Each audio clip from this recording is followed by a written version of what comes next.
Hello, everybody. Are we about to troubleshoot Spire again at the start of stream? What the heck? I actually definitely had it working literal minutes ago. Hey, everybody. How's it going, Moribund, French Fry Apocalypse, Cheesy Whiz? All right, let's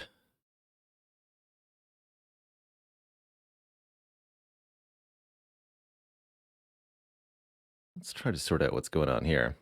To Clowny, thanks for the 700 bits. Good morning, Faley. Hey there, Just Blake. Thanks for 3 months of support. Good morning, Tigerbot Hesh. Tyrial, Carabola Streams. Morning, everybody. Good morning.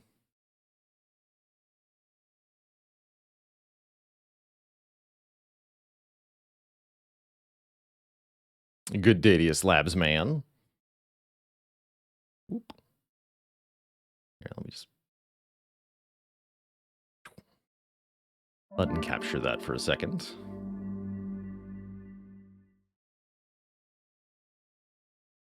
Cryptolo, thanks for 11 months. Good day. Good day.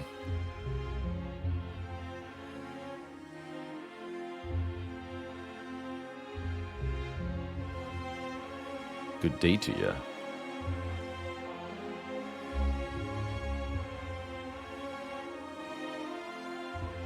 There we go. Okay. So just clicking. Huh. That's new behavior. So what if I don't click on that window? One more time. Kurodenko, thanks for the Prime sub. Welcome to the Cozy Sub Club. Welcome, welcome.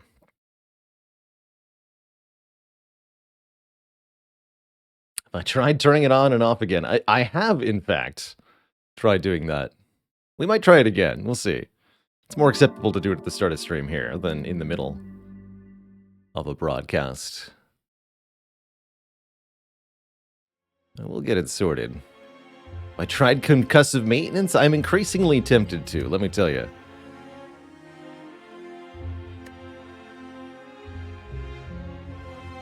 Okay, so that gets weird.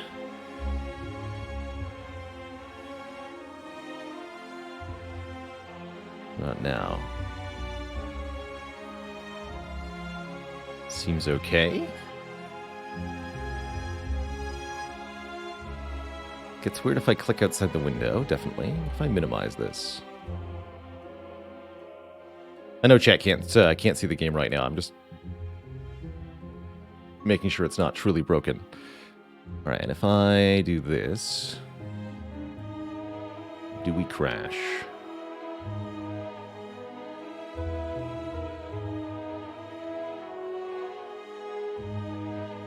No. So I think this will be okay.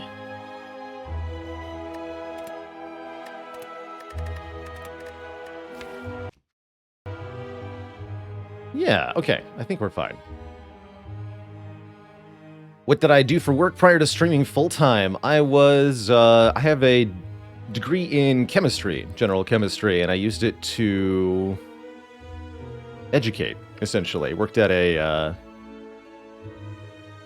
community college, helped maintain their chemistry laboratory, and taught some laboratory courses to adult students for the basics of chemistry. What was causing the crash? Something about Mod the Spire. Possibly also combined with OBS. Something has changed with one of these two things. And it changes how I have to start up the stream. It seems. But I think we've got it now. I think we've got it.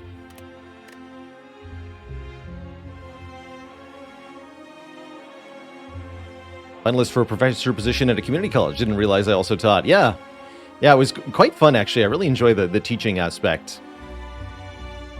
I really liked answering questions from students, explaining concepts, writing out questions, like for designing an exam and testing knowledge. It's all fun stuff to me.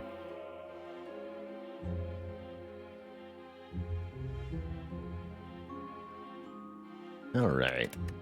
We'll update that soon. Always lie to the support team. Tell them that nothing has changed. That's right. Make them wring it out of you.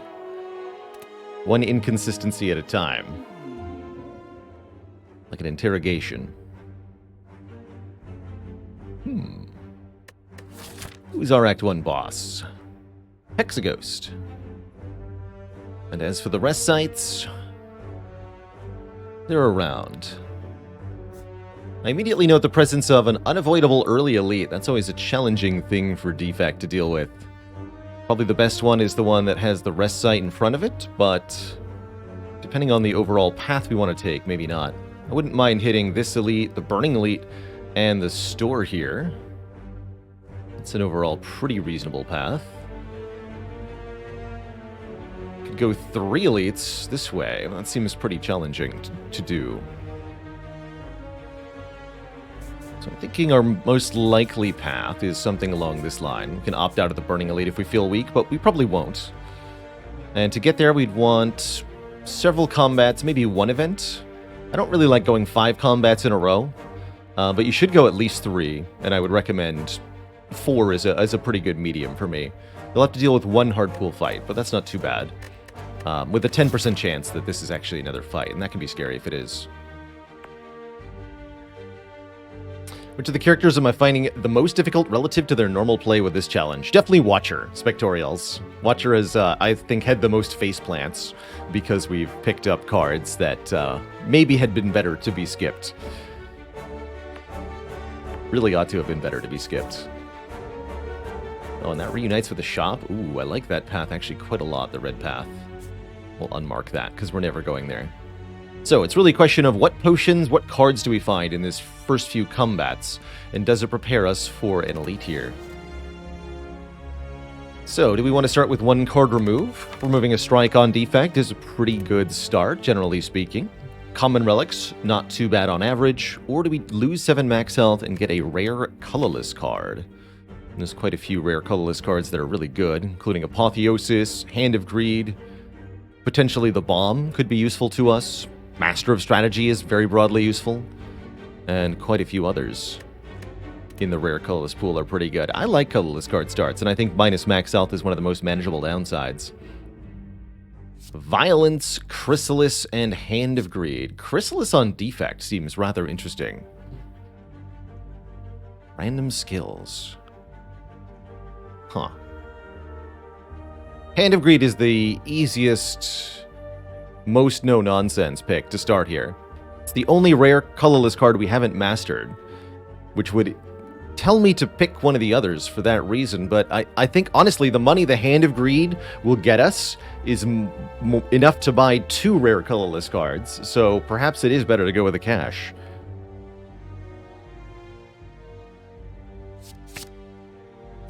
Let's do it. Alright, that means we want lots of fights. That definitely incentivizes red path here. We want to hoard cash. We could maybe consider going to an early shop now if we wanted to go red path, but there's not enough combats on the way to that shop, quite frankly. At the very minimum, this shop we're going to be loaded at. 400, 500 gold, easy.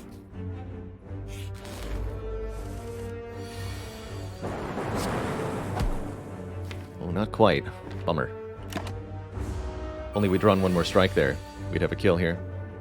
But as it stands, we do not. Excellent. 20 gold, please. Blessing of the Forge is a very good first potion. And Ball Lightning is a pretty good offensive card. I would also strongly consider Steam Barrier, a 0-cost block, to pair with our 2-cost Hand of Greed here.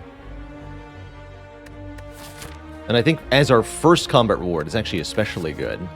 We'll pick up an attack from one of the subsequent combats, but having this Steam Barrier will make us have more health after the next couple of fights. I think Meow hasn't quite updated yet. Let me see. Is the current page working correctly? Huh. No. Oh, Oh, I know what happened with the current page. Oh, I know. Hold on. I need to fix something.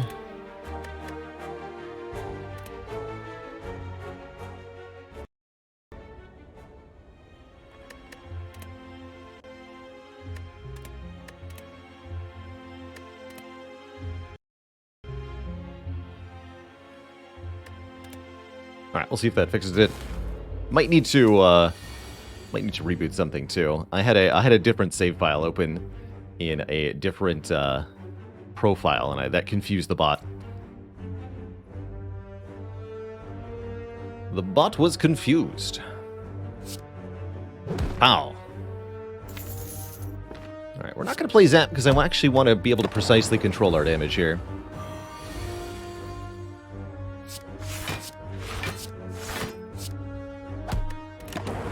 Steam Barrier paying off. So dual cast would kill. Let's not. Trying to find hand grade for 20 more bucks. 20 more dollar bucks. Excellent. We're already on our way to being rich. Cold Snap's not the ball lightning I wanted from earlier, but it is definitely an excellent addition here. There we go. Yes. Now the bot knows what's up. Perfect. That'll teach me to playtest things on different save files. Got to have money. I like a Cold Snap early on. A little bit of additional block while also being an attack card that's useful early game. It's great. Totally great. Frost Orbs will help us stall for Hand of Greed as well, which is quite nice. Come on, dual cast Hand of Greed. Yeah. Ka-ching. $220 bucks. We're offered Rip and Tear, which is a powerful attack card, or we can take Hologram to get back a card from the discard pile, allowing us to return Steam Barrier, Cold Snap, or Hand of Greed. How early is too early to preemptively take Storm? Asks Lady Olinder. If you really like Storm, I'd say on A20, if you don't have any powers yet, it is too early to take Storm. On lower Ascensions, you can more readily get away with taking it early. Better if you're going to a shop soon, because shops always sell you one power card, guaranteed. Oh, I hadn't considered that path. Neato Burrito. I see our drawing on the map was cleared out here. Definitely tempted by Rip and Tear, in part because we do not have it mastered yet. I'm going to take the Rip and Tear. I need some more early damage. The random targeting can be a bit iffy, but that's okay. Good job, Steam Barrier.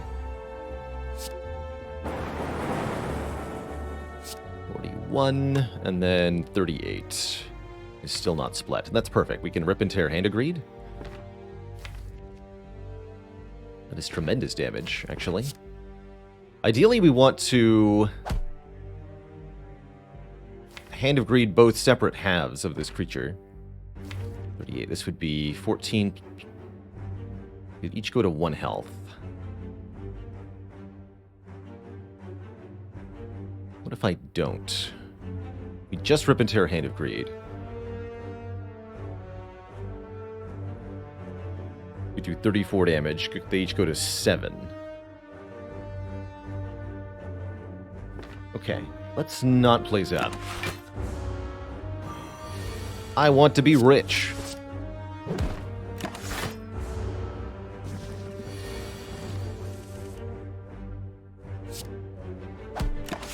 Might have to kill one of them without getting money for it. Oh. Yeah, I think we do. So I can only block 16, so we're taking 4 here if I want to get cash, and then that's only 4 so far. I think I'd rather just kill one of them.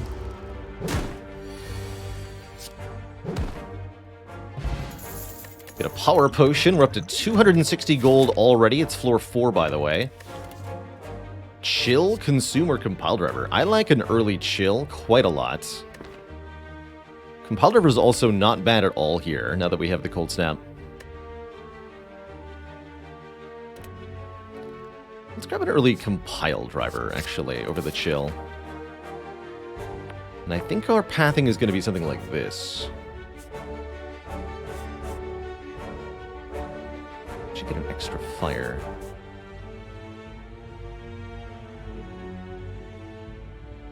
Yeah, that feels right. We got 2 good potions as well.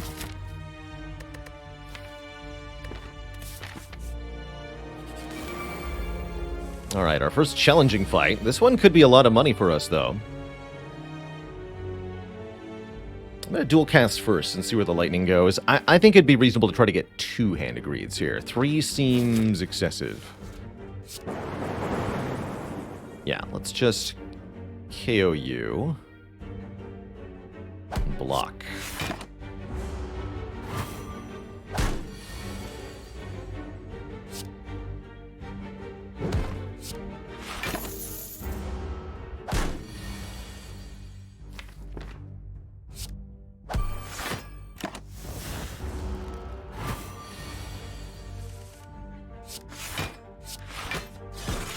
Storm as well.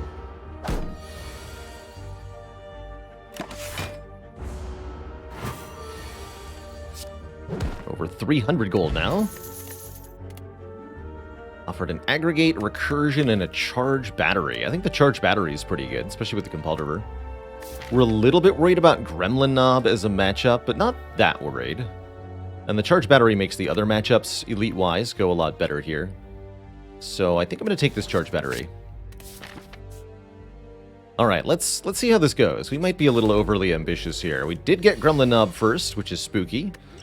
I think I'm going to use the Power Potion and the Blessing of the Forge, because we did get Gremlin Knob first. We can always buy more potions at the shop, and the next elite shouldn't be too bad.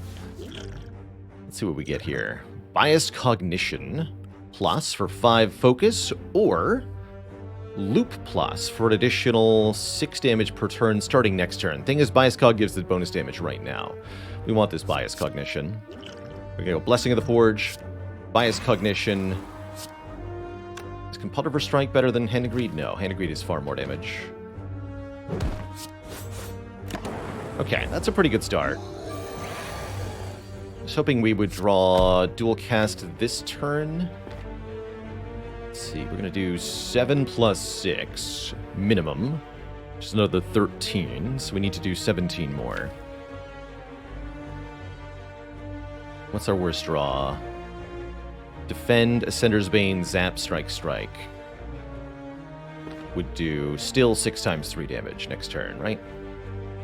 Yes, so we always kill next turn. Okay, cool. Thanks to Bias Cog Plus.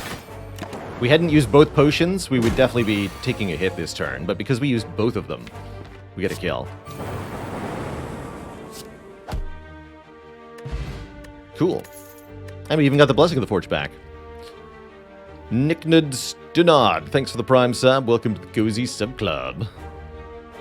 Just aggressively use your potions and the Gremlin Knob doesn't exist. No problem. Could have had 2 storms. That said, I think with a Hand of Greed in the deck, we want a Beam Cell here to apply Vulnerable. Make our attacks do all the more damage. Also really good with the Rip and Tear. I'll take it. Mojira, thank you so much for... Or Moijra, rather. Excuse me. Thanks for so much for 8 months. I really wanted to read that like a Gojira for some reason. Let there be many more moons.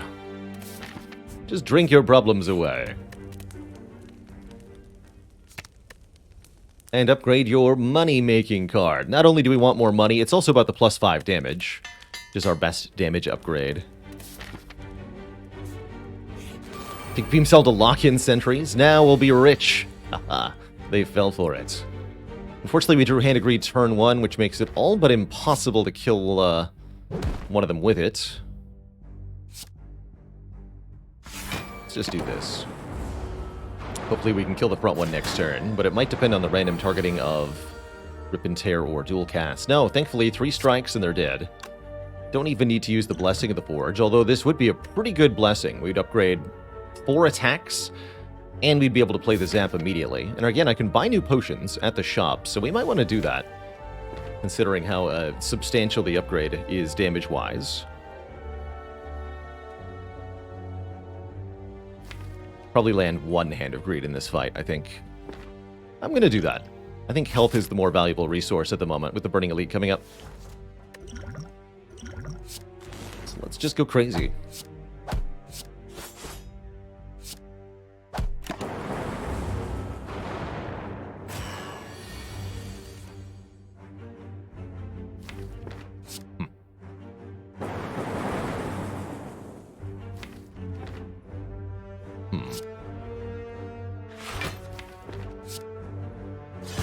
Kill this one.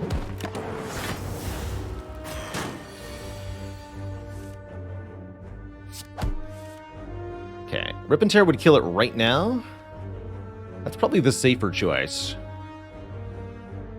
There's definitely enough dazed that we could completely whiff the draw and take 10 damage. 2 strikes would kill. Hand of Greed would get us the money. Dual Cast would kill. Actually, Dual Cast would not kill. Dual Cast is one off. We haven't gotten any greeds this fight yet. Let's see what happens.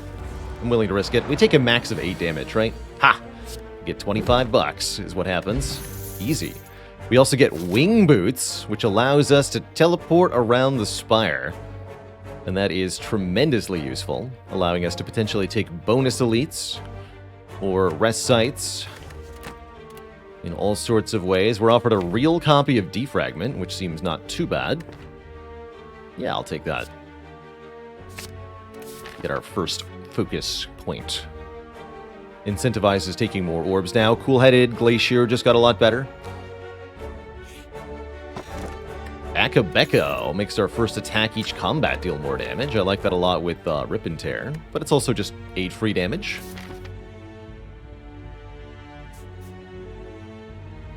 And I could fight actually quite a few more elites if I really wanted to. I think we should spend some of our cash now, though. We're actually not very good against another Gremlin Nub. So let's change that. Let's spend some of this cash. $430. Could have had 3 Storms and an Amplify, by the way, by this point.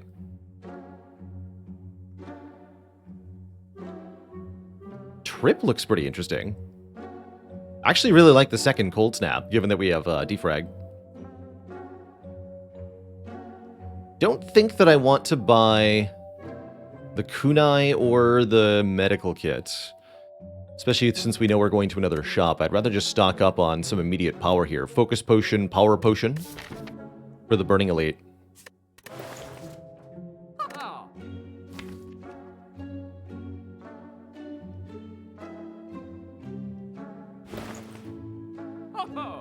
Although we are in a pretty good position to take advantage of kunai with some of the stuff we have going on here.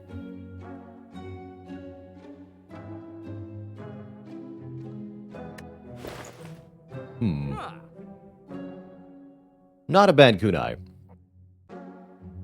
Not a bad kunai. But I'm going to do this. Cold Snap, Focus Pot. It's a Burning Elite. Yeah, Power Pot. Trip. And we have Hand of Greed. Let's remove a card too. Lose 1. That's a Burning Gremlin up? Yeah, lose 1, defend.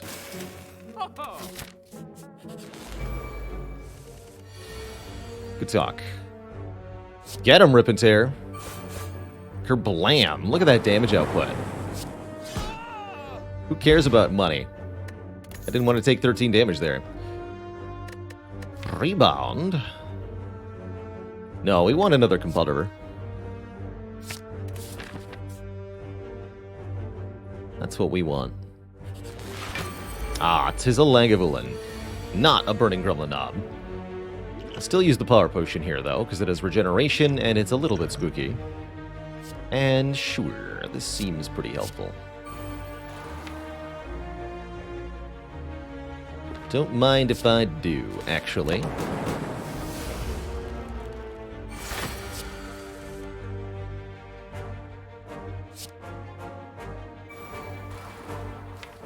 Al is here.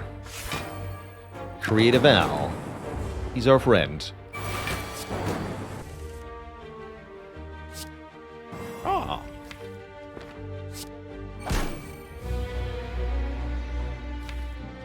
I definitely want to dual cast this Frost Orb next turn, so let's go Cold Snap, Electrodynamics.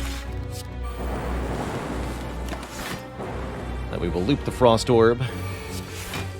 I get to play Defragment, dual cast.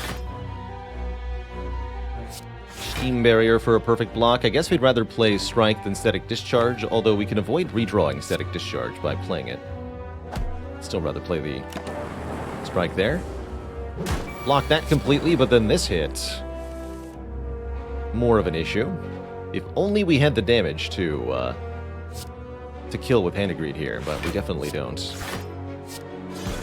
Hello World's pretty tempting for this fight, but I think we should just do 14. Seems pretty unlikely we'll land the Hand of Greed, but Buffer is not going to make it more likely. There's too many cards in the draw pile. We've missed it. We've missed it. I'm okay with that.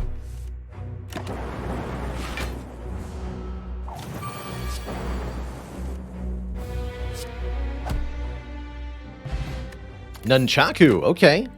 We get energy for every 10 attacks we play. And Fission or Hyper Beam, holy moly. Or Darkness, which is also incredible with 2 Compelled Rivers. Probably Fission, though. Well, actually, no. Fission with 2 Compelled Rivers is quite bad. Hyper Beam is not that good with Hand of Greed. Maybe it's genuinely the Darkness here to give us that 3rd orb type.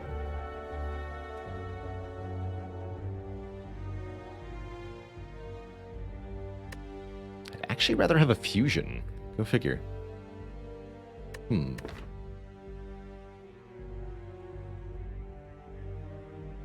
Darkness is pretty good with an upgrade. Problem is I don't have a lot of upgrades. I might choose to get an extra upgrade using 1 charge of Wing Boots here. But not having... Actually, no, we want to. We want to Hand of Greed in this combat so that we can get enough money for the relic in the shop. So never mind. We're going to be upgrading Defragment with our 1 upgrade. So I'm not going to take Fission or Hyper Beam.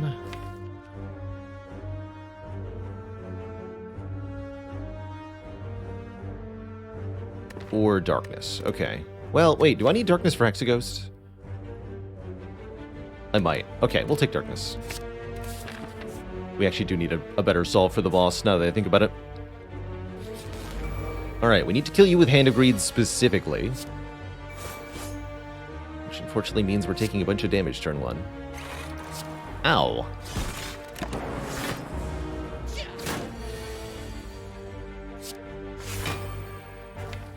Alright, Hand of Greed, now's your time to shine. Already got 22 cards in the stack. I think we went maybe a little bit overboard here. Oh boy. Welp. So much for that. Dang. We at least get some fruit juice. And we're offered a 3rd Compiled River. We actually haven't won with 2 Steam Barriers. I don't think we should take another one yet, though. We should start skipping cards. We already got too many. It's true. Alright, what relic can't we afford because we didn't Hand of Greed? Clockwork Souvenir. It's a slight bummer.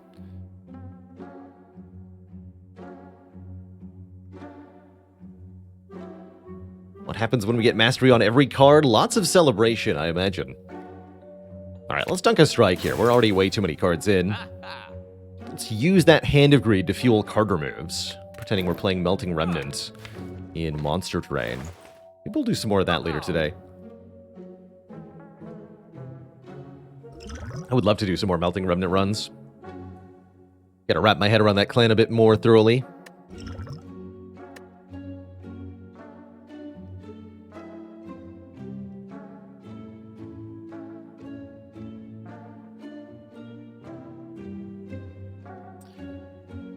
Could buy this strength potion if I wanted to. We took the darkness card. I don't think I need to.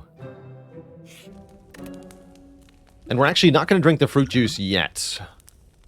Staying under 24 health going into Hexaghost will mean that Hexaghost on turn 2 does less attack damage. Fun fact, this boss scales their turn 2 damage based on your current health. And that's based on the health, to answer your question, Meg Chan, it's based on your health at the start of turn 2.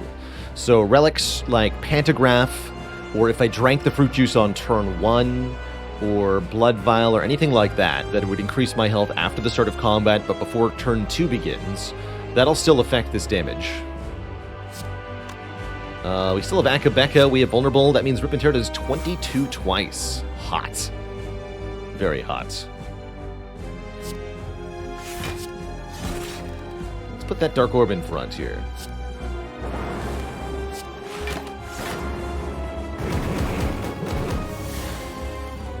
Yeah, even turn 1 Reaper. That's right.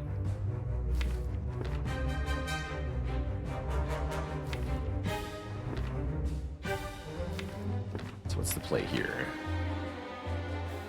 Keep this Dark Orb or just dual cast it now? I think we should just dual cast it now.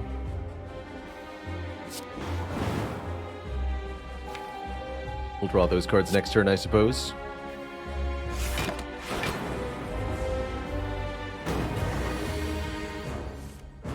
Want to be able to keep playing my other orb cards. Chaku on 9. Okay, good to know. So we can play all the attacks and Charge Battery. Essentially bank this energy for next turn with the Charge Battery. That's kind of cool. Although I don't need the block. It's like we have 4 energy per turn.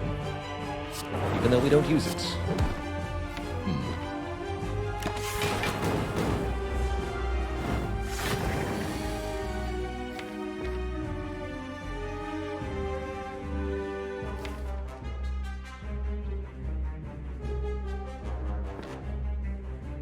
Draw 2 first. That way we can play Hand of Greed if I draw it. I guess that doesn't even matter.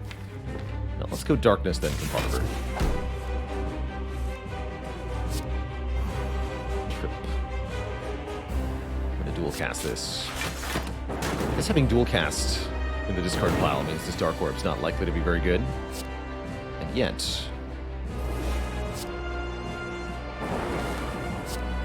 stay vulnerable. This would be the perfect turn to draw Hand of Greed. Defect. Good job. Easy money every time. Add 1 to Nunchaku, just for fun. Good. Close but no cigar. You can definitely see that we might have eaten Inferno to the face if we'd not actually picked up the Darkness card. That's why I ultimately felt motivated to do it.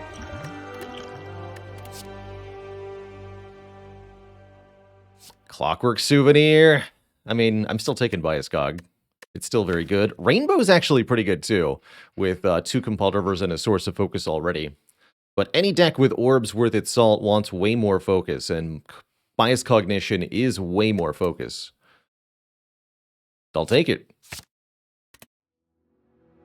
Pyramid. Black Star with Wing Boots. Black Star with Wing Boots is pretty good, and this deck is strong enough to kill elites currently, especially with these potions.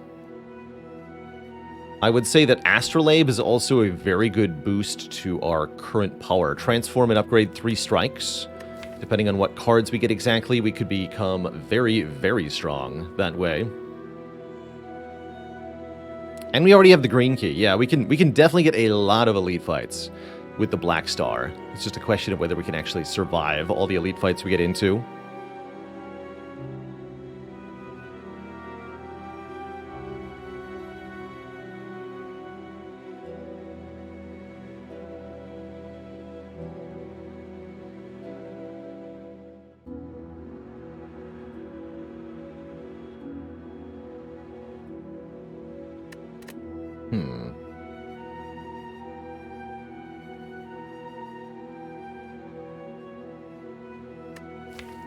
Strikes currently. Yeah, deck theme seems a little pick for Black Star. I agree on principle that, again, the elite fights just have a substantial chance to go very badly. Like, we could just draw a Sender's Bane, strike, strike, defend, defend, turn 1 against 3 Slavers, and then what can we do? Not really much of anything with that hand. Although the Fire Potion does make it a lot safer. But what I say is the biggest reason Defect strikes aren't mastered yet. This. Okay, well now we're a Darkness deck. We got Darkness Plus and Doom and Gloom, and also Rebound.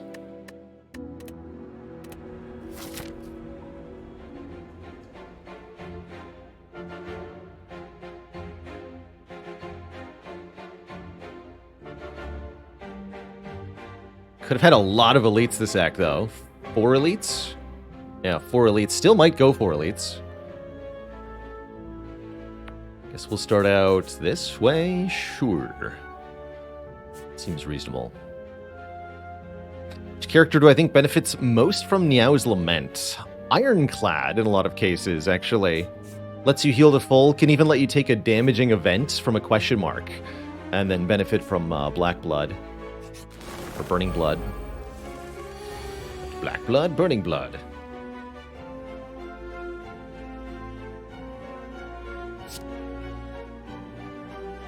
Played this before Beam Cell because of Akabeko.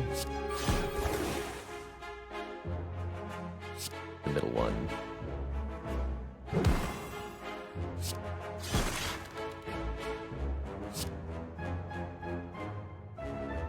Take some damage or use the Fire Potion?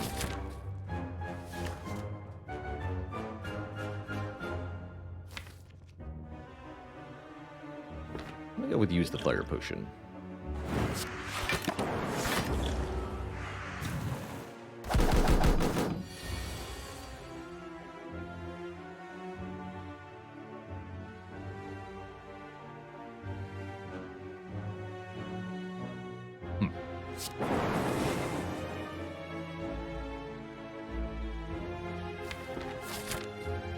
Okay. I'm gonna read on this too. So we could kill them both just by playing dual cast right now. I'd like to make 20 bucks though, 25 bucks at least here. Rebound, charge battery, take 3. I think three health for 25 gold is a good trade.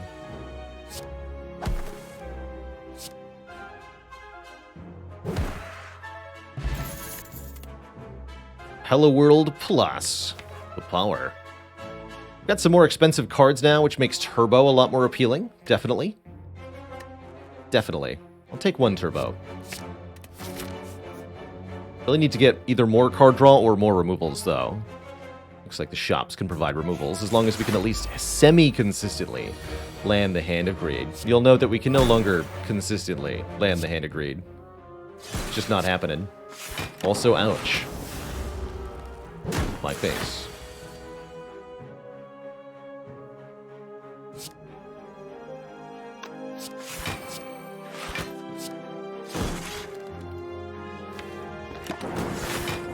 Frost Orbs help a lot here, though. Thank goodness for that.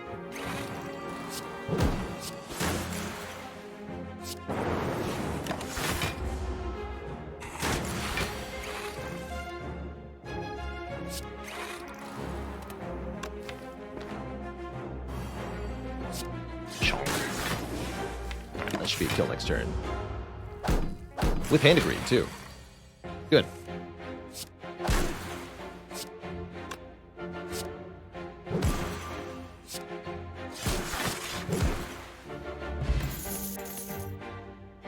Another Cold Snap, no thanks. Consumer Recursion, also no thanks. Maybe if one of these 3 was upgraded, I'd consider it, but heck no. Is Downfall coming to YouTube? Probably. I think that one will be worth keeping. Our winning Downfall Gremlin run from the other day.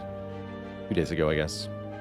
Recursion's okay with Dark Orbs, I suppose. Again, without an upgrade, though, it's a pretty hard sell. We have so many other cards that would like upgrades at this point. I'm not gonna take it here. Oh boy, this looks kind of ouch. This is why we didn't take the Black Star, by the way, was concerned that our deck as is wouldn't perform well enough in combats, and We're definitely falling short here. Big like. I guess I'll just play the defrag. Take the full 21. Or 23, actually. Even worse.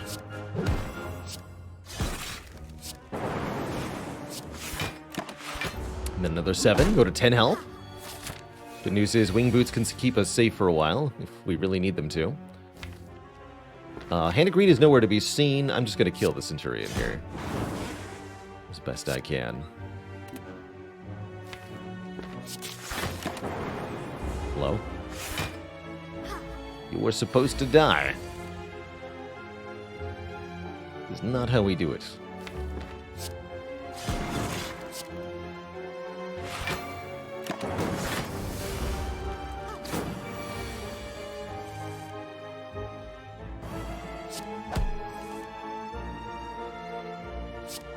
Just get rid of that.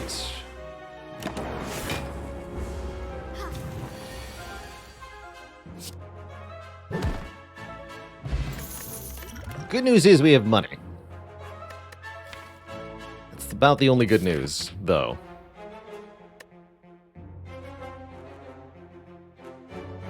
Bit of a problem. Alright, I think I see the path I'd like to take. We'll see what the events offer us.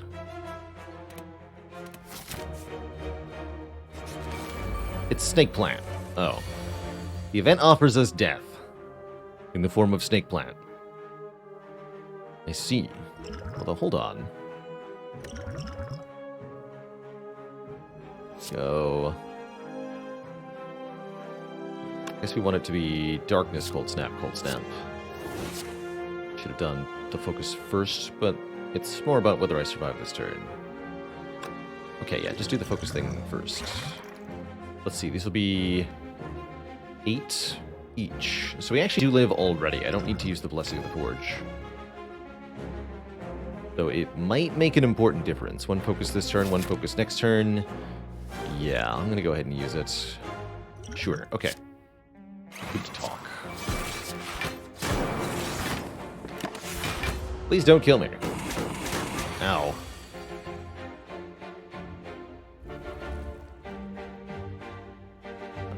Can't play them both.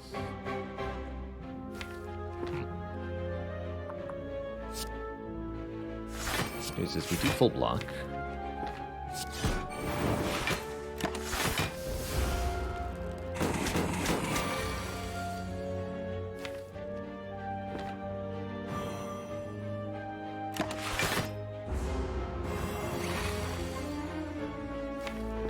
Fair enough.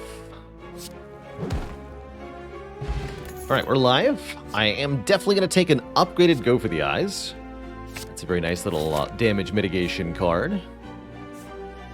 And we're going to try to do this. Lose half our max health, gain apparitions. Interesting. Not the worst idea when you are on 4 hit points. But... also, not actually what I wanted here. It'll make us even slower to get all the cards in play. Adds 3 more cards to this deck. I don't like it very much. Yeah, 820 Defect deck too, it's really a tough time sometimes. You have to truly struggle to stay alive. Sometimes. Yeah, I'm just gonna do double sleep here. Good talk. It's nap time. Alrighty then. And let's hit the shop before we fight any elites. Hey! I'll fight you, nerds. Greetings, etc.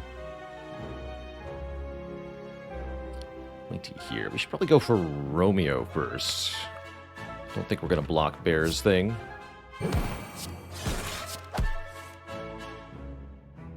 Probably better to play Charge Battery than Rip and Tear. We want to block some of Pointy's damage here. Usually like to target Romeo first if I can't kill Bear turn 1.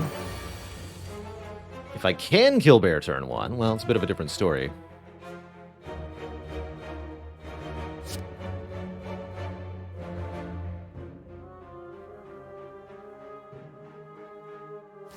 I'd like to draw 3 now. Perfect. Oh, we got hand agreed though.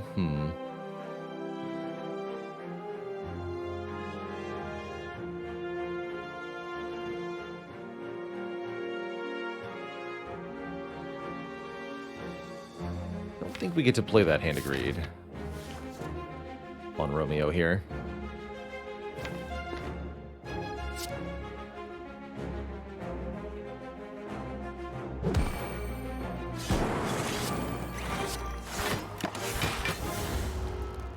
That's the line I have to take. We need Bear to die on this turn if possible. Looks like Pointy's going to die instead.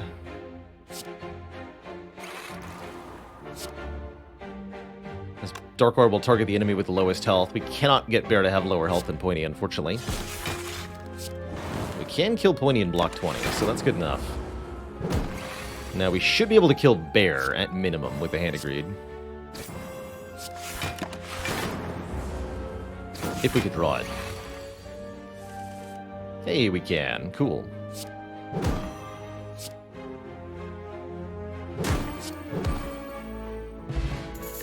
Get an extra 31 gold. The Red Mask, which applies 1 week to all enemies on turn 1. And I really like Hologram. It's going to give us much better access to the Hand of Greed. Hologram can fetch any card from the discard pile and put it straight away into our hand, which eagerly awaits it. Also good for drawing tons of cards is Pocket Watch. If we play 3 or fewer cards on our turn, we will draw 3 additional cards at the start of the next one. That is going to be a big difference maker. And I think so too is Data Disc for 1 passive focus here. I might also purchase myself a Fairy in a Bottle for survivability reasons. Card remove is tempting, but not as necessary now that we have Pocket Watch, that's for sure. I agree, Pocket Watch could potentially save the run. And I think the Data Disc will help a lot too.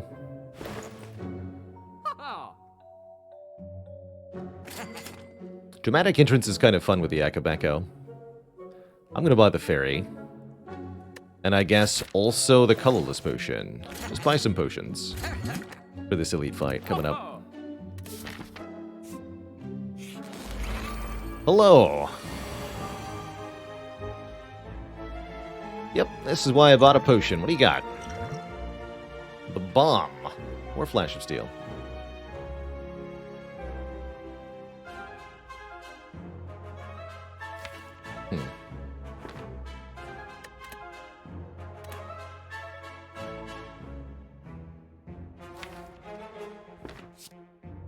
Big Flash of Steel. I don't want to do bomb things here. That's fairly acceptable.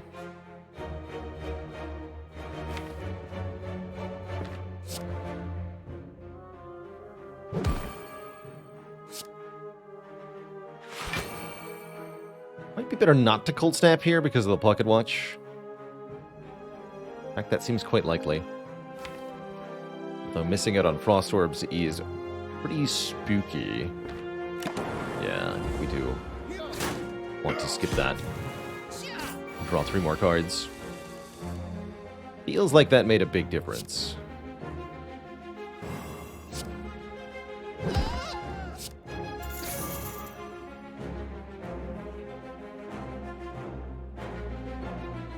Get energy back.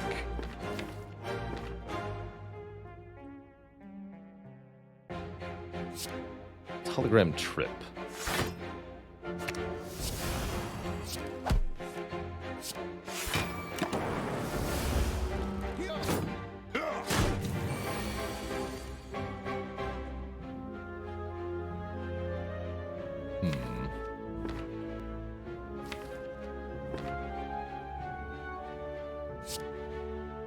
This would have been the bomb turn, that's right.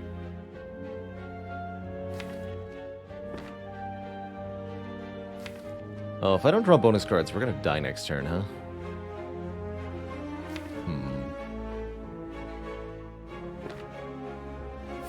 Suppose that's what I bought the Fairy for?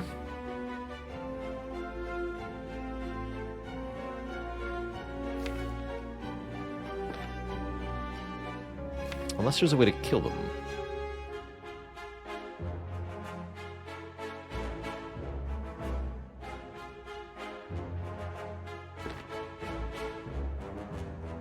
Actually, yes. Well, I'm not going to do this much damage, am I? For that, I'd have to do math. Let's see. We'll have 4 points of focus. The orbs will be 16. You go to 23. This does 21. 16 by 3. Actually, yeah, that should be enough. Okay, cool.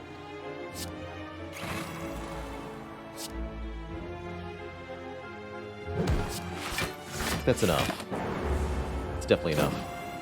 Oh, we're weakened, though. I think it's still enough because of the lightning orb on the front. Yeah, looks like enough. Looks like more than enough. We go Doom and Gloom. Darkness. Darkness. Dual cast. Yeah. So by the time the bomb would have gone off, we'd already taken all the damage the fight had to offer. So what would the bomb have done? I don't think anything. Meanwhile, the flash of steel that we did take gave us more block turn 1 with charged battery. Can we handle another elite? I mean, we have Fairy in a bottle. We might as well, right? And it's not going to be Slavers again. And I have important things to upgrade, like this bias cognition. So let's do that.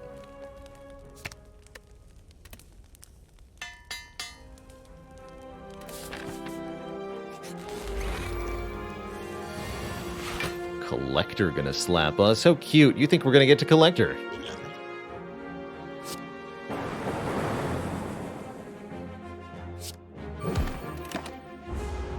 We're lucky we can maybe hologram that. Ooh, this is a good turn.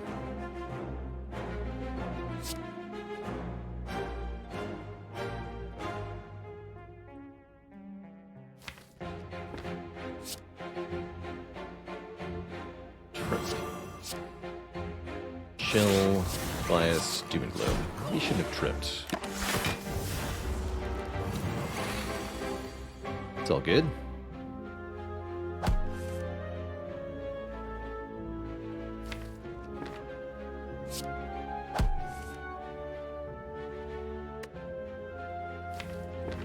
It's better to play Cold Step. Not very likely to be attacked next turn, and even if we are, I don't think I care much. Are being attacked. But like I said, I don't really care much.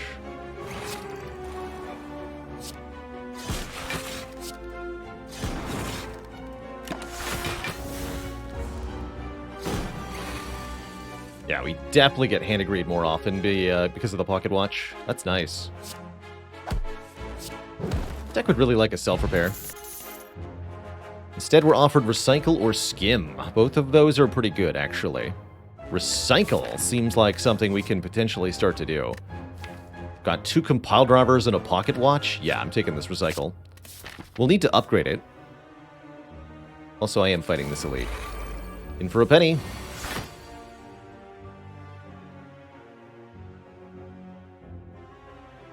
Boat Thingy has us covered. Actually, Boat Thingy plus Red Mask is really comprehensive defense turn 1. Beeps, thanks for the half year. And Be Good, thank you so much for 3 months. Lunch Break Entertainment, you're heckin' welcome.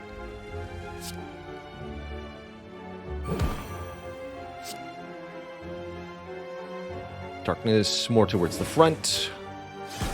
Draw 8 cards.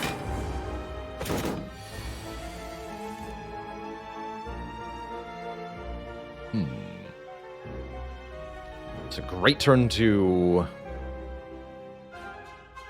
bypass Pocket Watch. We should probably recycle either Doom and Gloom or Hand of Greed. Tricky, tricky.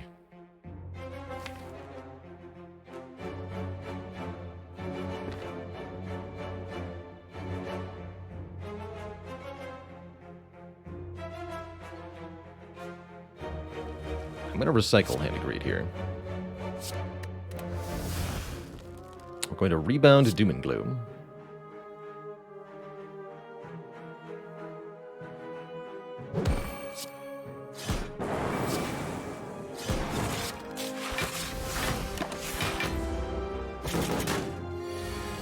And then possibly we lose our Fairy Bottle here. We'll see.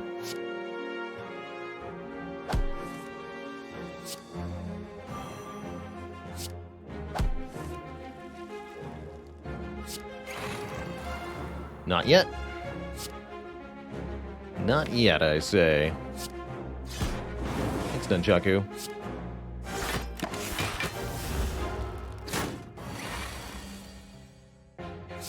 Easy every time. Hologram. Oh, I got rid of Hand of Greed. No! Oh, shoot. Wait. It's also the card that did enough damage to kill the boss here. Well, we can full block, I guess.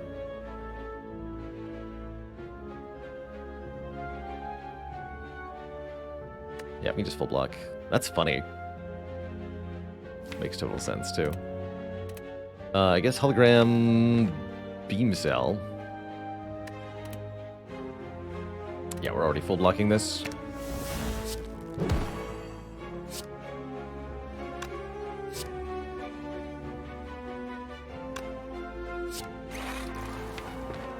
Ought to be enough.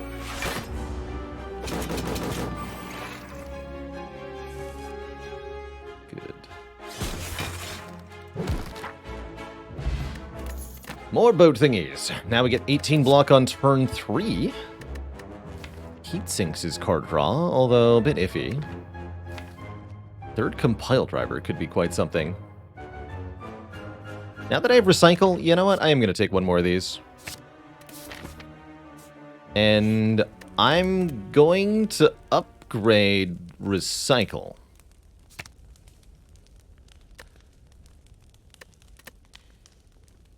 Good luck to us in the collector fight. I have no idea if we're going to be able to win this fight.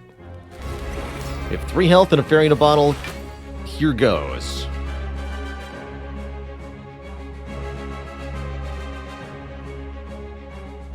Oh, this might be as simple as recycle, hologram, recycle, huh? Interesting. Or it could be darkness, hologram, darkness. That's also a pretty good start. So I guess that's the question. Do I need to try to burn the deck down to win this, or do we just get orbs up as quickly as we can?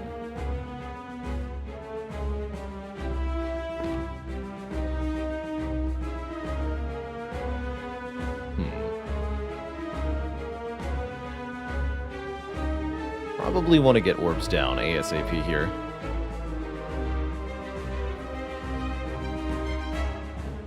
That feels important. Okay, do it this way. We're all 8. Okay, collector's attacking. Probably can't full block this, although we'll see. I'm gonna go Beam Cell Compile Driver. Can definitely kill one or more of the torch heads.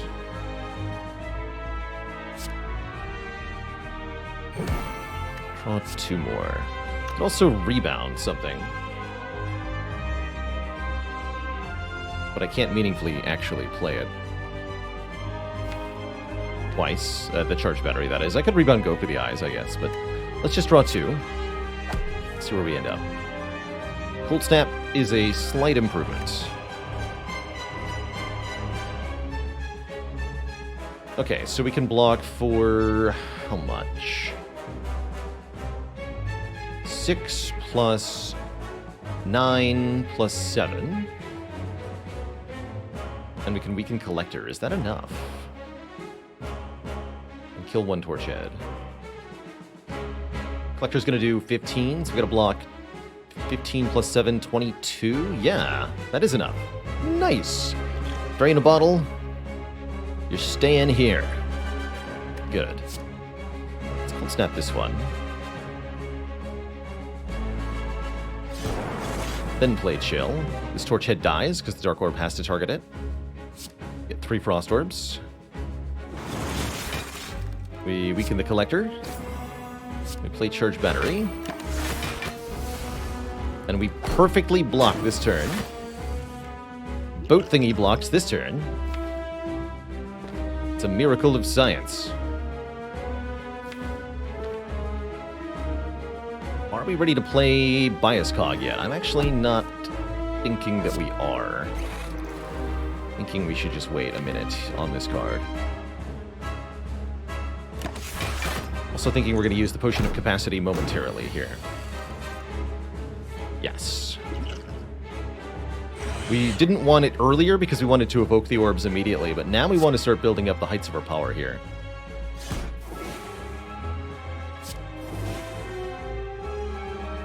Just do some damage.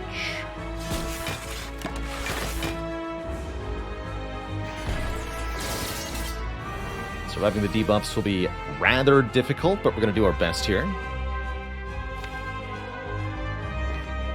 Trip. Bias Cognition.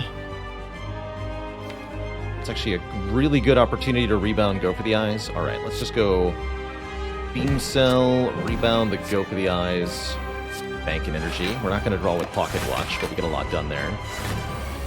We do get attacked. That's actually really important that we had Go for the Eyes this turn. Because now we can block it again. Still don't need to use the Fairy in a Bottle. Because we are badass. Draw 3.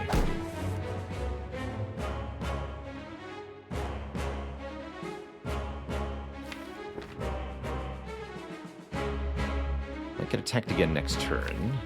I think another Dark Orb in play is going to be unacceptable for that. Okay, let's recycle this Darkness card. Play the other attacks. Let me just double check. 21 plus 9. Yeah, we're blocking 30 here. Does follow up with another attack. That's why we didn't evoke the Frost Orb last turn. 1. 2. Let's go with... No, that would give me another energy back. Play the Zap. 3. Draw 8 cards. Somehow this is working.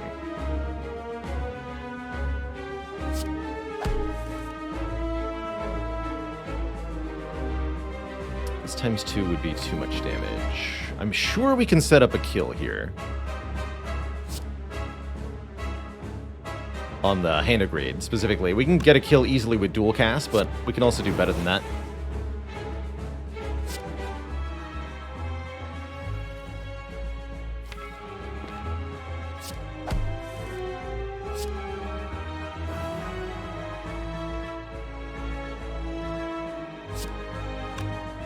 Damage.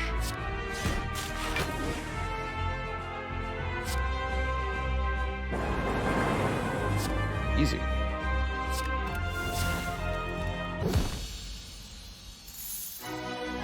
Didn't even need the Fairy in a Bottle. And apparently we get that potion back too. The Greed. Neat.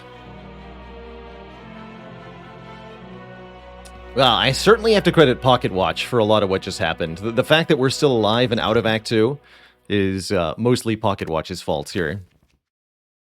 Seek is pretty absurd. It's yet another card we'll want to upgrade, but very, very good for getting certain cards in play. If we find some later I mean, it's going to let us get Hand of Greed more often as well, at minimum. How is the Fairy still here? I don't quite understand it myself. It's not like Collector didn't attack us or anything. Actually, Collector chose every opportunity possible to swing at us, and we still blocked it all. Goat Cheese, thanks for 22 months of support. There's the Runic Pyramid. That actually makes the Pocket Watch a lot worse, but I don't know that I care.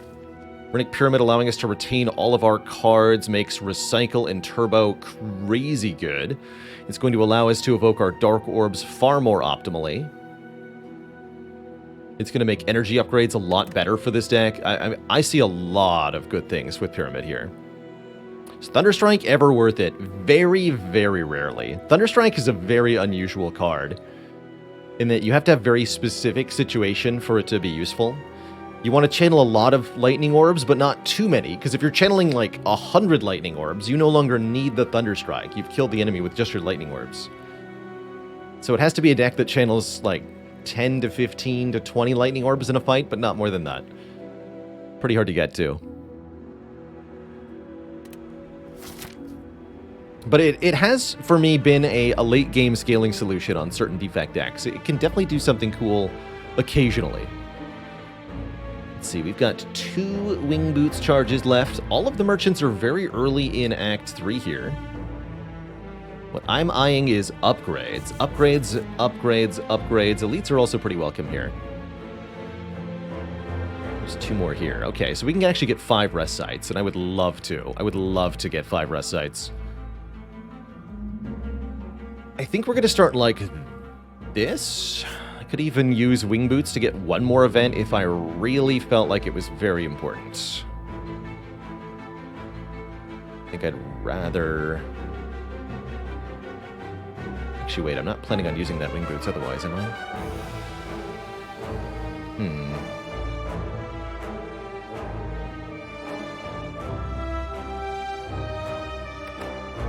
Well, it would be pretty good, actually.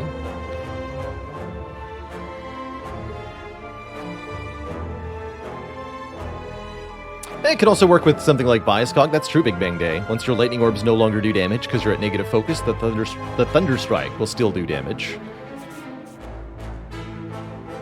So just to confirm, I'm not even planning on using the other Wing Boots charge. I am not. Okay, let's take the extra event then. Sure. Start here. Okay, this could be as much as a lot of gold. As much as a lot of gold. You heard me.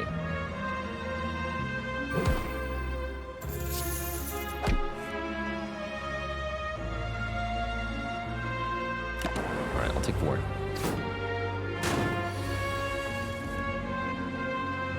It is a lot of gold.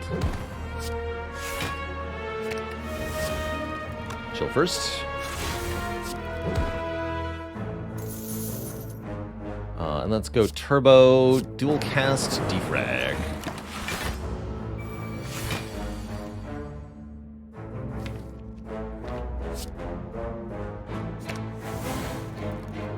Rebound to the recycle. Get rid of cards I don't want to play.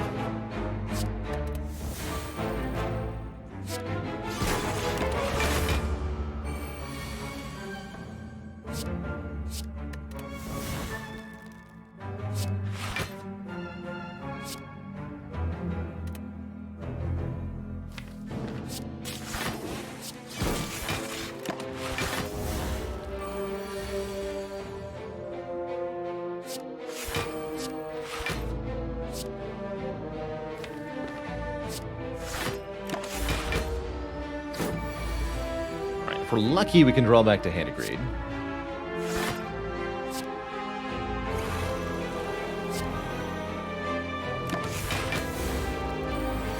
Might not necessarily be possible.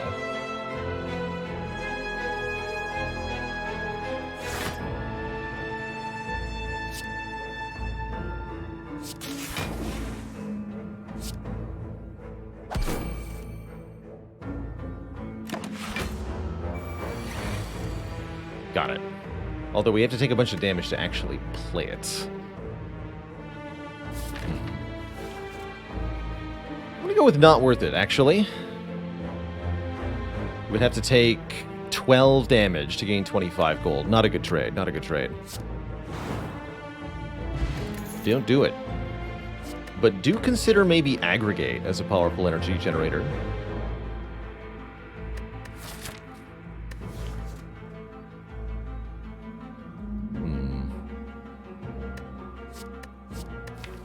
Probably want the second steam barrier at some point.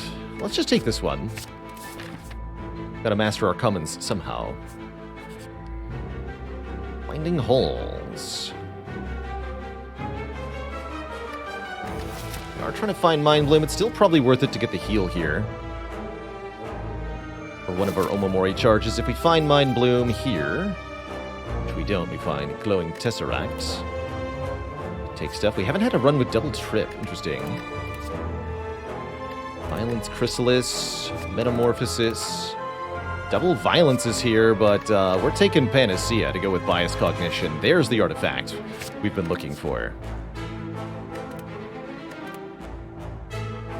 As much as I want that second trip, I really think we should take a Dark Shackles. Maybe a Violence. Yes, Violence. Card draw. Card draw is good. And lastly,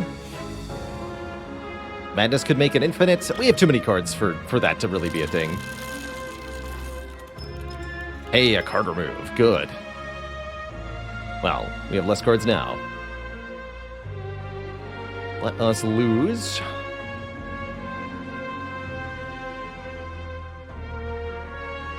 We actually genuinely do need Zap. And Dual Cast. Guess we can lose Defense now. The wheel was kind to us this day, thank goodness.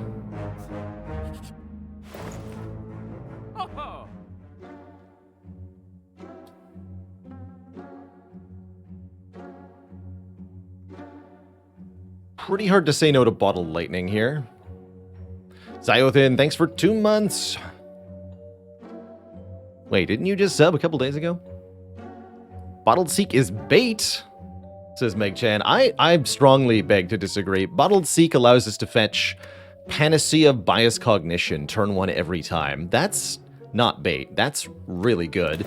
And versus Heart, if we upgrade the Panacea, we'll be able to block both the Bias Cognition debuff and the Vulnerable debuff, guaranteed. Oh, you're kidding. Yeah, I think it's quite good. It's a really good use, genuinely, of all of our money.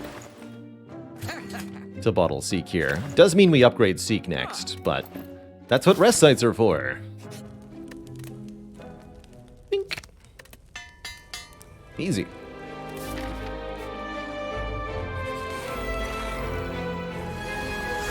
Bottled Seek ever bad? Basically, no. Generally speaking, I would say not.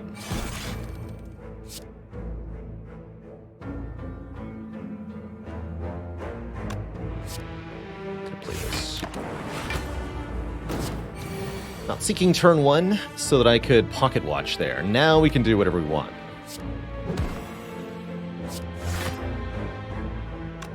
Violence first. Okay, there's Hand of Greed.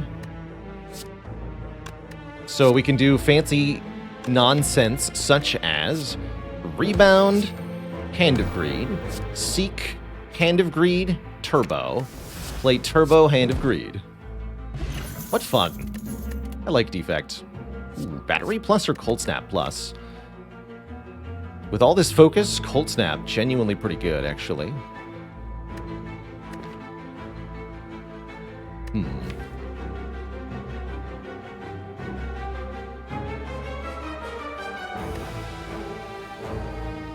Both of these are good. I think I should take the Frost Orb. When in doubt, Frost Orb. So many other good upgrades. Turbo upgrade, Panacea upgrade. Thankfully we get a lot of them.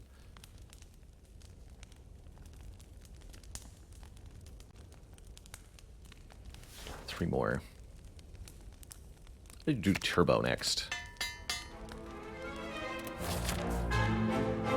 Dual Cast and Zap are pretty good upgrades as well. I wish I could take Panic Wrath, but we have to take the Sapphire Key. That would have been nice. Hello!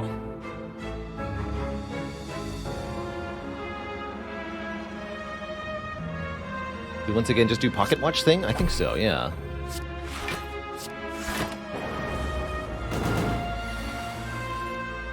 $45, you say?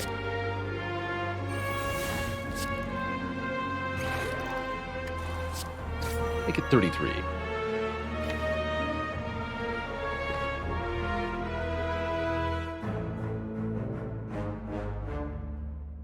So we seek for, let's go with Cold Snap and Chill, I guess. Give me 2 Frost Orbs.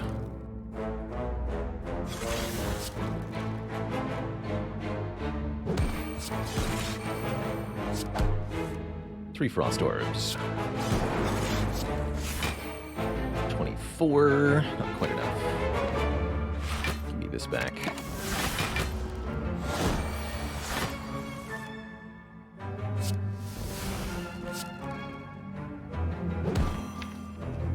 Can drop back into Hand of Greed, I guess. Get some damage in here.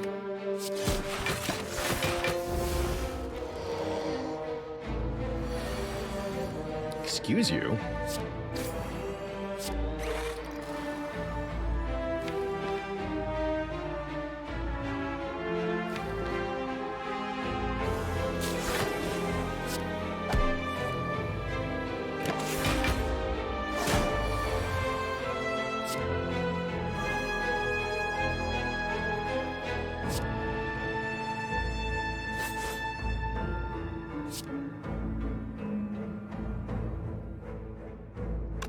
Energy back if I play it this way? Sure.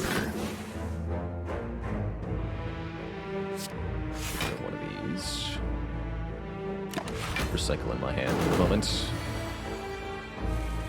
Okay, Hand of Greed is back. Perfect.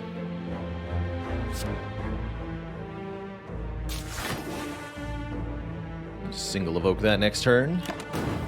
Excellent.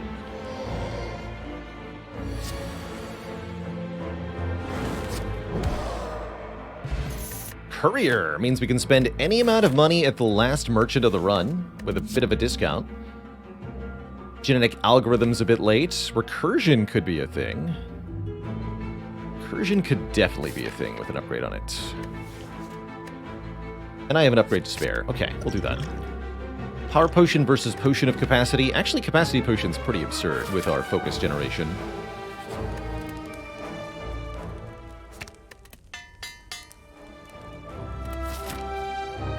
One upgrade left.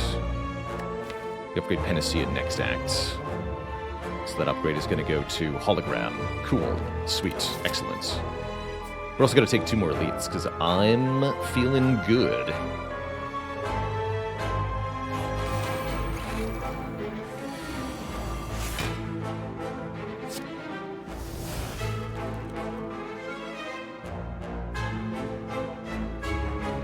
How do we want this to go?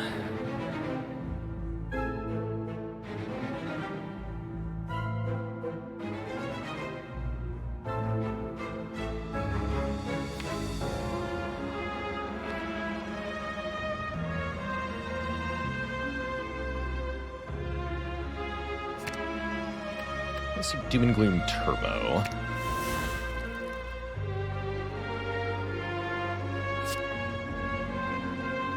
Pocket Watch shouldn't matter here.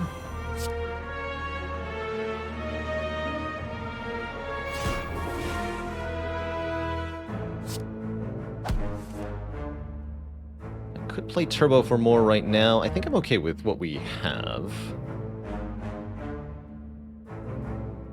And I'm just going to end turn. It's a pretty okay turn 1. Killing the 2 daggers prevented her from attacking me on turn 2 here. So we can now think about maybe dispatching these daggers as well.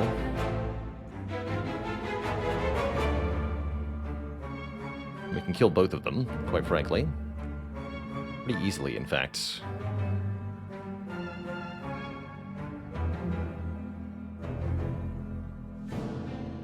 We'll have 18 block next turn. That'll make our life a lot easier.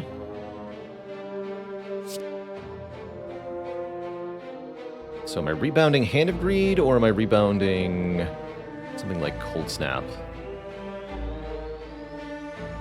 I don't think I should bother rebounding Hand of Greed. Although it does nicely kill 1 dagger. Actually, yeah, I'll rebound it just for that reason.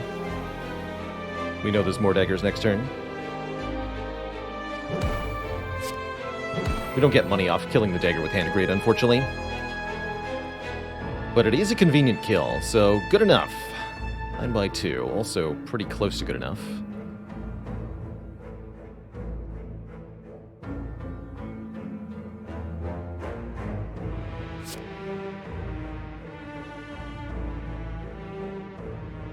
Just do this. Nice, good. Play this. Yes, 1 energy for next turn. Okay, pretty good Repto fight so far.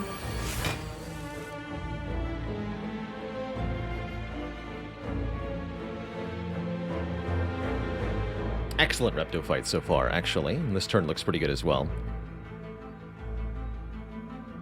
Let's go for the eyes. compile driver.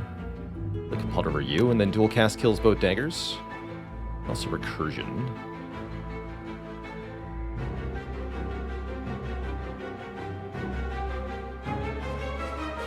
Let's keep the 20 damage Dark Orb.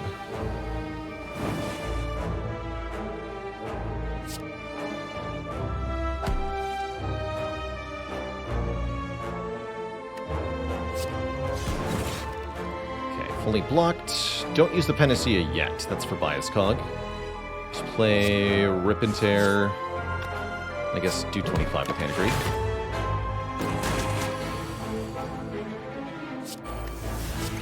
There we go. Easy peasy.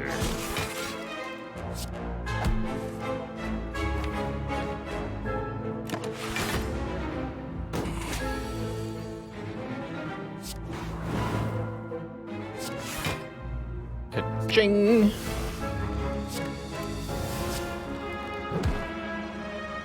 Easy money. Get an ink bottle, a cool-headed plus, and if we want one, a weak potion. Man, cool-headed plus is a sweet find here. Frost orbs. Have I played for the king? I think I have. Just verify that's the game I'm thinking of.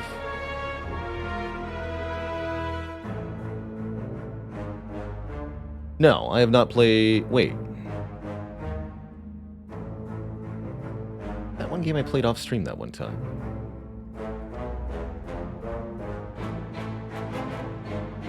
No. No, I've never played for the king. Excuse me.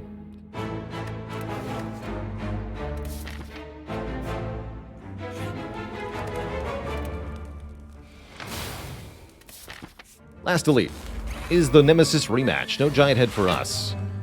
Works fine for me. 1, 2, 3. I actually like holding the Seek and just doing pocket watch things turn 1 in a lot of fights. Surprisingly effective.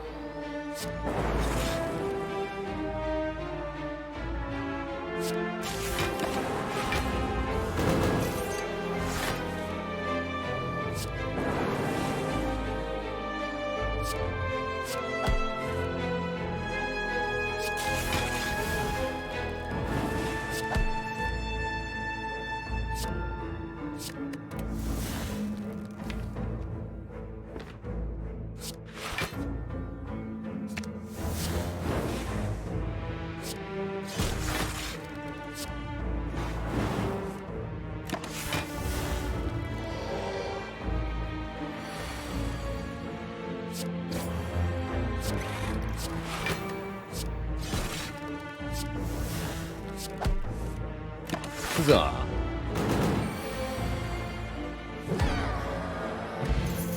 Two more random upgrades. Second copy of Rebound if we want to try to master it here, or we could maybe consider Glacier. But I won't consider it. I'll take the second Rebound. And upgrade Zap. Heck yes. Also 1 Defend. And lastly, we upgrade Hologram. Now it's a good Rebound target. Excellent. Excellent. Time Eater, you fool. You have no idea what you have gotten yourself into. Not a clue.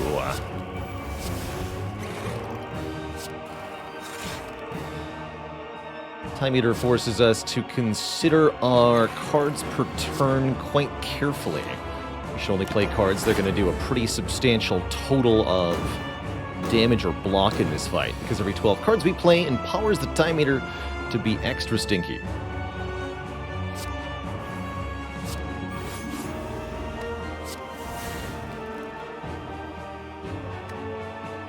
Extra stinky. Let's go Doom and Gloom Rebound. I can't rebound after Doom and Gloom. Doom and Gloom... No, Cold Snap's in Rebound then. More Frost for this turn. 51. Unacceptable. Oh. acceptable. Dark Orb's going to be the key to making this fight go pretty reasonably well for us. And simply bide our time pretty effortlessly.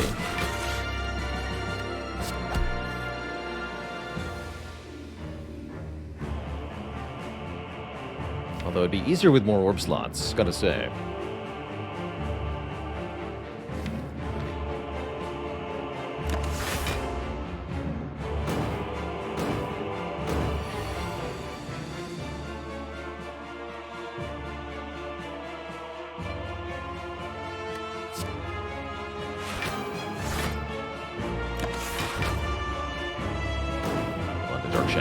And the go for the eyes, for that matter, until we get a little bit more important stuff here. Let's go for the eyes. Rebound, hologram to go for the eyes.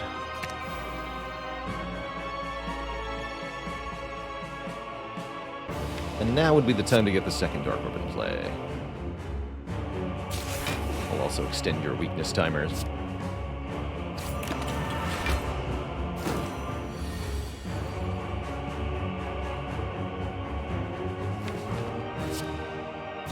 Now I will Dark Shackles.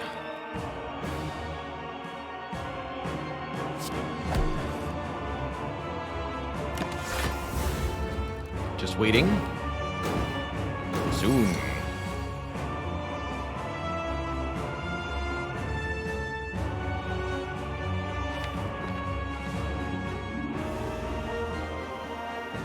This might be it, huh?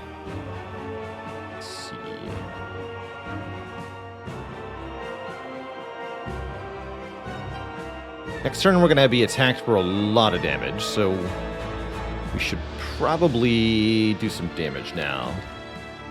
Where's Recursion? Recursion's in the discard pile. We can get access to it pretty easily. And I see that I can channel lots of orbs this turn, so what if I did the following? That won't be an alpha on its own, huh?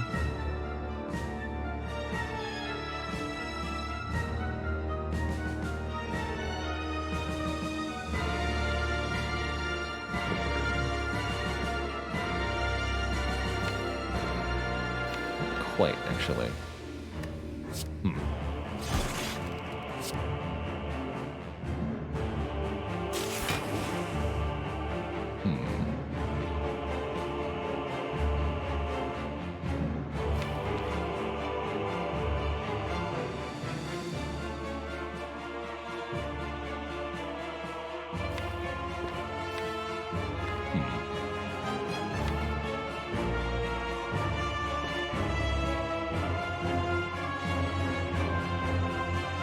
How much block does Time Eater get?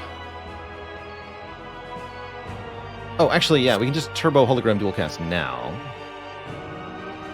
But it's still important. How much block does Time Eater get? Spreadsheet. Actually, wait, no, I have Bestiary. Bestiary, how much time block do you get? 20 block. And will be weak and frail. 32 is for the cleanse. So this is 20 block. So what's 14 plus 48?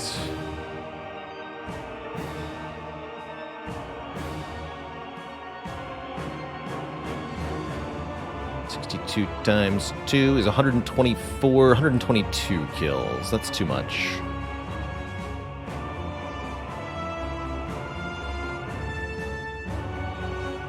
But yeah, we just kill now, right? With turbo, hologram, dual cast, recycle, hand agreed, we can do all of that.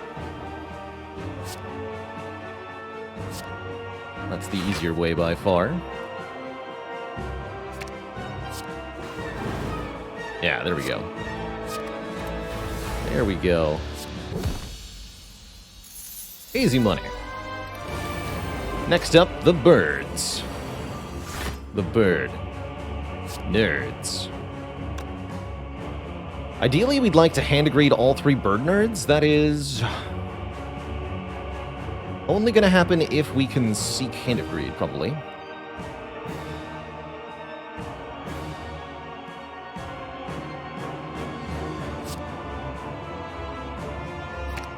Alright, I'm going to do something a little unorthodox. We've got extra health this fight anyway.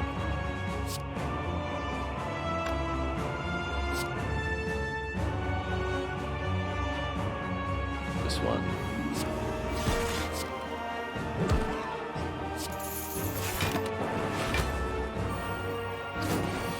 Yeah, the cultists are, surprisingly enough, not minions. You'd think they would be, but they're not.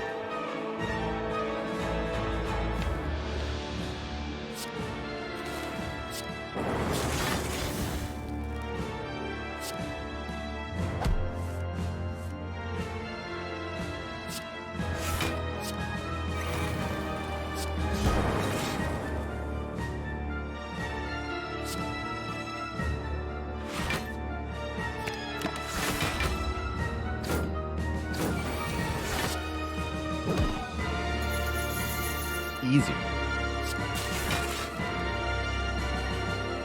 Easy every time.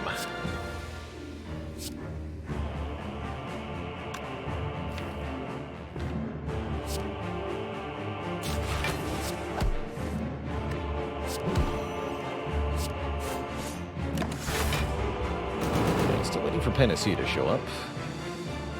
Rebounding go for the eyes definitely seems like a thing I should be doing.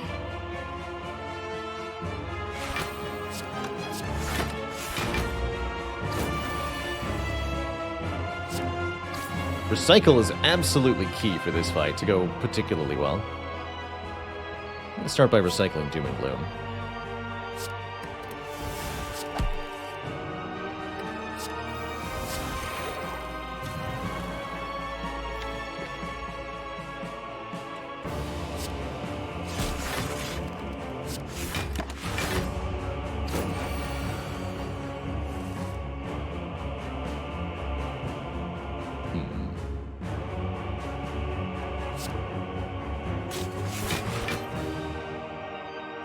Block already, so let's just rebound recursion then.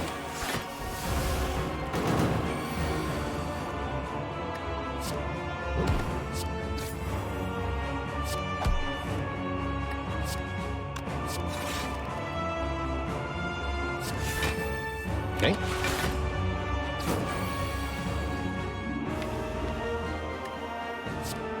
Rebound recursion. Bonk.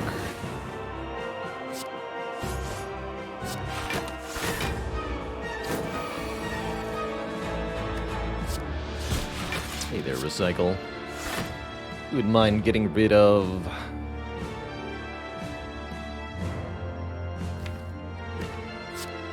Steam Barrier, would you? Getting close to useless already.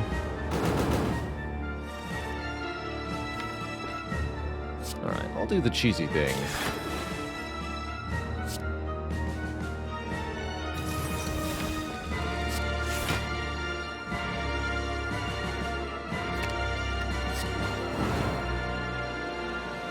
So, debuffing Awaken 1's strength before killing Awaken 1 causes Awaken 1 to come back with 0 strength, which makes the rest of this fight a lot easier. So-called piercing whale trick, sometimes referred to.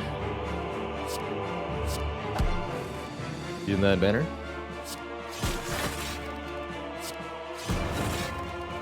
Time for blip blapping.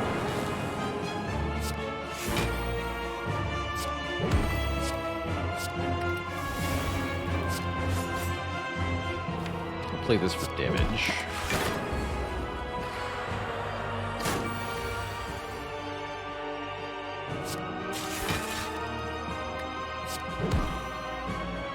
It was possible to use the recursion to preserve the giant Dark Orb from Phase 1, but I actually don't want it because I need to be able to kill with Hand of Greed, not with a 300 damage Dark Orb.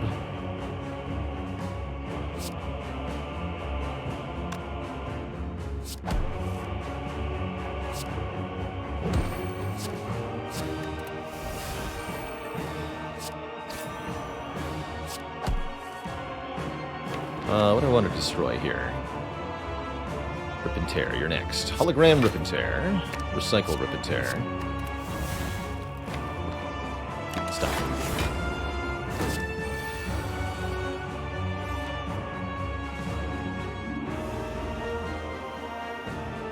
Now, I am allowed to make new Dark Orbs. Those are fine.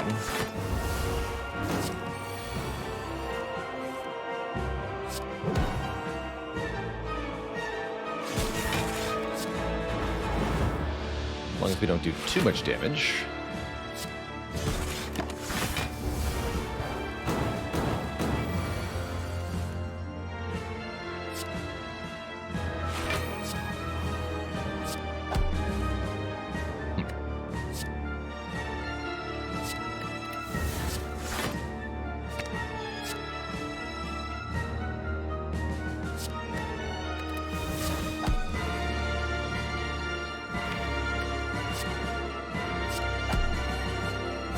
Ching.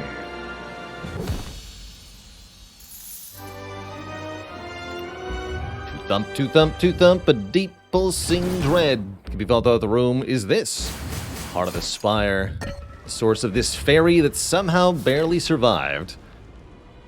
Act 2. Yeah, from that Act 2 to this Act 3, we've certainly come a long way. Runic Pyramid has helped a lot.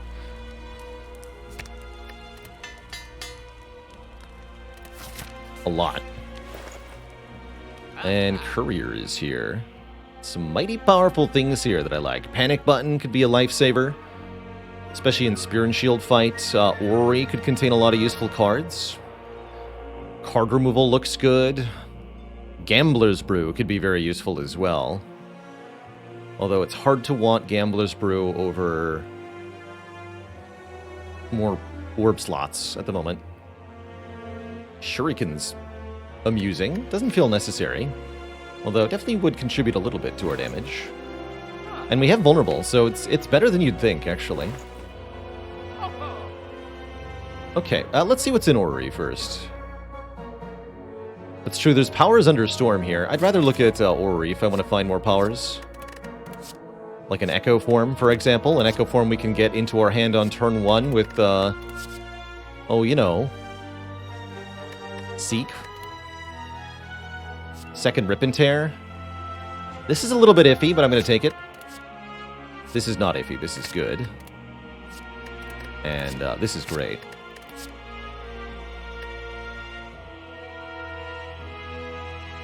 Second Hologram is also kind of fun, but we got to be careful because the deck is so huge at this point.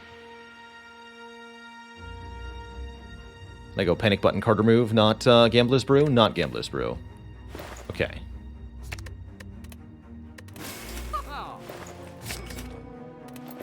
Good talk.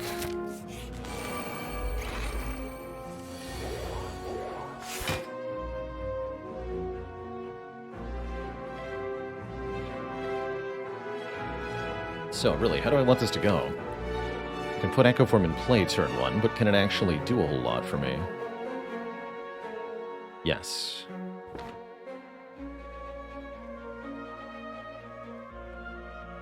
You just seek the other card you want to dupe. Double Dark Shackles next turn, actually kind of huge.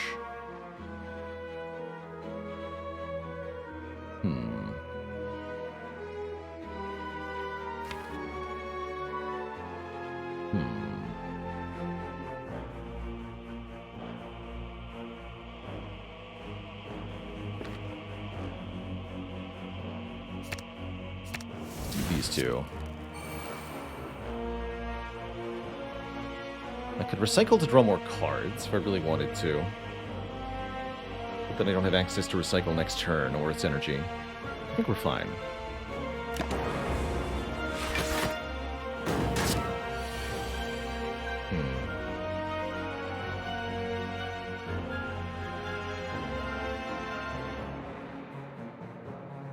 So, double recycle. Because I have Trip, I don't actually need to double Dark Shackles. So we should double something else, and I think double recycle is really good. We could get rid of both burns if we wanted to. I'm thinking we get rid of Rip and Tear and one burn, so I have one more energy to work with. This makes more cards. There's a Cold Snap. Good. So go Trip.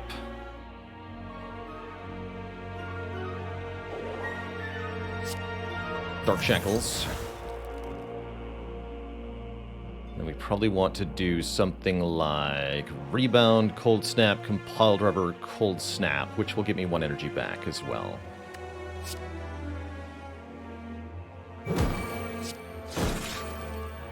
Ooh, go for the eyes. Neat. Even neater. We can weaken Spire Shield for next turn, which is extra valuable.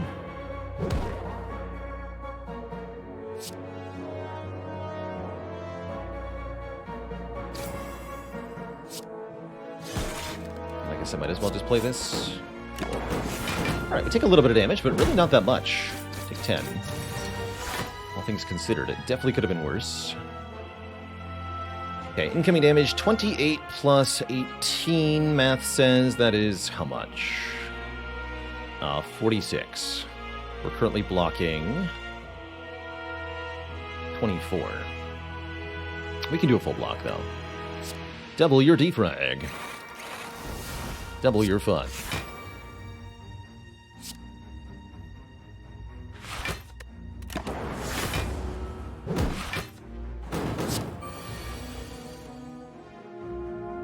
Okay. Still looking for that bias cognition.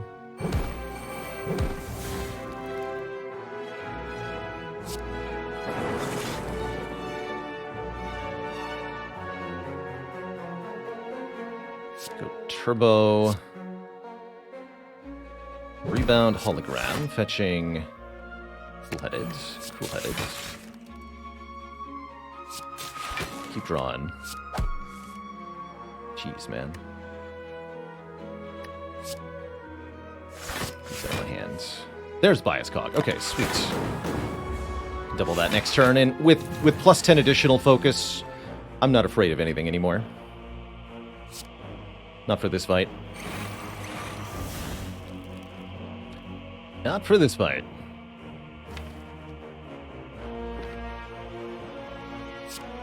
And we can even use the Panacea to block some turns of focus down.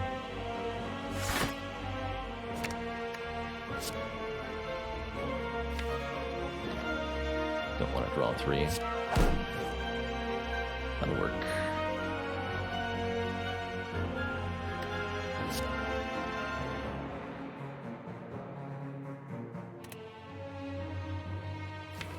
Let's go Recursion.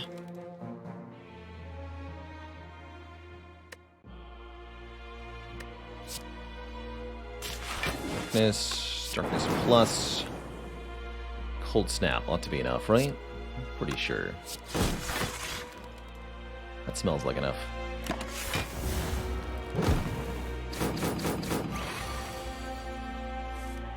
Dual cast will actually target the Spire's Spear at the moment.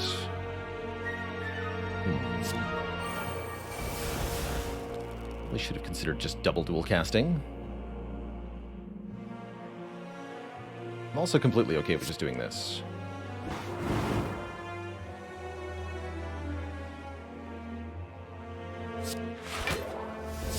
Seems fine as well. Now we can set up ink bottle or whatever for the next fight. Seems good to me.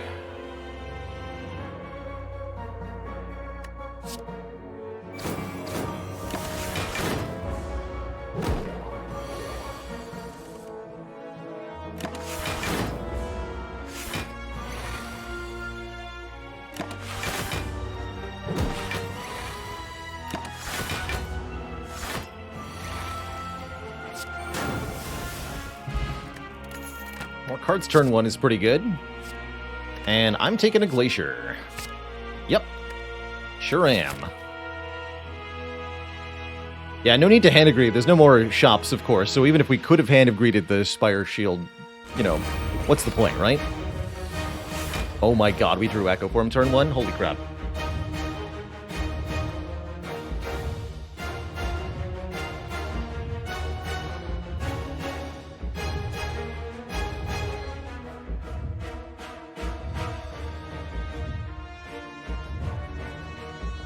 How do I want to do this?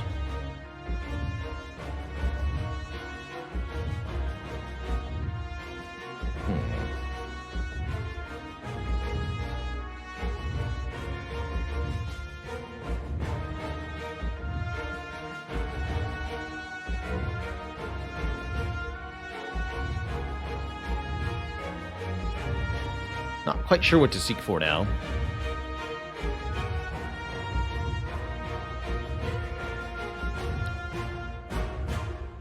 The original plan was to seek Panacea plus Bias Cognition plus turn 1, but the Echo Form draw changes things.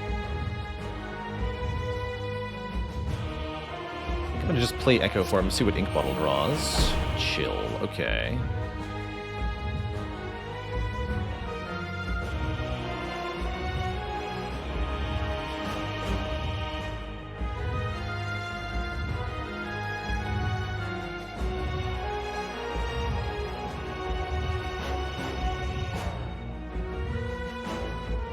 I think this will just work best if we just get as much focus set up as possible. Let's just seek Panacea Bias Cog, but I don't play the Panacea yet. If I play Panacea now, it's going to block the debuffs, but then we won't have any artifact left. And that's no bueno. Might as well play this chill right now. So it'll be Panacea later. Gotta deal with this first. Okay, double defrag looks pretty good here.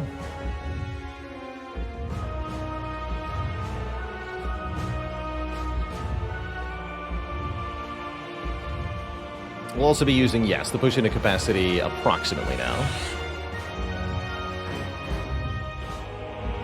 So first card we play is doubled. I think that should be defragment.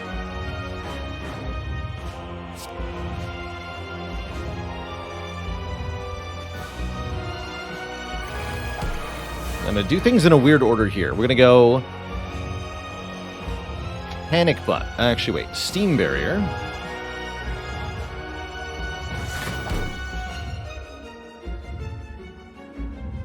Cold Snap. Steam Barrier. Defend. Panic Button. Then Panacea. Then Cold Snap.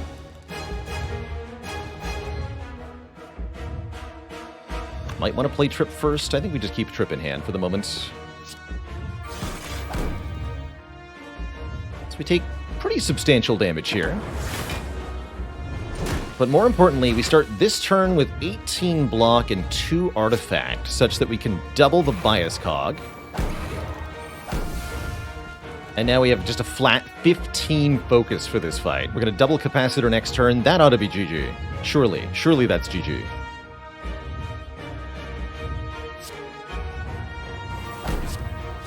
15 focus and 9 orb slots, good. They asked.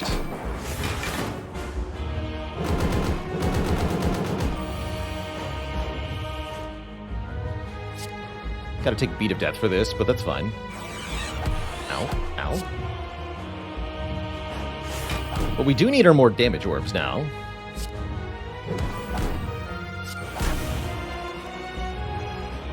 Double Rip and Tear coming back to haunt me.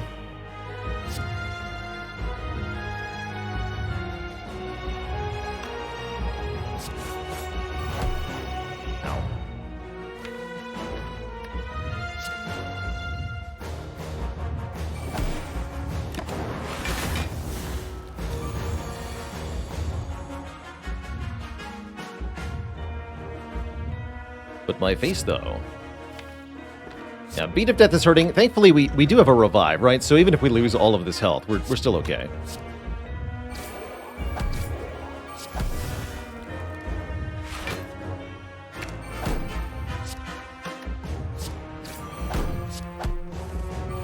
There's Glacier. Almost important enough to rebound, but it's actually not.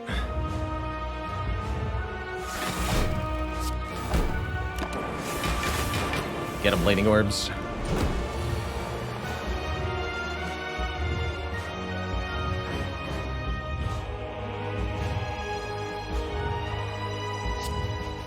Ow.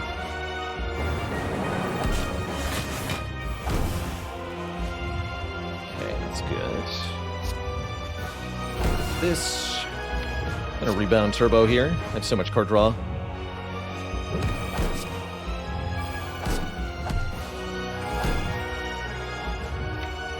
Okay, Recursion can block for us as long as there's a Frost Orb in front. Once we have all the orb slots full, this is going to go pretty well.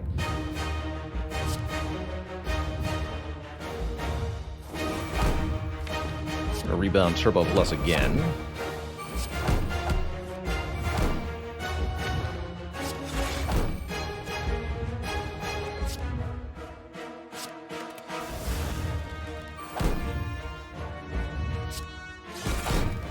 Okay, good talk.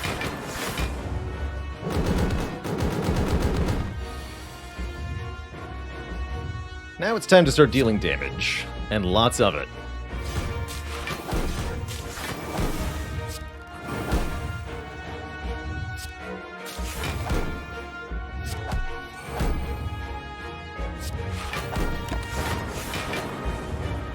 Lots and lots of it.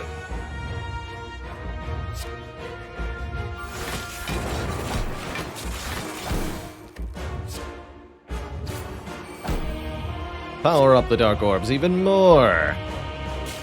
Ah. Power.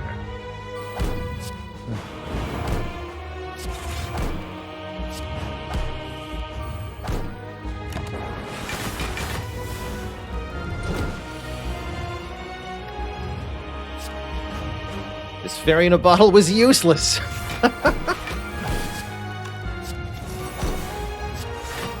Unbelievable.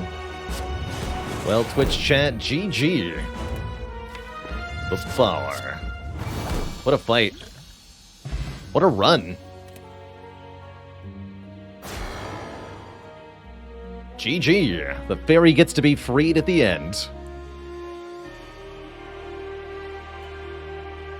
Never didn't have it. That's right, the fairy gave us confidence. The power to believe in ourselves. And not fear. And that is more valuable than anything. GG. GG. What a cool run. What a cool, cool run. Always don't have it. Is what I wouldn't say if I didn't win that run. Yeah. My favorite fight if I want to show off what a deck can do. Champ. The Champ. Champ just kind of lets you sit back and scale kind of as long as you want to. Champ's the only fight where you can reasonably win by getting to like 400 Metallicize. Have a free shot. The Spire sleeps, and so shall I. GG. GG. What a run. And we got some awesome rebounds. Steam Barrier finally... awesome masteries, excuse me. Rebound, Steam Barrier, Rip and Tear. 3 different defects. Rip and Tear in particular. The one that was a little tricky there. I'm glad we got that in the Ori at the end. Do I ever play daily runs? No, I find that the modifiers that the daily runs have kind of get a little repetitive. For example, once you've played one run with the Cursed modifier, you've kind of felt what they all feel like. So the daily runs for me, although they were really fun when I first started playing, they've definitely grown too repetitive for me to be interested these days. Big Biryani, thanks for the 3 months of support. You keep watching, I'll keep streaming.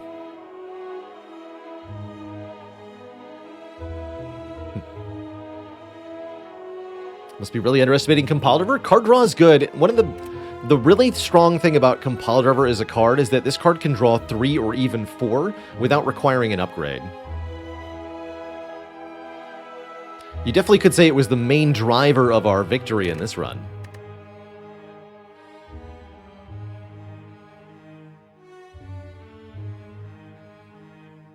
There were many steam barriers to our victory, but getting past them was a cold snap.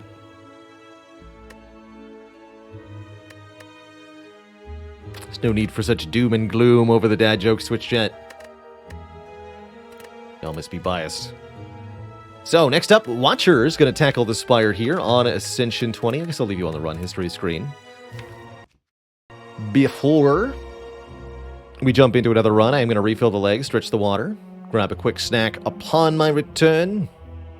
There's more Spire, everybody. Don't go nowhere. BRB.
Alrighty, Twitch chat, we are back.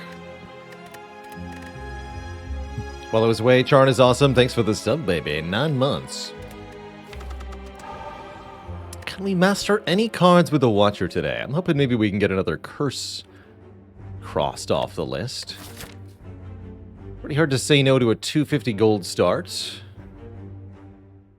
Although, if the act layout don't cooperate, it can be a little tricky. A max of 3 elites, and it's a pretty awkward 3.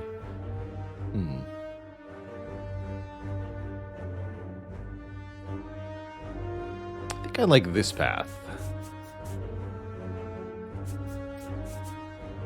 Take 250 gold into this shop. Prep for our elites. Clean house. How's it going, Flipberry? We do hand select the runs for the YouTube, primarily wins. That said, we do win most of our runs on Ascension 20. If you want the true win rate, the bot actually tracks it for us. We're above 50% on every character, and Ironclad and Watcher are about 70%, which I'm very, very proud of personally.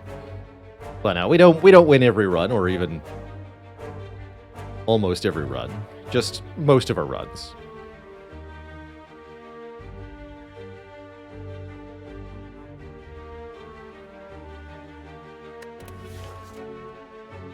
I also don't necessarily play to win on every single run. I play to have fun, primarily. To make a wacky build, and of course, this year to make progress in our own self-imposed challenge, which is mostly just about making me play wackier in Spire.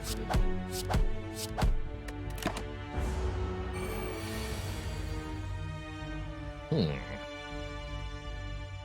think we're supposed to do this?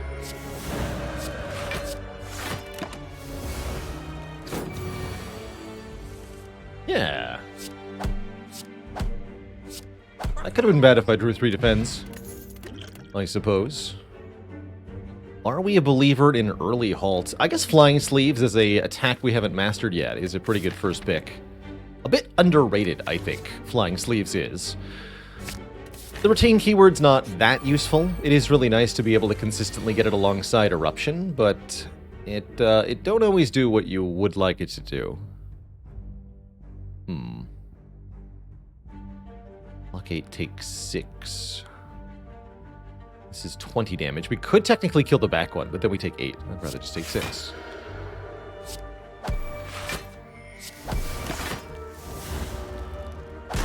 Take 6 is fine. I don't have isolated data for 2023 at the moment, but it would be pretty easy to get. I could make that happen. And I think once we finish the challenge, I'll take a look at the data from it. We have any videos on YouTube that we lost in? Yes, there are 3 that I'm aware of. 3 losses on the many, many uploads of the YouTube. So I definitely disproportionately upload wins. Meditate's a bit weird. I think I'd rather have either a follow-up or an empty fist. Follow-up seems like some nice value damage at the moment. The last card played this combat was an attack, gain 1 energy back after playing follow-up. That's gonna be my take.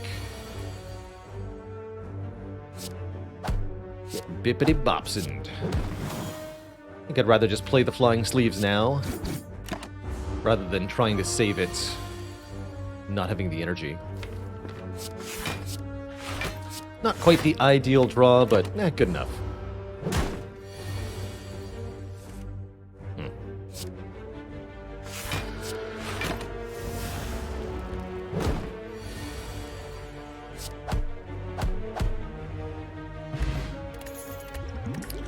Not the ideal early potions either. Early Tantrum, however. Tantrum slaps really well, and actually alongside Flying Sleeves and Follow-Up will be really good incentive for us to get strength of any kind, or a Talk to the Hand.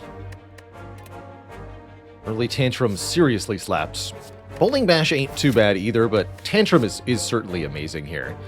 It's really absurd that Tantrum puts itself into your draw pile, because it lets you redraw and replay the same card multiple times, or potentially allows you to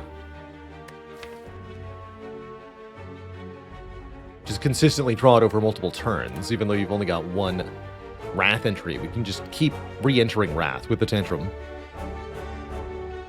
24 damage headed our way, turn 1. Not a whole lot we can do about it either. I suppose I will simply block for 18. Take 6 here. Could use the skill potion, perhaps. Rather keep those for the elite. Here we go. Kill them all.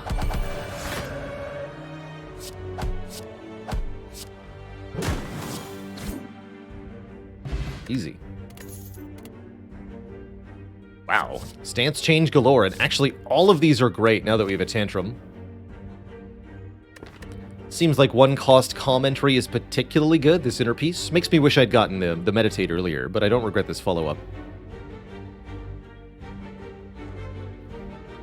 How much stronger do I assume I'm going to get in Act 4? No % stronger.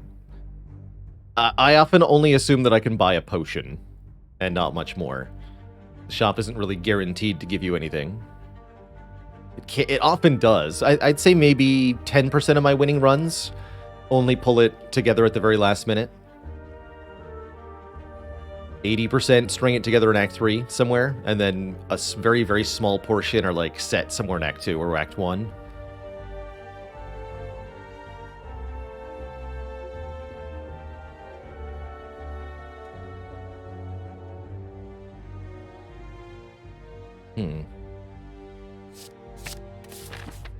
We got shop.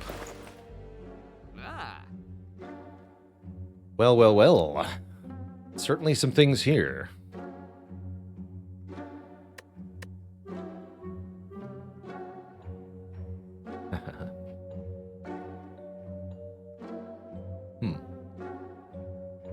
Currents, thanks for the 2 months as well. Hard to turn down an Apotheosis early on. We're definitely going to be behind on upgrades. And what I particularly like about Apotheosis on this character is that it upgrades the Miracle from the Pure Water, essentially giving you the energy you spend on it back, once it itself is upgraded. Belt plus Cauldron, what a fun combo. The elusive Wreath of Flame pick, it might be, I'm thinking about it. It's good with Tantrum and Flying Sleeves, it really is.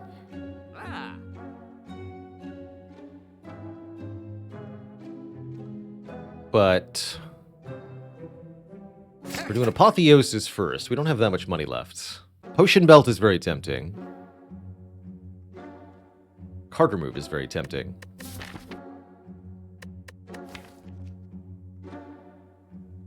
Really would like to remove a Defend.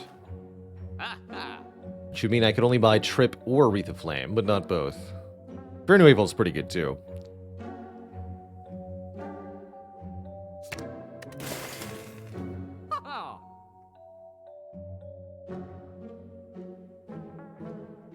We haven't mastered either of these, so they're both good pickups. We'll go with the Trip. Alright, I feel pretty good about that shop.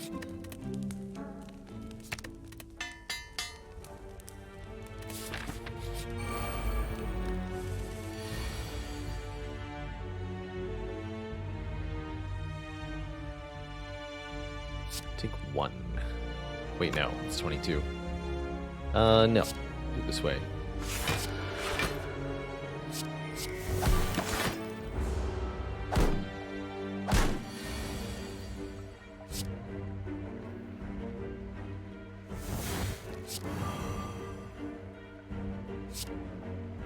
This just kills. This Flying Sleeves does 36 damage now? Holy moly. The power of multiplication on Watcher. Rushdown's pretty incredible with the stuff we've got going on. I gotta say, Cut Through Fate also very helpful here. But let's take a Rushdown. Draw 2 cards upon entering Wrath is very, very strong, especially with Tantrum here.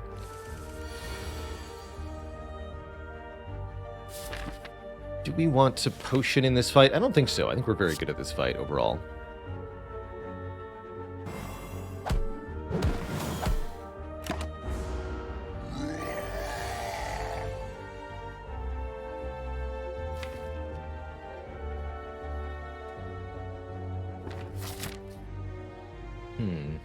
I'm going to use the Ancient Potion, just in case. I'm pretty sure we'll kill Gremlin Knob next turn here. But I'm not 100% sure.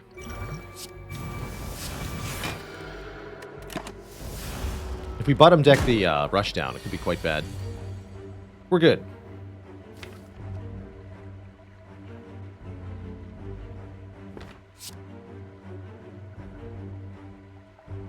Rushdown, Tantrum. And this is why Tantrum putting itself into the draw pile is OP. We can go Inner Peace, Tantrum, Tantrum, Strike. Just play the same card over and over again.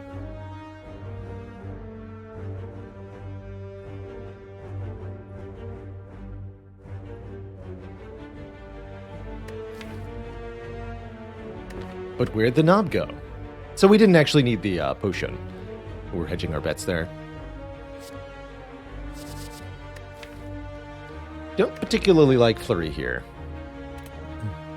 Might seem like a Flurry deck, but in my opinion, no deck is a Flurry deck until it has relics that make Flurry good. Skip. Keep it small.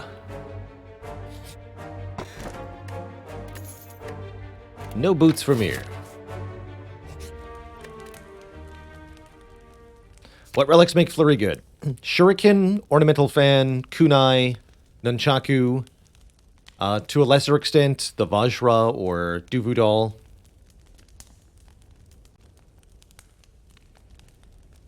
But mostly the ones that activate when you play 3 attacks. Ink Bottle is pretty good too.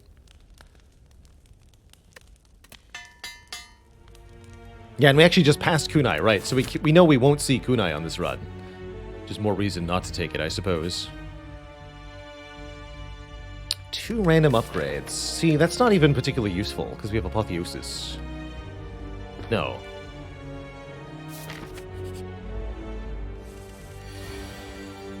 Guess Disruption won't be played, but that's what Tantrum's for.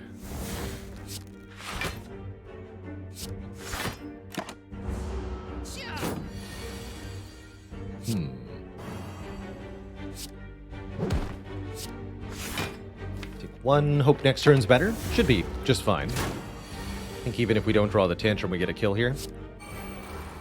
Yeah, just 3 strikes kills on its own.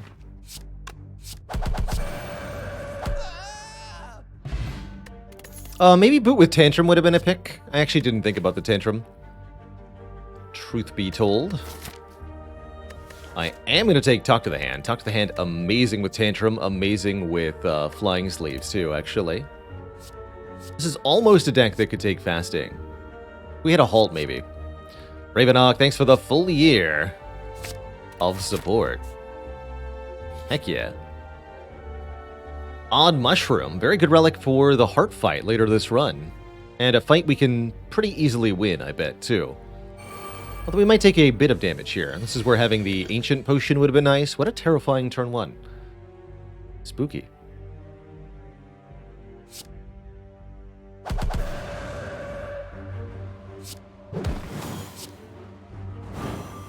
Can actually kill 2 of them turn 1, though, if I wanted to. Let's keep the Miracle and the Flying Sleeves, just in case we draw Apotheosis here. We did not, but we still kill them both. Easy peasy. Just do lots of damage. It's that simple. Worship. Mantra, huh? I think we'd rather have a Tranquility. 0 cost, enter Calm with Retain. Pretty good with the Inner Peace, actually. I think 1 Tranquility fits reasonably well into the deck. Kaiser Soja, thanks for the full year. Suspecting a great run? I think so. I also really don't like Divinity with Tantrum in general, because playing the Tantrum makes you leave Divinity. Alright. Lagavulin.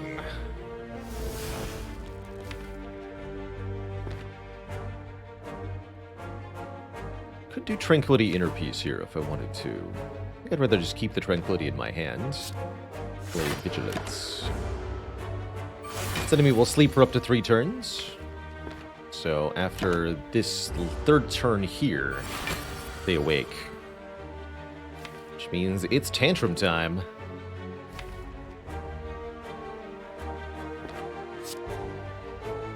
Actually, talk to the tantrum first. Tantrum, talk, follow up, strike.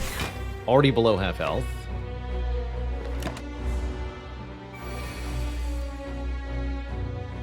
And now we get to break tantrum again.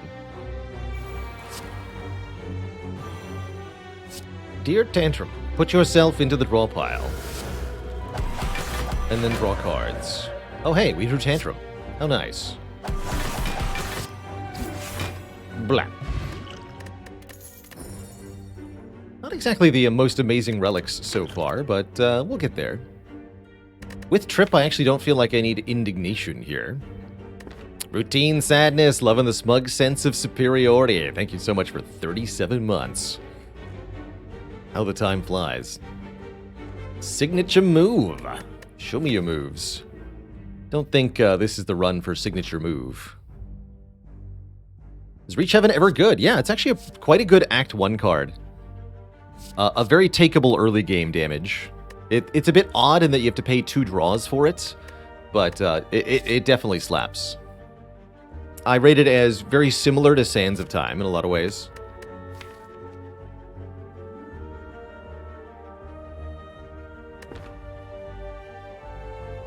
I don't think I'm going to take either of these allegedly better cards. This is an important card to have upgraded.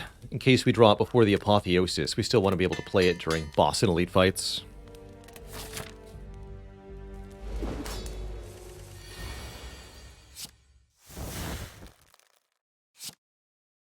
Choo. Right,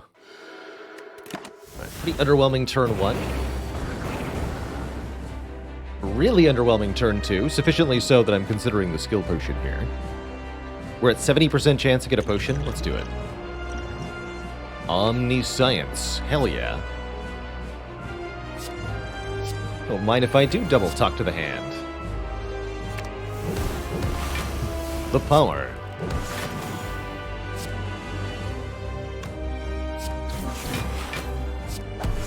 The blockening. That much block per hit that much block per hit is going to allow us to simply go ham. Not going to use this yet.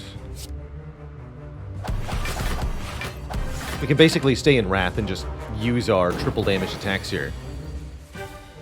Over and over and over again.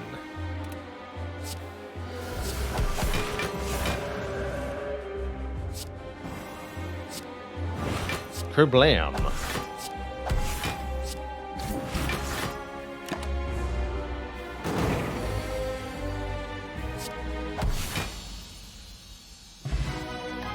Amazing. Really, part of what is making this deck feel so unfair is the Trip, actually. That we have Vuln at 0 cost is pretty busted. Actually mastered all 3 of these. Vault is definitely the simplest no-brainerist here. Pay, after Apotheosis, only 2 energy for a whole extra turn. It's pretty dang good. Again, don't like Divinity much with Tantrum, which makes Blasphemy feel kind of bad. Alpha, Beta, Omega, a better card sequence to use when you're doing less direct attacks and more blocking and setup. This ain't it. Let's take Vault. Let's take Vault. And Slaver's Collar for more energy during boss and elite fights. Sacred Bark to double the effect of potions. If we bought the potion belt, this could be good. Or Black Star for extra relics from elites. As long as we can kill those elites. Black Star would let us collect a whole lot of relics, but I'm wondering if the extra energy might be a little better.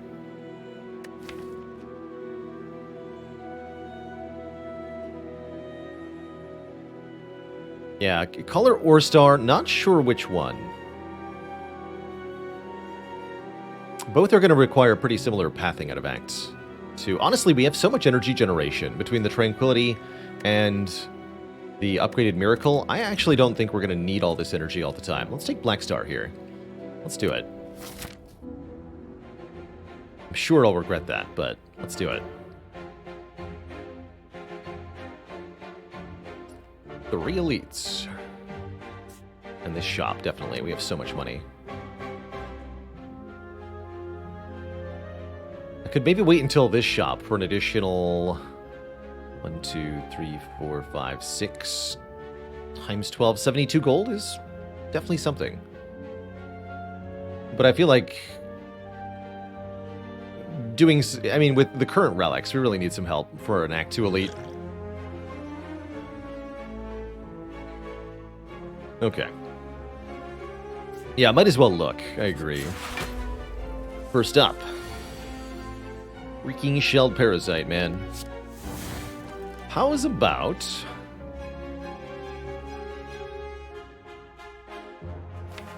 I just give you the blip blop. And we call it a day. Can Blasphemy be blocked by Artifact? No. No, it cannot.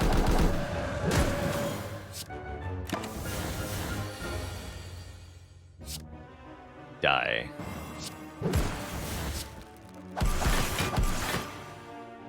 You stinky avocado. Mental Fortress is amazing block for a deck like this. Perhaps even better block than Halt is. I think if I had taken the Kunai, the Halt would be better than the Mental Fortress. But as it stands, Mental Fortress, amazing. There might be a command for that. I don't remember what the name of it is at the moment. I'm sleepy. Ah. Gain 5 max health, lose 22 health, or gain 6 max health. And a curse that we haven't mastered. Given that we're in Act 2 with a black star, I'm going to go ahead and desecrate this statue. Take 6 max HP. You can feel cursed magic seep into your bones. Always really sad to see this altar as the first event of Act 2 if you didn't get the Golden Idol in Act 1. Fight. Of course, now I have a decay for these nerds. Oof. Ouch. Owie. My face. I guess we're going to talk to the hand... Bear? No, let's talk to the hand Romeo. Block this, keep the flying sleeves. Yes. More than happy to use my attack potion next turn. Oh boy. That is exceedingly bad. As far as draws go. What do you have, attack potion? Wallop is good. Wallop is quite good. Tell me we can kill Romeo. Yes, we can kill Romeo with Wallop. Good. Okay. Next turn could be tricky, but this is good. Other option is actually kill Bear this turn, maybe. Do I have enough damage for that? 13 plus 27? Yeah, easily, actually.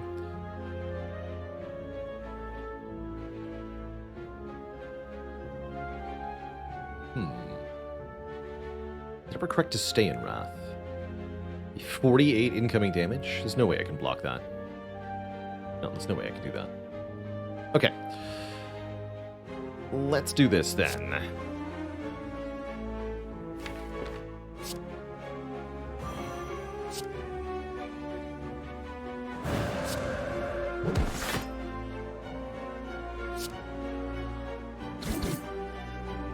Bear, no!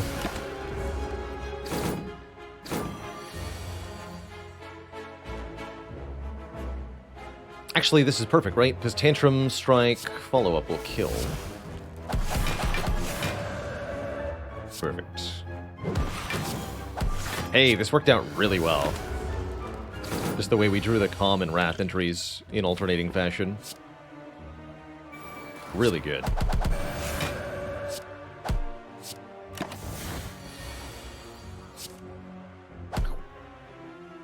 Nice. 28 bucks and a red mask. Prostrate plus. Don't think so. Indignation or follow-up number 2. Also, I don't think so. One more fight to get through before the shop. It's one baseball. That should be really easy, actually.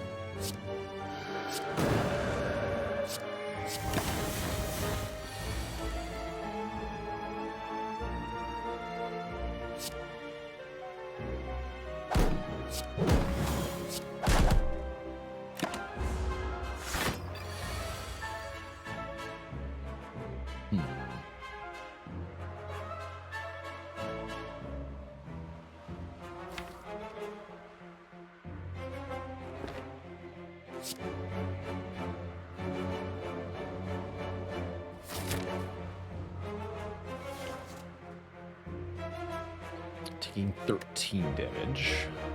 Trade this for 4 health right now. I would like basically any other potion, so I'm going to use this right now, actually, for the minuscule amount of health it gives.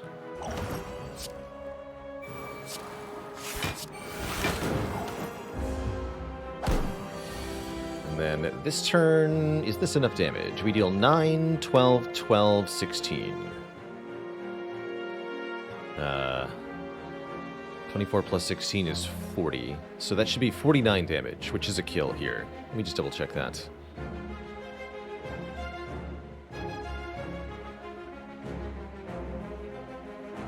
Yeah.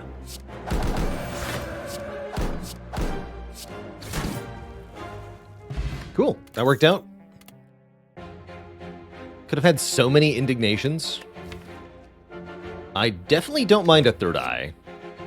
Block and Scry is very nice, especially upgraded Scry's 5 cards. Looks at the top 5 cards of the draw pile. Hey, if we want the double apotheosis, here it is. That said, might be better to buy Incense Burner to make ourselves intangible every 6 turns.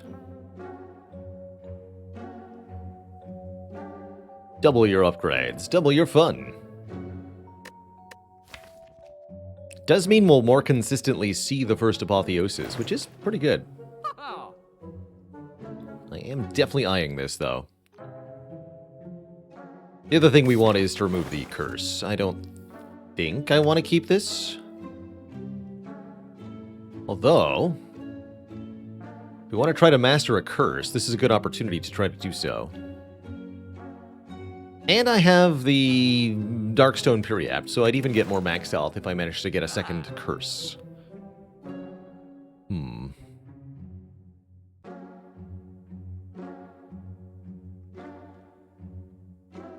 Let's try it. Sure. I'm definitely buying Incense Burner then. And we're still removing a card. It's just going to be a defend. Just get Blue Candle. Easy. Lock Pot or Explosive Pot? Explosive Pot. Good talk. Alright, our first opponent is Book of Stabbing. I'm terrified. Actually, not that terrified.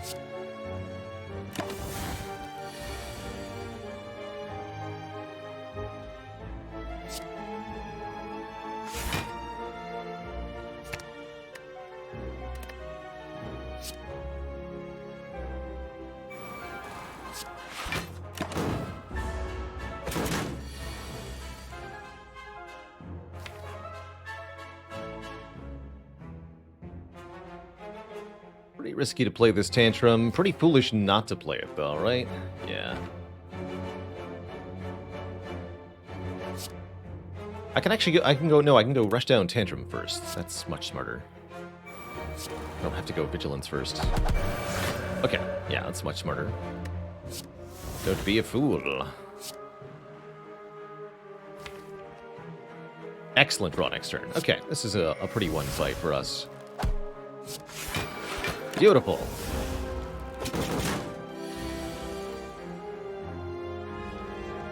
See you later, Phaley. Enjoy your 2-week vacation. We'll try to manage our best without you, but we will certainly miss you. And hopefully the bot won't break too much. Be a fun little independent troubleshooting experiment. But thanks for everything you do here.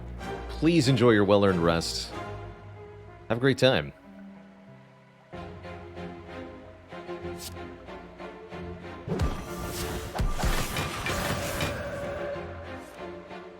Oh my. I'll just go ahead and do that again.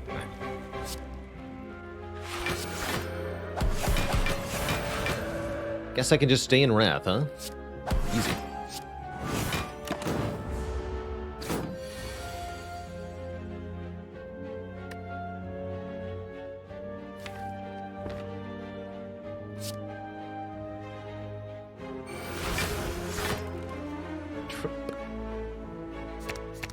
Trip and strike.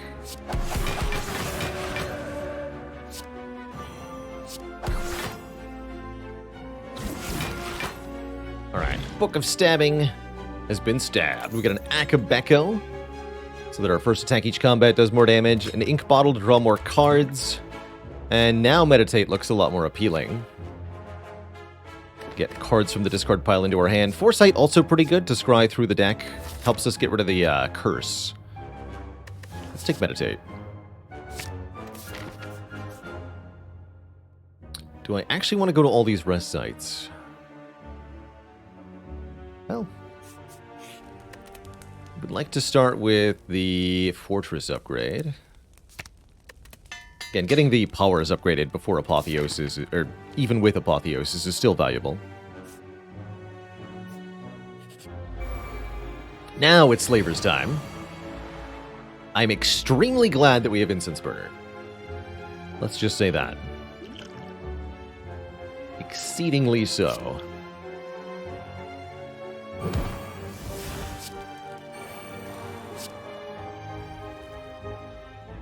Not much of a turn one. I don't think I'm going to use either of my potions at this moment. It's not like we're taking damage, although getting weakened is pretty bad. We just meditate one strike, which is, again, underwhelming, but oh well. There are some good hits on the skill potion.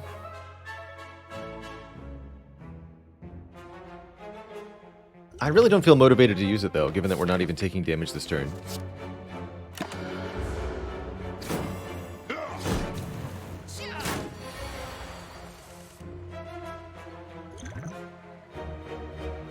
Pretty good draw. Between Third Eye and Inner Peace, we can surely find something to play.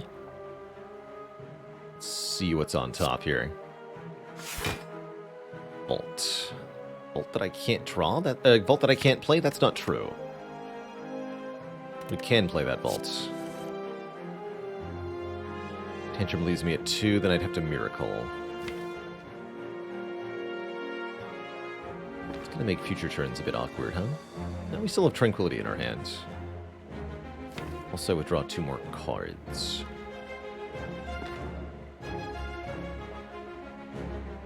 So we could even draw Apotheosis. We didn't.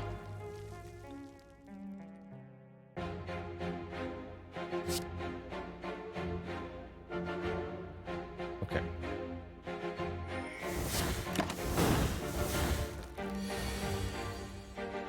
One free turn, please.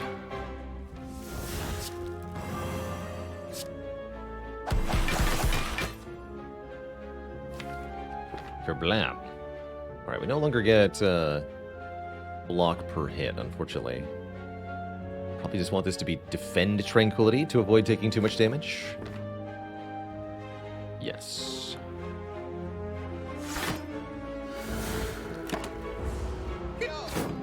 So the remaining cards do I think will be hardest to master? Probably Pain, at least as far as the curses go.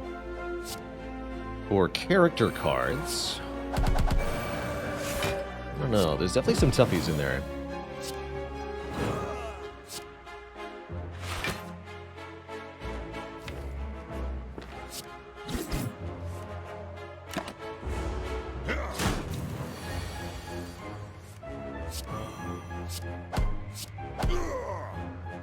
Conjure Blade could be pretty tricky for Watcher. Stop offering me Indignations. I don't want them. Maybe I should just start taking them. We could still get Indignation mastered on this run. It just seems so redundant with Trip. Shmamaru, thanks for 23 months, nearly 2 heckin' years. Yeah, I don't need it.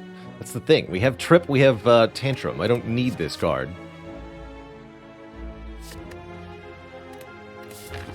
I'll take Swift Potion over Skill Potion, though. Skill Potion's unreliable as heck. HECC. Duality's here. Whenever we play an attack, gain 1 dex. Man, this could have been a Smoothstone Kunai Duality run. Should have taken that Flurry of Blows. So, shop or not? I'm going to go with not. We only have 99 gold. That's not enough to do anything at the store. Nothing meaningful anyway.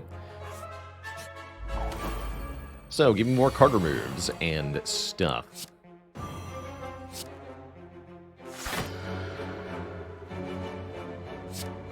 Akabeko, get him! Oh, I should have done that first. That's right, order.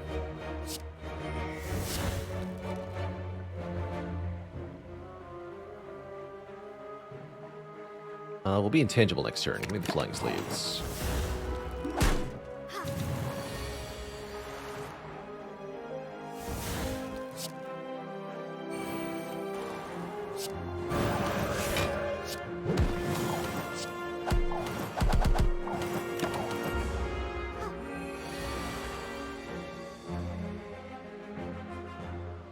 Book of Stabbing first and Slavers second. So this would be either Grim Leader or Book of Stabbing. Okay.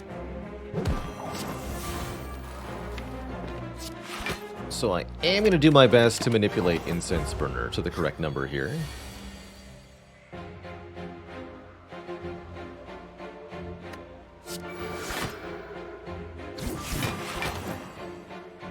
What I believe is the correct number for an elite fight, which in this case is going to be on 4. I want to be intangible on turn 2 of the next fight.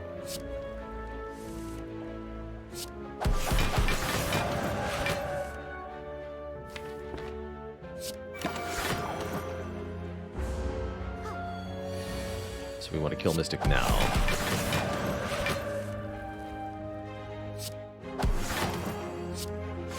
Also want the ink bottle on a higher number.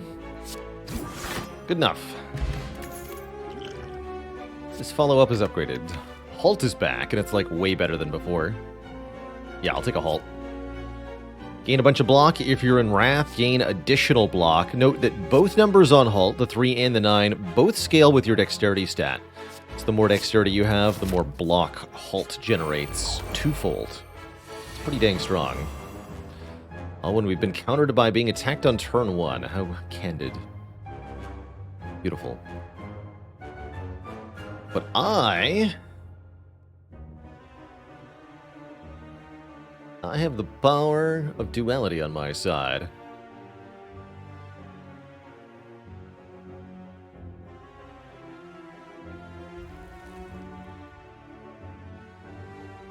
It'll be 9 by 3 if I enter Wrath from our opponent here.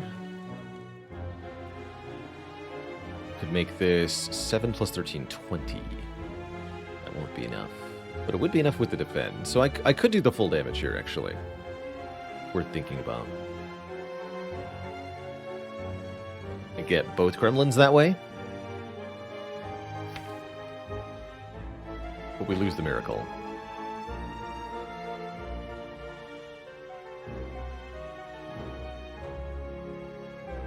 We also stay in Wrath for next turn. Yeah, that's worth it. Okay.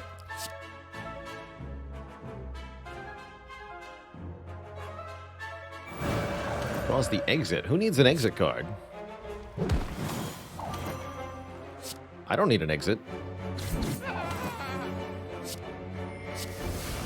Look at this. 7 plus 13 off halt with 4 points of dexterity. 29 block. Easy.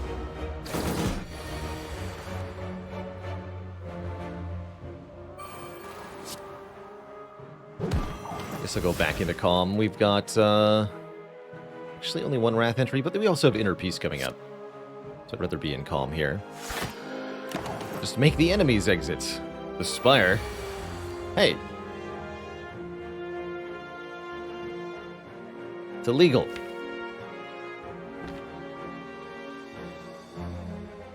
Really bummed that I can't play Mental Fortress Vault yet.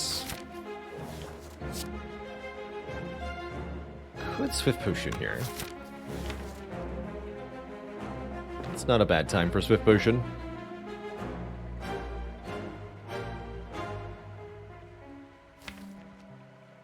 Sure, let's do it. Perfect.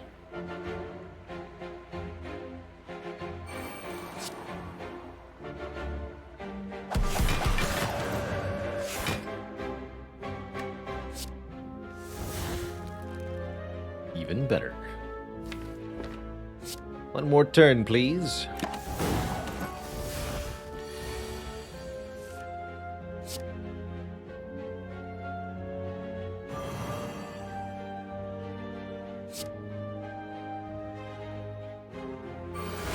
Tantrum U. Good. 36, 27, 33. Not quite enough to kill. Not quite.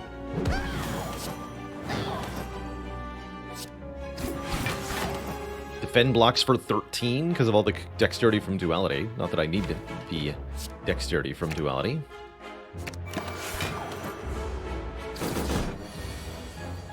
Let's see. Do I need incense burner on a particular value? Just the highest number is fine.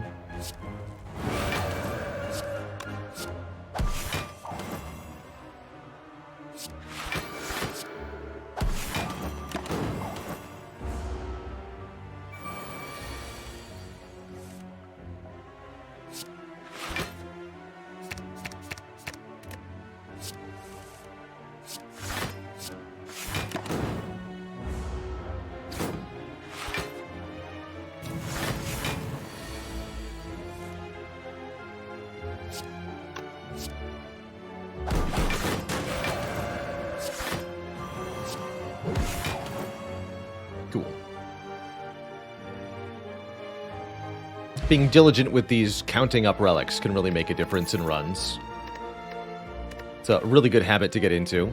War Paint doesn't seem that good, but here we are. Empty Fist Prostrate, the second Flying Sleeve. Let's do it. Let's lock it in. It's actually genuinely not that bad with the Talk to the Hand. Anyway. Gremlin Horn's a really good relic, giving us an energy and a card draw upon any enemy death, including the minions of the Bronze Automaton. And Vault got upgraded, which is actually not bad. Genuinely. Upgrading Meditate is pretty reasonable. Recalling is pretty reasonable. Let's just recall.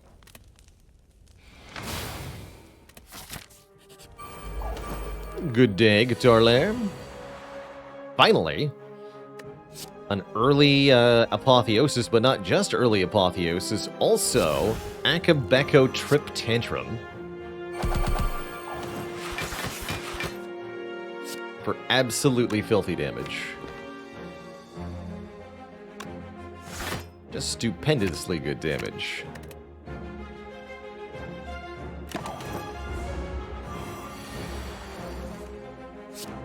Boop.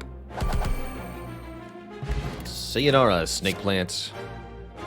We haven't mastered Just Lucky, and you know what? It's a very good card with Duality, giving us 1 dexterity per attack we play. Scry's a little bit too, which is genuinely useful. I'll grab it.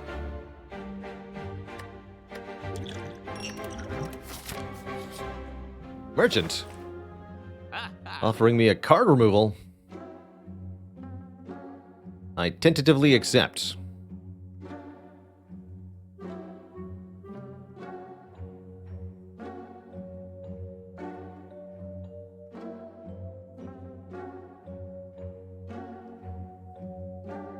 Flurry of Blows is definitely better now.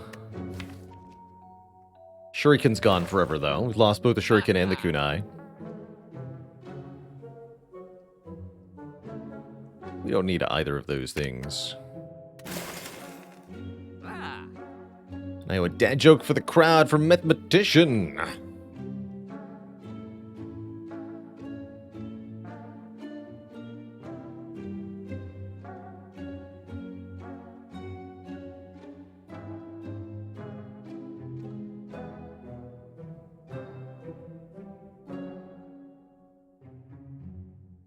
Did you hear about the college professor who ended up in a terrible accident on the highway? He was grading his exam on a curve.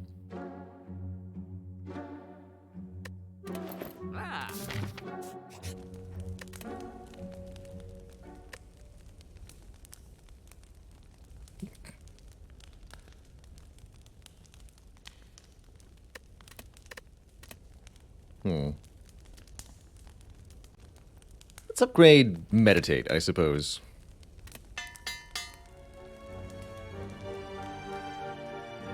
Hey there, Routine Sadness. I think speedruns for me are mostly a thing of the past in Spire. Especially long-form speedrun content like the A1 to A20 stuff. If you're looking for somebody who does that content currently, I would suggest Speedfrog. Occasionally does stuff like all achievements speedruns.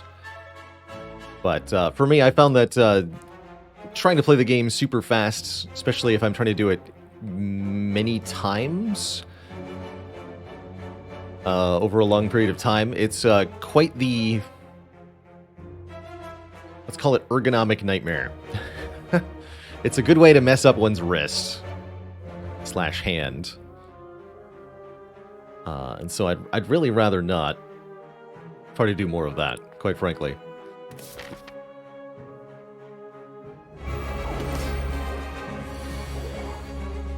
Guess this is as good a time as any for a power potion. These days I've got an ergonomic style mouse from Logitech, is what I use currently. This is not what I had when I did the A0 to A20 speedruns. Sergeant Beatstick, thanks for 11 months. Hello. What do we want? Scribe Return or more Wrath Draw? I want more Wrath Draw. Double Rushdown for this fight. Let's do it.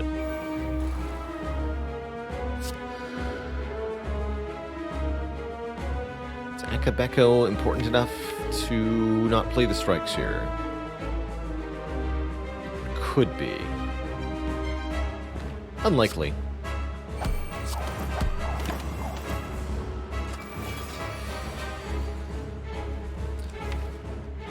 So, Trip could allow us to apply Talk to the Hand. That could be worth it. Let's start whittling away at these. Can't Vault and Meditate, but I can Meditate Vault. That'll do. There's Trip. We probably also want to Meditate Trip. Meditate Trip and Vault. That's going to let us remove the artifact from the Bronze Automaton. We could also just put the Talk to the Hand on one of the minions and do that, but I don't think I want to do that.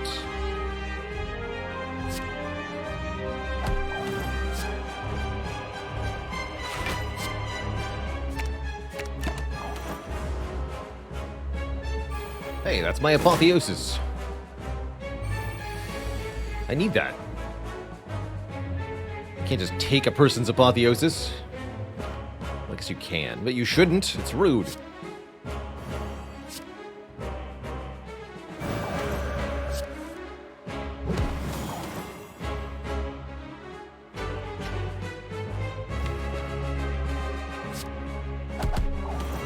Gremlin Horn, thank you.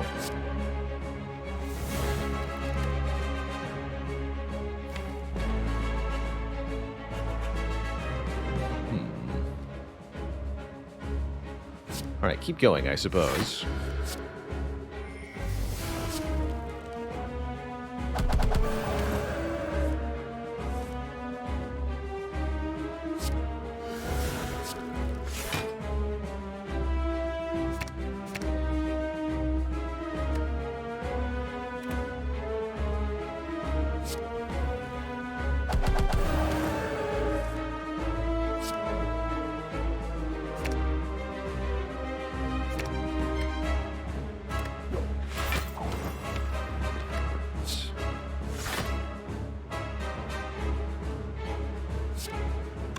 Holding on to Mental Fortress Plus, that's right. And I have Gremlin Horn. That's also right. So we can do Fortress, Meditate, get back, Talk to the Hand, and I guess Halt for this turn. Alright, this fight's over. We have absolutely crushed it here.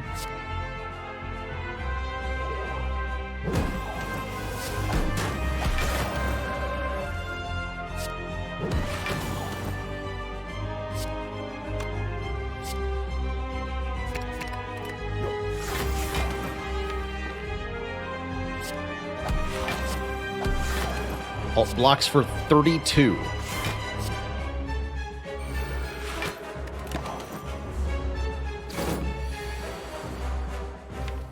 Didn't set up Incense Burner for this fight.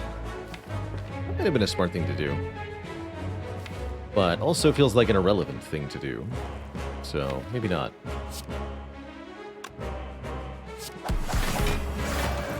Is there a reason I removed the Defend instead of the Decay? Yes. Ultimately, the answer is our Slay the Spire Mastery Challenge, our self-imposed challenge this year. I need to, at some point, win a run of Slay the Spire with 2 copies of Decay. So we are keeping this 1 Decay, so that I might have a chance of finding another one later, purely for the purpose of having a difficult/interesting time in our runs. And you know what? I like it.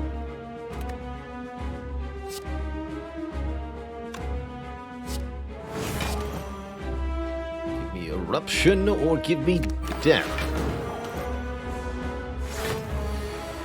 Or something. These are all great cards. But I don't have room in hand for all of them.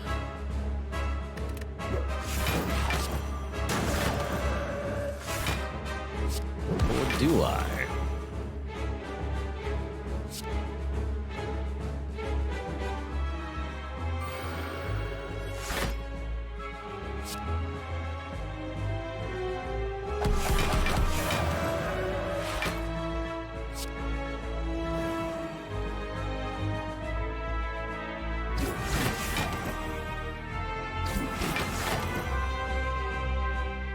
Just almost block the Hyper Beam in Wrath here? That's stupid. Or we can just kill. That's even better. Easy. Ancient Potion, very breakable. This actually might be a good use case for Devil Form. One of the rare cards we haven't mastered on this character. Devil Form gives you an increasing amount of energy each turn. It's really good in decks that have lots of card draw. Meanwhile, Conjure Blade, an X cost card creating an X hit card. Strike an enemy X times, very good with Talk to the Hand. But you need an energy surplus in the first place for the Conjure Blade to be good, and we don't have that. I'll take a Devil Form.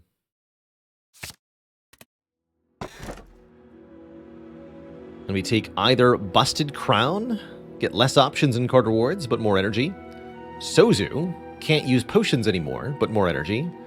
Or we say, because we took a Devil Form, energy up relics are for chumps, I'm going to remove 2 strikes from this deck. And that's kind of how I feel. Energy relics are for chumps. Purge 2 strikes.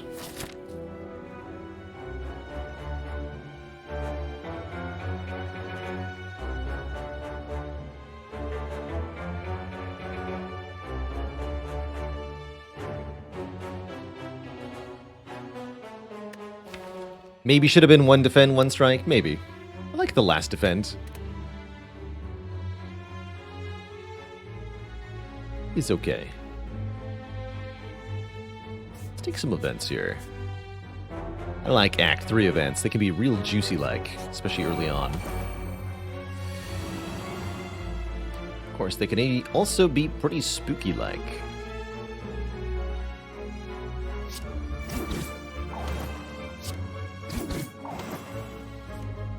Thanks, Gremlin Horn.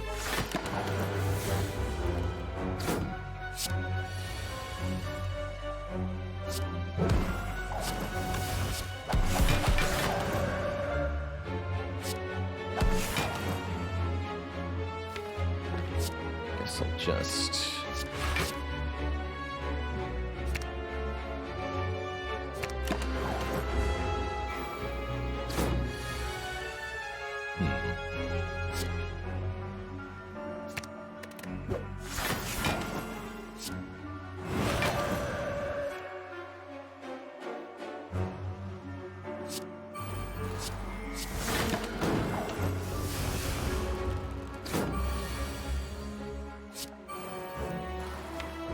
Thankfully, we have an easy answer to the spiker here, which is B, intangible.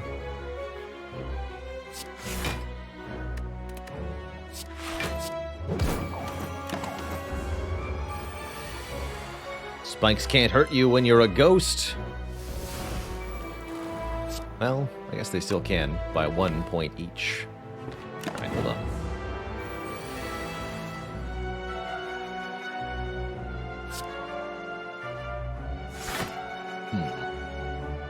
Having this issue where it's hard to get into Wrath in the first place, because only our attacks enter Wrath. It's a slight issue.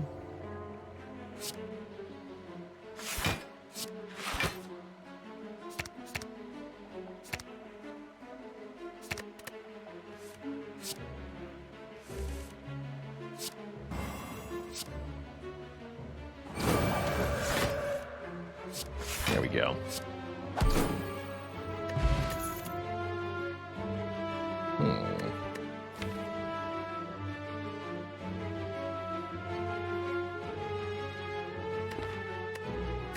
I think once we get the Deviform in play, the fasting is irrelevant. Be 2 energy starved if I play fasting before. Well, it's kind of nice with the ancient version. Let's skip. Hey, there's some energy. Every 10 attacks is 1 energy. Don the red mask to gain 222 gold. That ain't too bad either. Is an ancient pot just for dexterity with the duality? Yes, also that. That's a better use for it.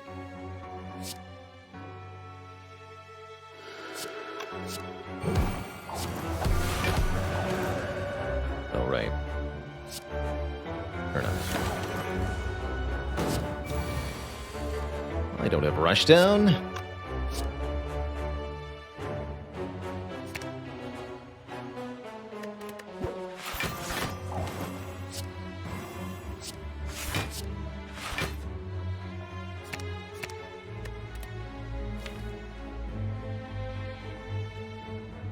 Take back the most damaging things. Eruption, flying sleeves. Kill him this turn.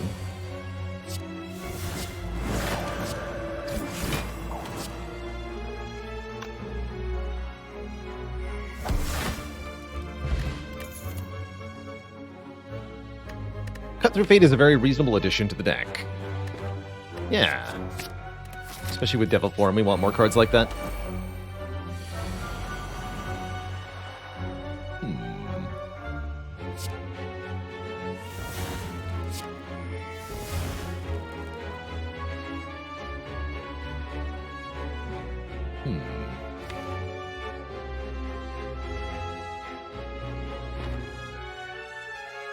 Probably don't care about Devil Form here. We want to do something like Vigilance, Eruption, meditate them both.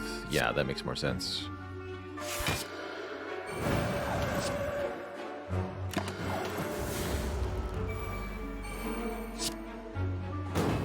Double Spiker is thankfully not too big of a problem.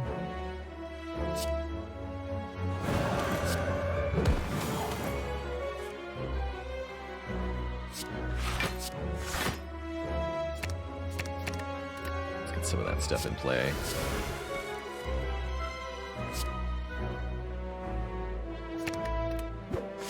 So much bonus energy and card draw now. Nunchaku, Ink Bottle together are having a good time.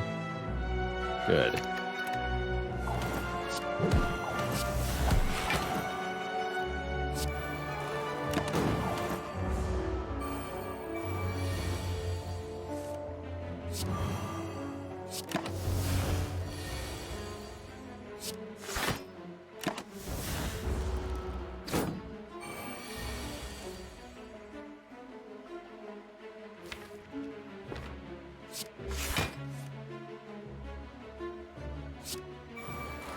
Oh.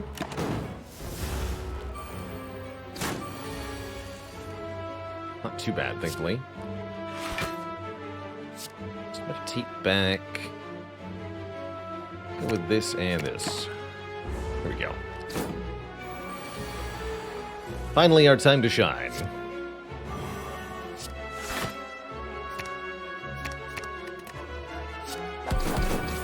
Tantrum the Spiker, without fear of retaliation.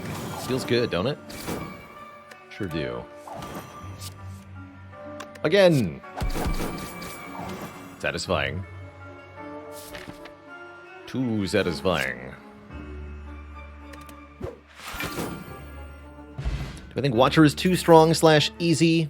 She's in a bit of a weird spot. She feels very, very strong and very easy. Taking Weeb, by the way. When she's going well, but even the best Watcher runs, like even this Watcher run, as smooth as it seems to be going, all it takes is for me to make one significant mistake during a fight and end up stuck in Wrath, and we could lose the run very, very fast. So it feels easy so long as you're not making mistakes, but not making the mistakes in the first place is what's tricky about Watcher. Whereas the other characters, it feels more like a struggle of resource management. In Watcher, it's a struggle to make sure that you play correctly. And that may or may not be easier or harder, depending on your practice with each character. Just like a different kind of difficulty.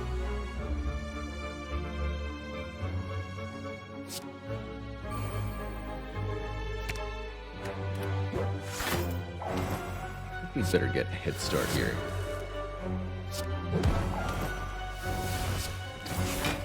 Perfect. Yeah, that's a good turn.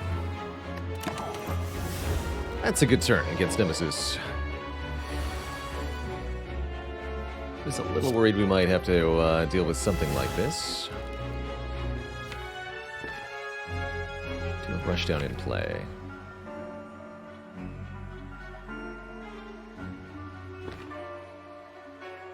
I'll play your game. What do you got?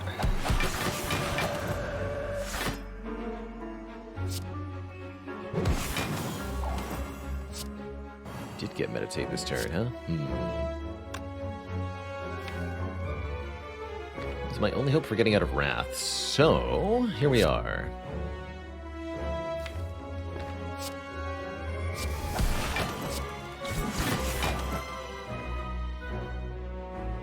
Gotta take some damage here, unfortunately.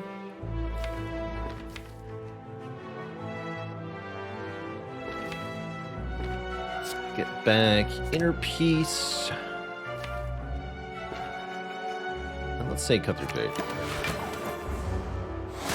See, if we play Vault there, what happens is that we draw into this hand with no commentary, and Nemesis is still attacking us for 90 now. We don't have an answer to that. Playing Vault there gets us killed.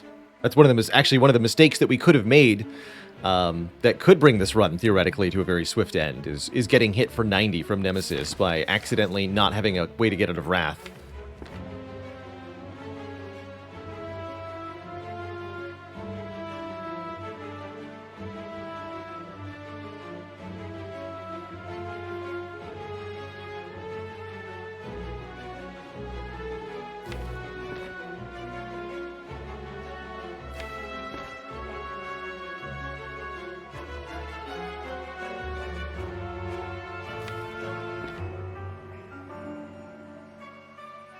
We want to Inner Peace at the end here. Discard this and this. We want Weave in the discard pile, so we play Tantrum first. Then we Weave.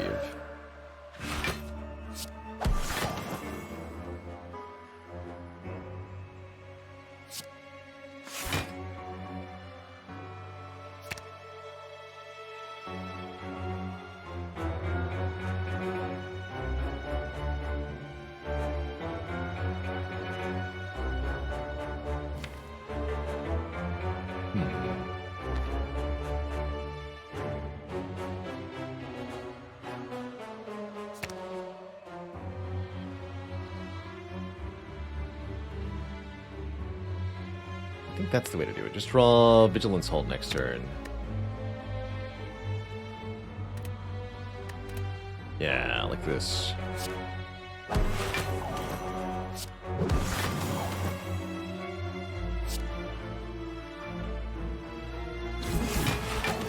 Actually, this just kills. Even better. Cool. Light. Teardrop Locket starts us in Calm Stance. Speed Potion could be 5 additional dexterity with the Ancient Potion. Seems really good. Let's keep those.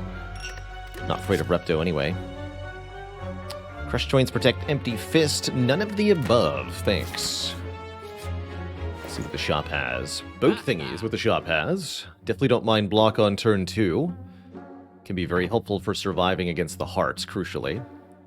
Good Instincts with all of our dexterity is also well worth considering here as a card. Oh, did I do that in the wrong order there? I did.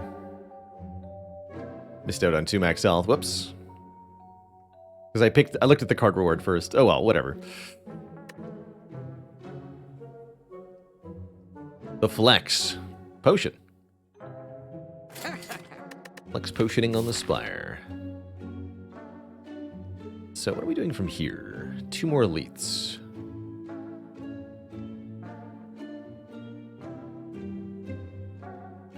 Could visit or not visit a rest site. Seems like not visit is probably better.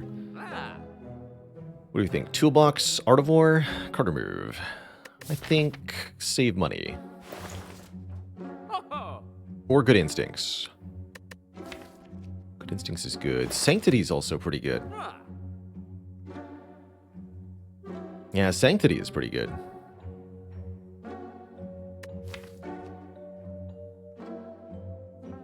This deck wants more card draw. Okay, I'll take a Sanctity. We'll fight this giant head right now. Devil Form turn 1. Perfect. Just gonna play that and call it a day. Don't mind if I do.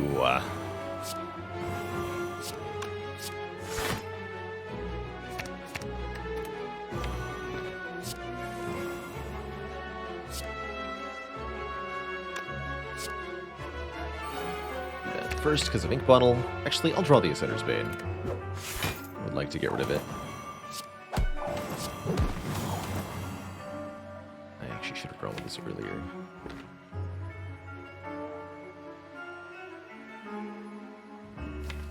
Oh well, that's fine.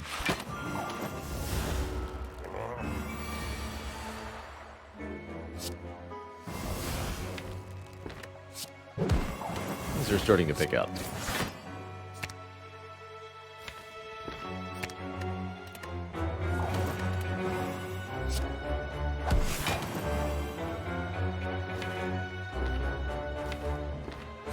One more setup turn here. What I really like about Vault with Devil Form is that it banks more energy, essentially. Which is extra good. Discard the Tantrum. Draw 4 more cards. Oh yeah, we're just going to pop off right now, actually.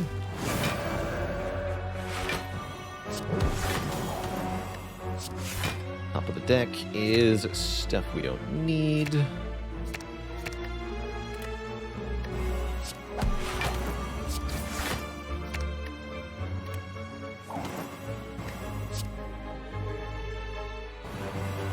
I'm gonna make Meditate kind of useless. That's fine.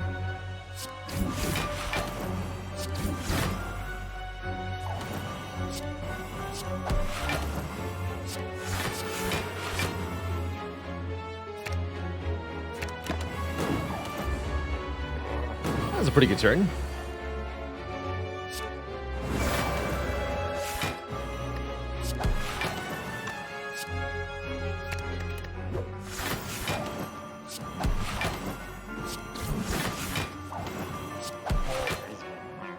Dead. Oh, it's omelet time, Twitch chat.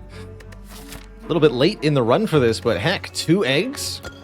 Don't mind if I do. Toxic Egg and Frozen Egg means any skills or powers we find will be upgraded, such as the second Sanctity, which I will take. Excellent. Third egg? No, Smiling Mask, which is good, because we have very expensive card removes. That actually could make going to another shop worth it. Although I'd have to go to a useless rest site. I don't really love that. Let's just not. Ooh, glowing tesseract. Here's where we can get second apotheosis. We also have singing bowl, so we can skip these card rewards for 2 max health if we want. Deep breath plus, panacea plus. Could have double deep breath. Finesse is also really good here. These are a bit odd. Double deep breath. We are fighting Time Eater. I don't think that's going to be much of a problem. Double deep breath is really cool. Let's do it.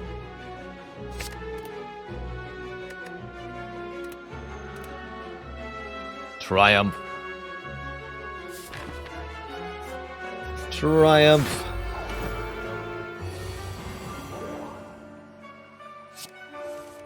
Definitely worried about Beat of Death currently.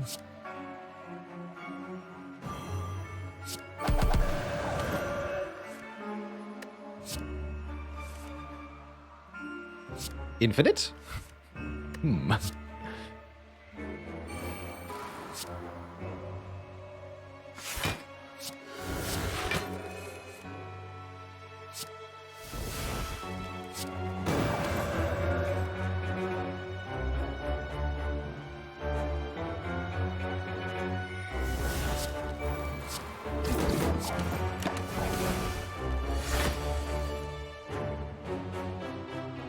Might have made a mistake. I don't know. We're good. We're good.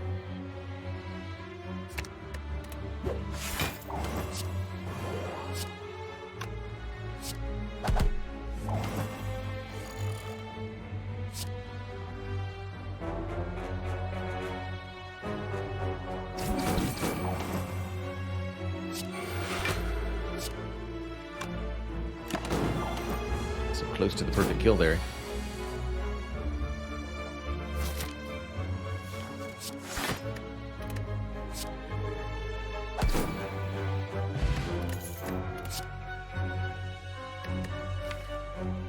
Definitely like Weave more than I like Flurry of Blows.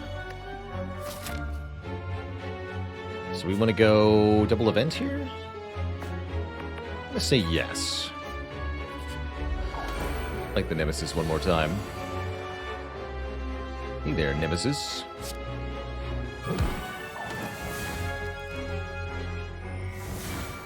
I'll take a little bit of damage to get Devil Form down. You stinky. Stinky Nemesis. Ooh, actually. You know, this looks like it's gonna be fine. It's both good next turn.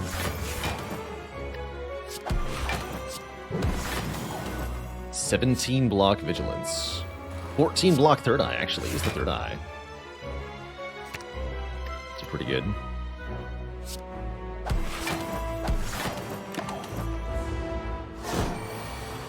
The blockening is here.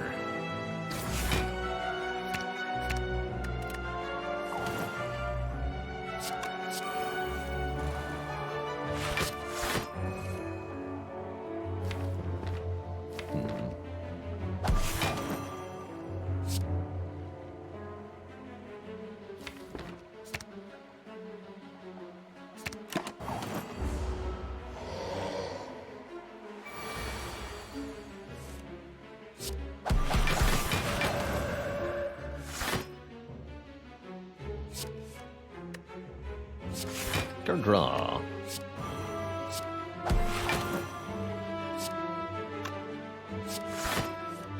I have all the energy in the world.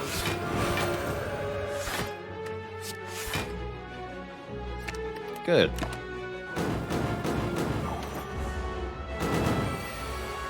$90.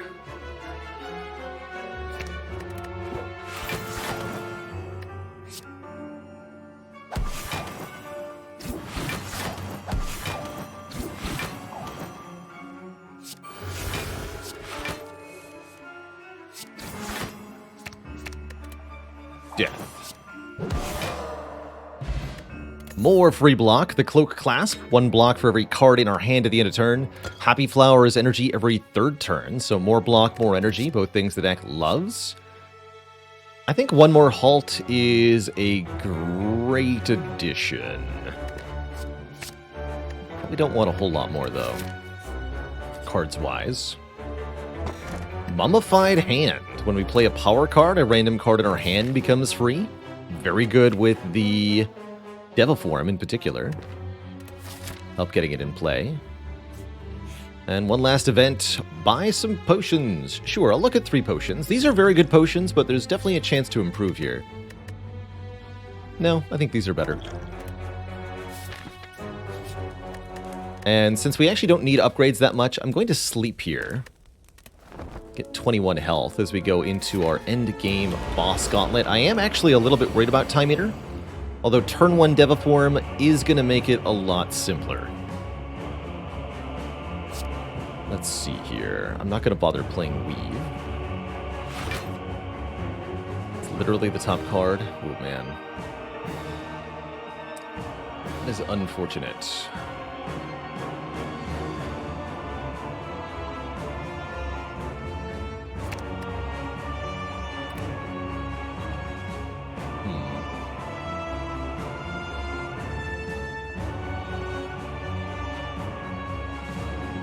They do Mental Fortress. Might be better now to Deep Breath. Problem is, if I Deep Breath, then we know Talk to the Hand won't be the top card of the deck anymore.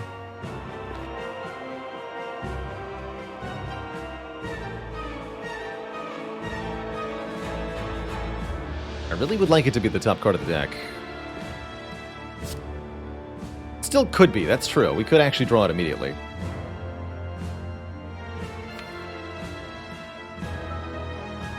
That we're substantially less likely to. Take the hit.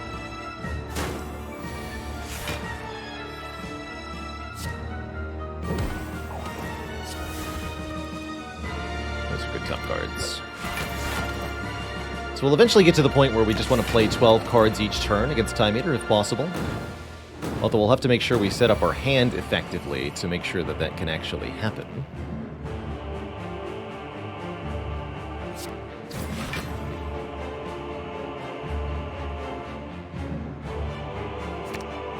Vault yet.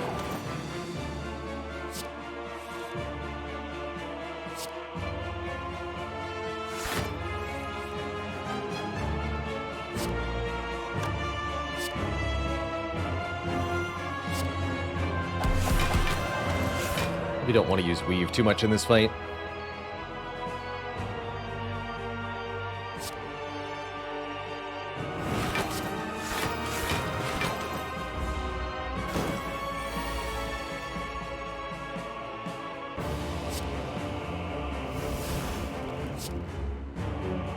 Having rushed down and play yet hurts.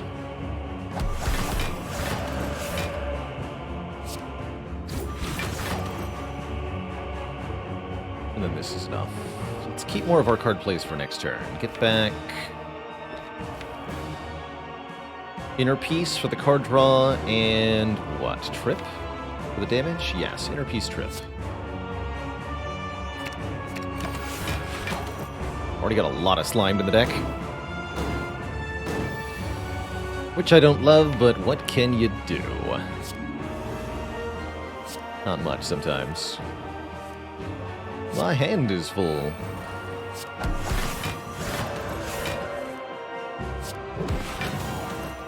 Halt just casually blocks for quite a lot here. We can actually just stay in Wrath, I think, if we want to.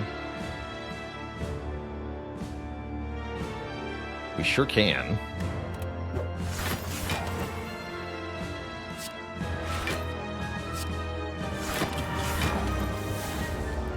Block for 88.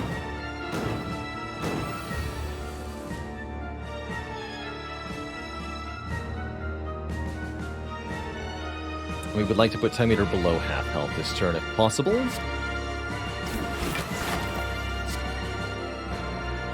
That's 239. That's perfect, actually. Good.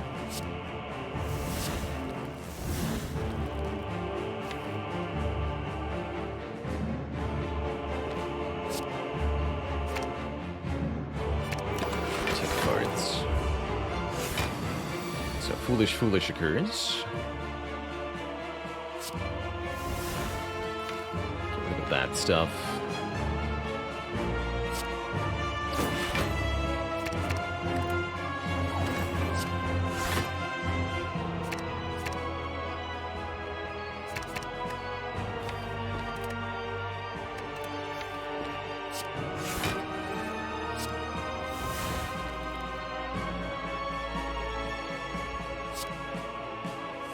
Goes to the discard pile, and yeah, whatever. A fresh turn, where I'm intangible. As it should be. And again, if we can just play 12 cards every turn, that's kind of the goal now. So that we can play 12 cards on the next turn. Get rid of this miracle now. Definitely don't need the energy anymore. We're way past that, that's for sure.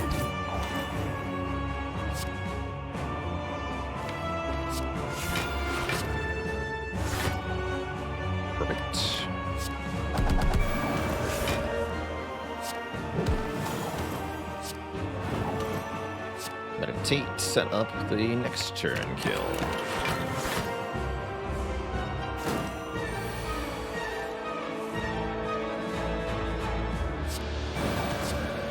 Kerblam.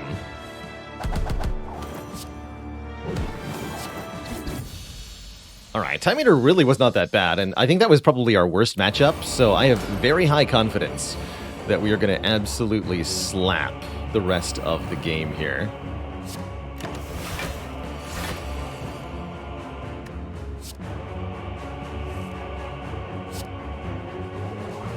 Just slap it.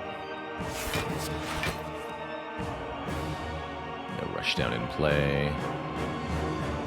Might as well.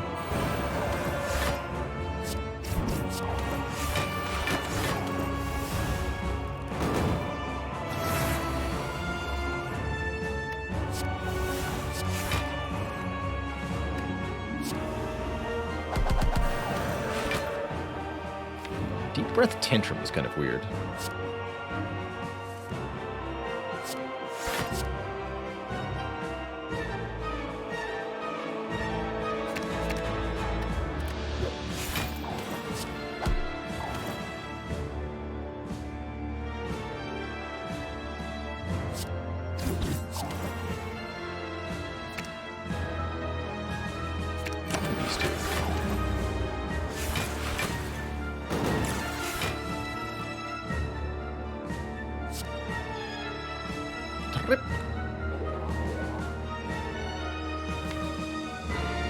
Still looking to get to our Rushdown and better yet, the Deviform. Actually quite important that that gets in play somehow.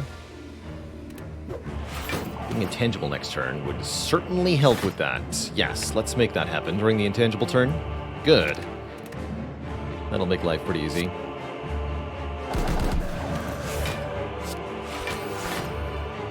So don't play Deep Breath. Actually very important that we not do that. Inner piece. There's Rushdown.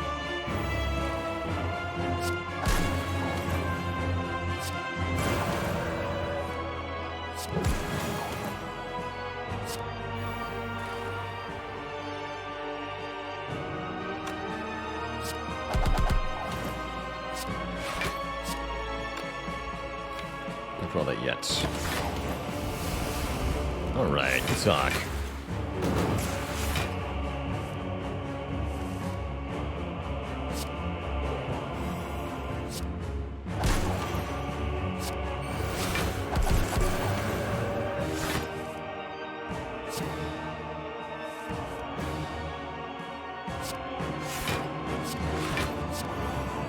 Alt.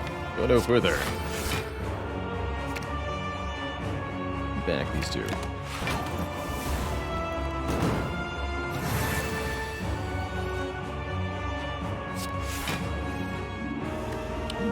Ooh, cut through fate? Sure. Let's just go Eruption now. Start weaving. Goes there.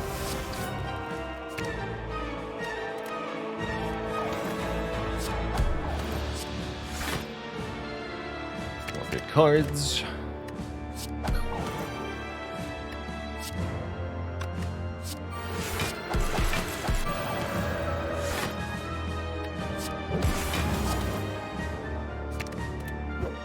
All the dexterity in the world.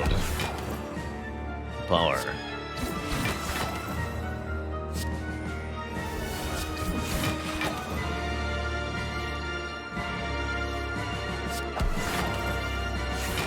More card draw. More, I tell you. Perfect.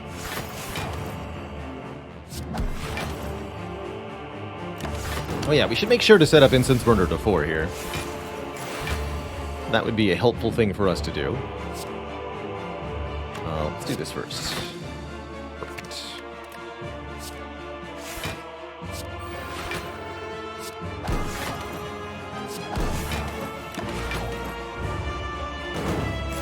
There, that's really important for the elite fight. But what if I couldn't kill?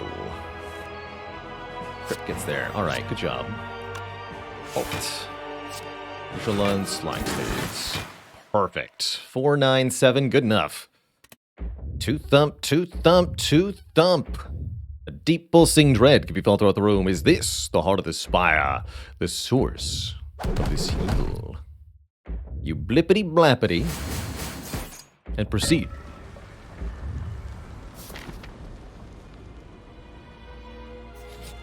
Can either upgrade a card or rest for 7 hit points, which definitely might make the difference. What a rest. Mirror in the shop, one can dream. Prismatic shard in the shop. Foresight is pretty good. We can buy either a card removal or the strawberry for 7 more health. Any potential masteries this run? Yes. Flying Sleeves and Deep Breath are set up. And we've got a lot of one-ofs that we didn't get another copy of. Deviform, Just Lucky, Weave, etc. Might as well remove the Decay at this point. We can no longer get the second copy, so it definitely would be nice to get rid of. That might be better than 7 hit points, huh? Okay, yeah, let's do that.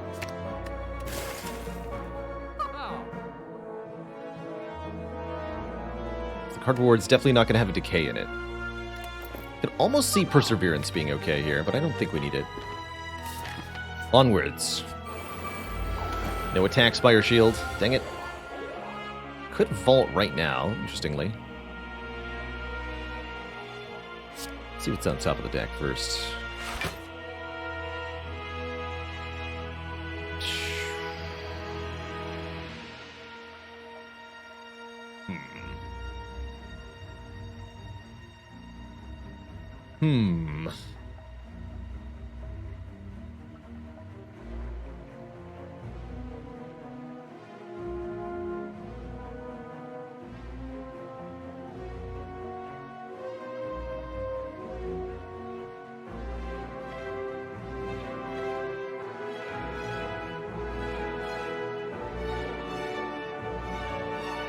Yeah, we can vault then play Deva next turn while in Vuln. Thing is, then turn 3 is a problem. But I guess it's better than turn 1 being a problem.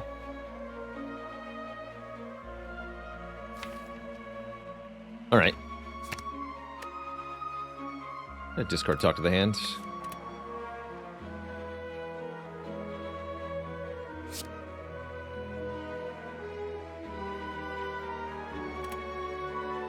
Might as well play this, yes? Yes.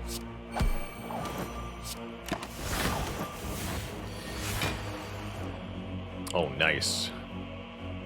Okay, Foresight means the next turn's not actually a problem. That's really good news. How do we do this?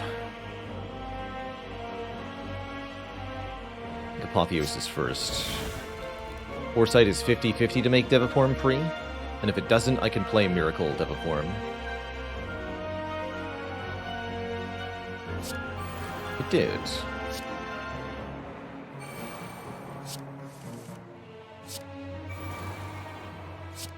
Beautiful. In that case, let's meditate Inner Peace and Third Eye together to allow me to draw essentially anything I want next turn. Okay, we're set up wondrously here. Burner just did great work for us.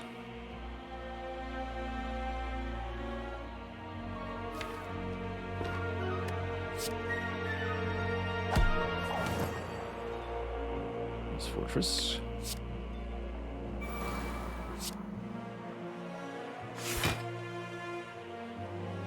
Perfection.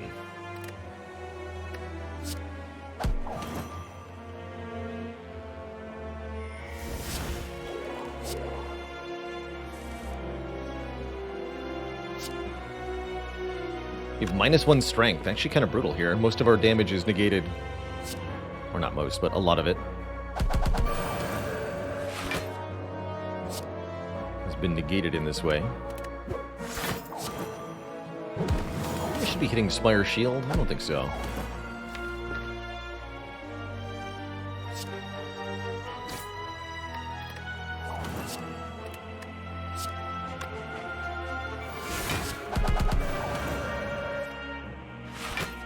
Make sure Weave's in hand when we shuffle.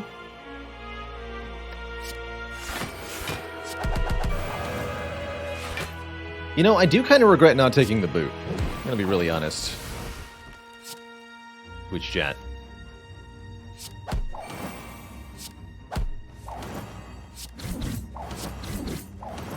Dead.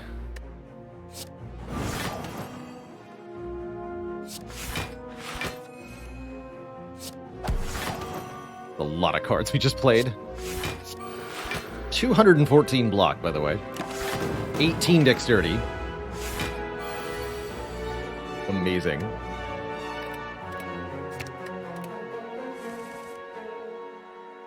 Ace Tyra, did you hear about the Silent who decided to become a fashion designer? She had a kunai for fashion.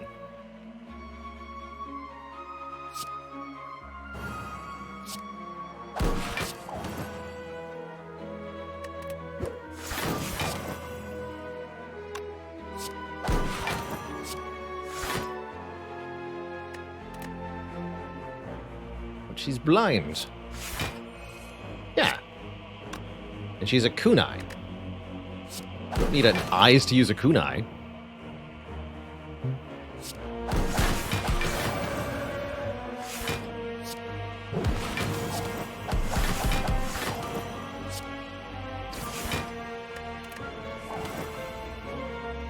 We probably don't want this on 2, huh?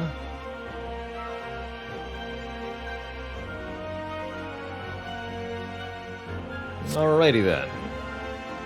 3 is perfect number, actually.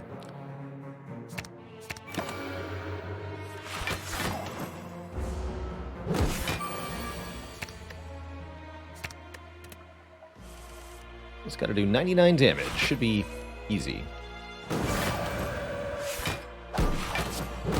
Yeah, it is easy. Perfect. Wreath of Flame is back. No, I'll take another rushdown. Excellent. Plan for Spire all day? I'm going to do a run of Monster Train after this, is my plan. That's the plan.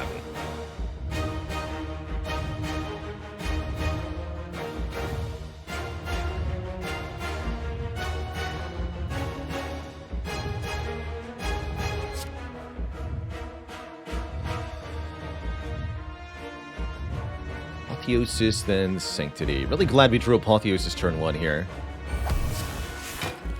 Oh, Centennial helped too. Good.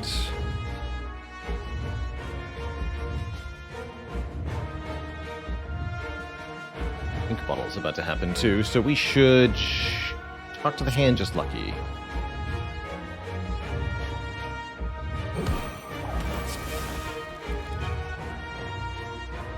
Trip in Mental Fortress. Wow, getting all the powers in play turn 1 sure feels good.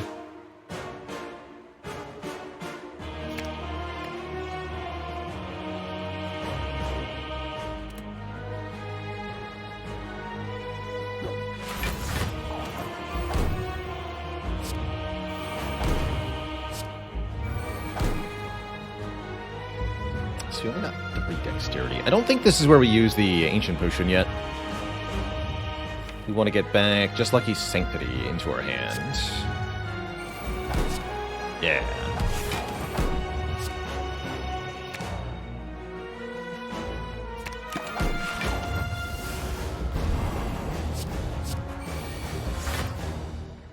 Devil Form is here.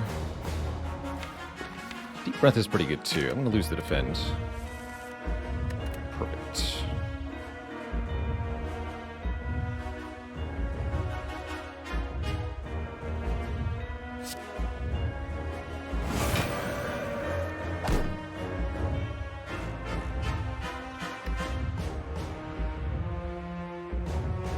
This is the turn we're going to use the Ancient Potion, I think. So we might as well just use the Speed Potion now.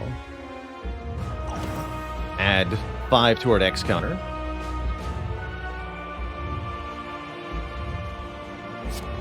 Simply observe for the moment. Copy both of these.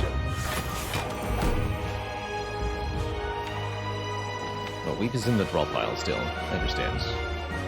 For some reason I thought it wasn't.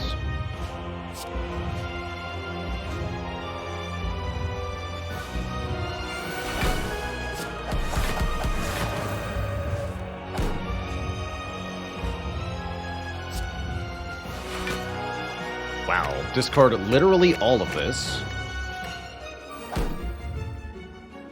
Good talk.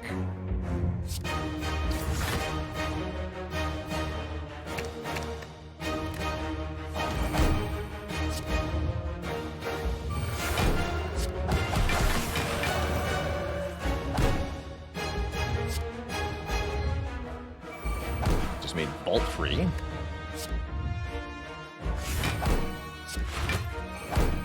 Where's Weave at?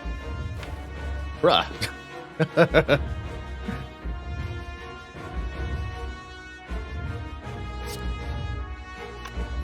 Alright, well don't draw that void, I guess.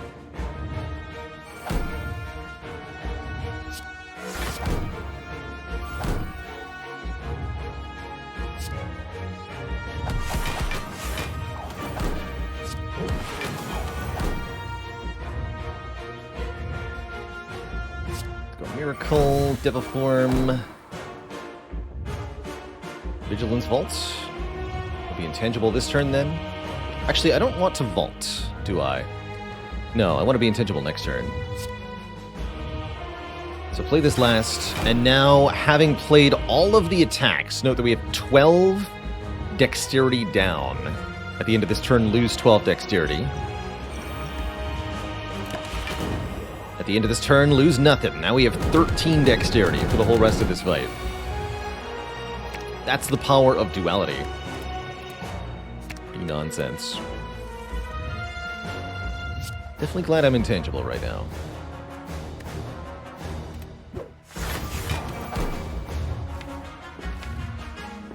Let's Deep Breath. I might regret that, but let's do it. I regret nothing.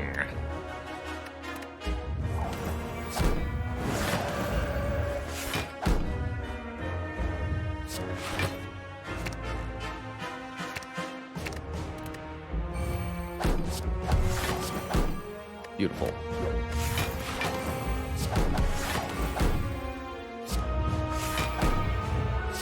$100 block, no problem.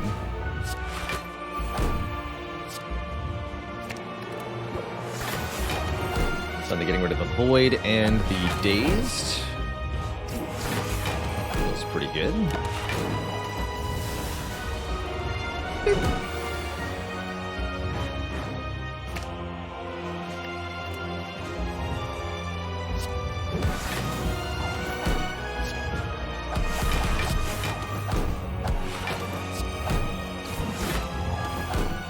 Bad meditate. Let's Deep Breath though.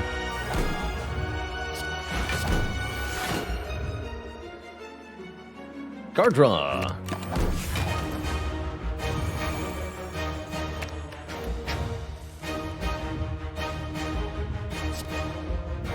Many card draw.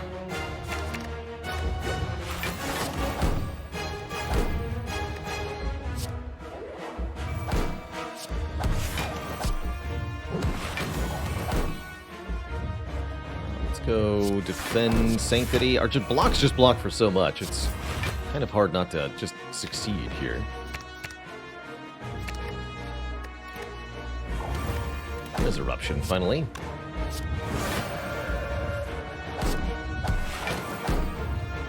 $23 plus 33. Excuse me. It does what? Does freaking what?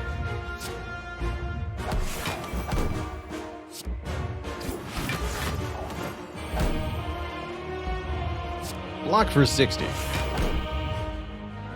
Alright, good talk. I guess I can't leave Wrath or anything, huh? Let's go with that card. Let's scry for it.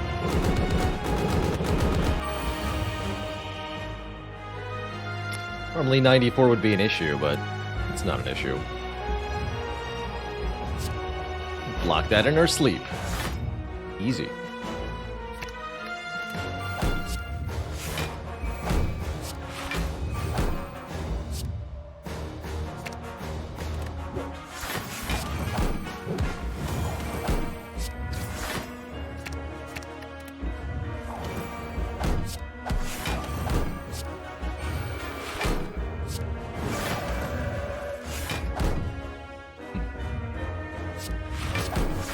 Block for 200.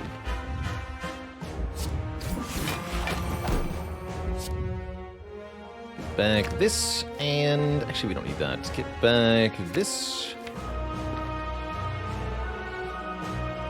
I guess this.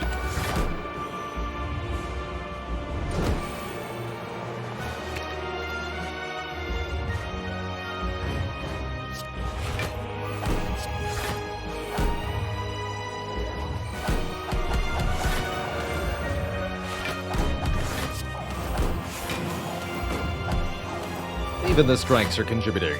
They're doing their best anyway. Trip back, actually.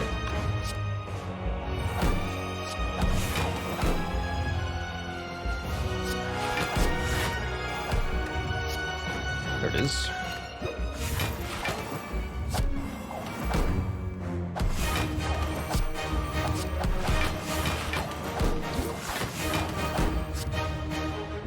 And meditate. The double flying sleeves for the win. Who even needs vault? GG.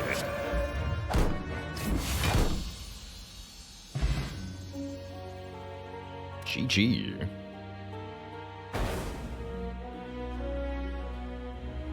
Leave that heart alone. Twitch chat. GG.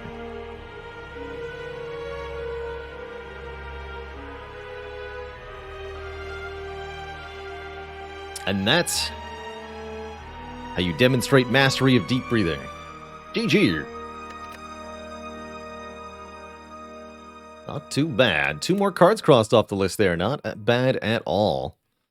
2-4. Cool. Have to update the spreadsheet myself later. 2 runs, 2 wins. Always a good sign. Huffing and puffing our way through the Spire. Has it been done? The Spire sleepeth, and so shall I. Yes, I shall. That's where I'm going to let the Spire go for tonight, but an amazing, amazing couple of runs. Flying Sleeves, Deep Breath, Rebound, Steam Barrier, Rip and Tear, all crossed off our checklist.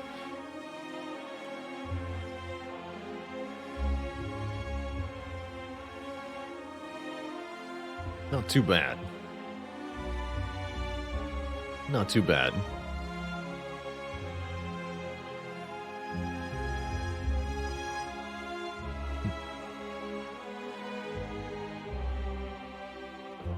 Gonna take a break before we swap games here. I'm gonna switch us over to Monster Train, the last segment of today's stream. I'm gonna play a Covenant 25 run. Probably with Remnant.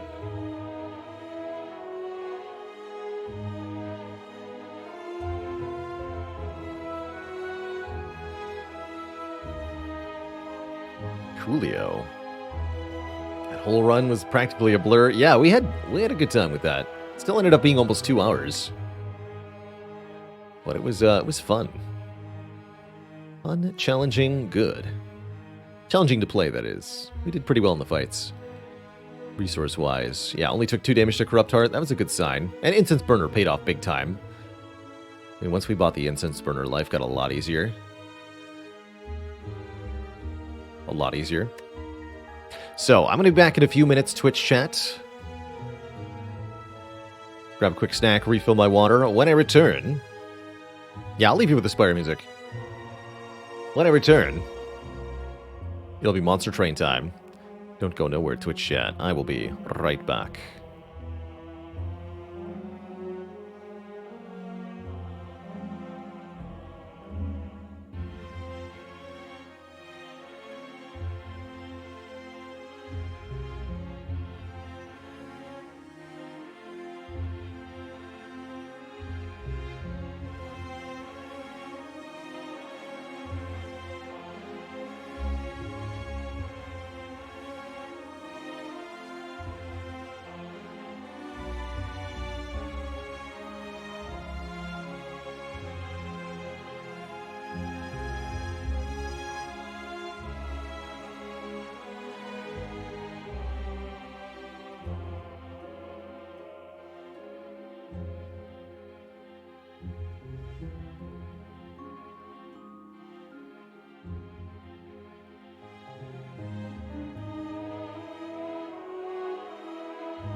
Alright, Twitch chat, we are back. Thank you for your patience. Well, I got myself sorted there. Let's kick it over to some Monster Train for the rest of our stream today. We back. We back. Hey there, random guy. Most difficult card to master for each character. We've actually gotten some of the ones that I thought would be really difficult already done. For example, signature move on Watcher was one of the first things we crossed off the list. Of the cards that are left, I think probably Conjure Blade for Watcher. We've already done Double Barricade and Double Corruption for Ironclad. Probably Double Unload for Silent will be very tricky. And for Defect, Double Auto Shields might be quite a challenge. Right, where's that Monster Train? Here you are. Let's play some Monster Train. Double Storm of Steel. Oh, we haven't done Double Storm of Steel yet. That's true. As long as we get Dead Branch, I could see that being pretty easy. But could be tricky otherwise. Monster Train. Let's see, did I correctly update the thingy? I did.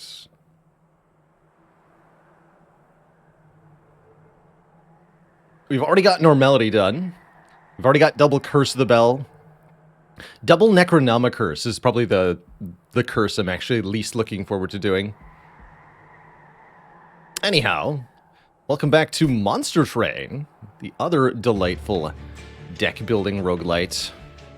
I'm feeling Melting Remnant today. I want to play with this clan that refuses and reforms their units. You can either play Rector Flicker with Dregs or Little Fade with Primitive Molds. I'm going to play Rector Flicker here. Do some Remnant stuff. So let's play Rector Flicker with a random allied clan and just see what happens. I think that's what I want to do here. Let's just check the logbook. What Remnant combos have we won with on C25? Just Rector with Wormkin. So we should reroll Wormkin. Okay.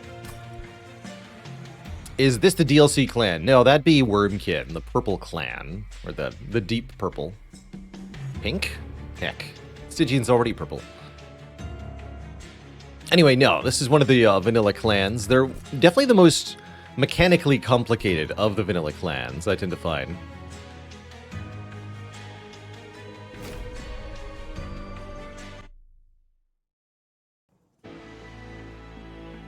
And we did reroll, we did get Wormkin. Okay, I'm just gonna reroll that.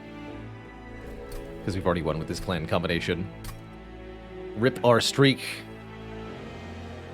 Alright, Remnant Umbra. This will be a challenge. Definitely. Choo-choo. So, we start with 5 Dreg units, which have Burnout 2. That means they'll die after 2 turns. Very short-lived units. But it might be possible that we can reform them. We have 5 of the Plink card. Deal damage to a random enemy twice. If it kills anything, get morsels. 2 packed morsels, which could make even more morsels. And ways to extend burnout. Interesting mix, that's for sure. Let's see what our champ upgrade options are. Can either try Accumulator, which gains bonus stats every time a unit dies on its floor, or the Dark Calling version, which reforms 2 units and gives them additional stats. I really like Dark Calling in general, although I do really wonder how Accumulator might work with morsels. Could be kind of interesting.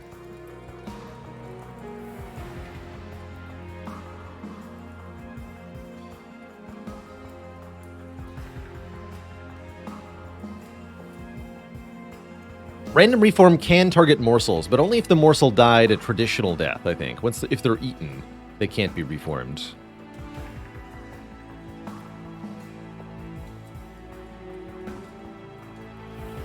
Yeah, the wax, the melting remnants, so-called the Melty Clan, because they are candle units that are literally burning out. So they have a short-lived wick. Once their fuel is out, the flame is extinguished. That's kind of the thematic element of the burnout. Our units are candles that are running out of fuel. So they will only last a short while. But the flame that burns half as long is twice as bright or whatever. So they do a lot of damage compared to other clan units.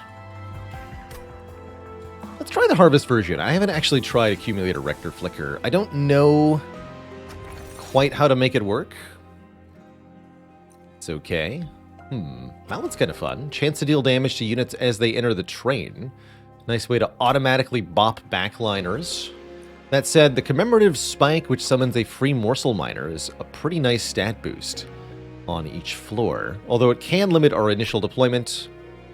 Let's do it. Give me a free morsel miner. It's +6/+6.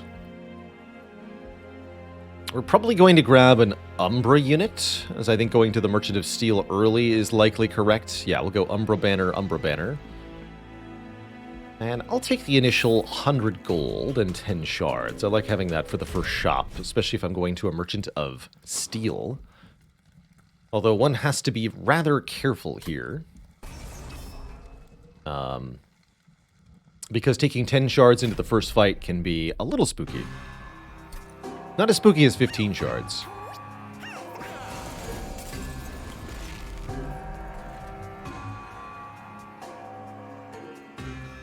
So, in Monster Train, we've got a 3-tiered train. There's 3 floors here. And what follows in combat is essentially a sort of tower defense. Enemies come in waves, 1 wave each turn, entering at the bottom of the train. Each turn, they'll fight our units on the floor and then move up to the next level of the train, while trying to ultimately get to the top where the last shard of the pyre is. That's what is represented by our health meter. It's okay if our units die, but the last shard of the pyre is what we need to keep alive in order to keep the run going.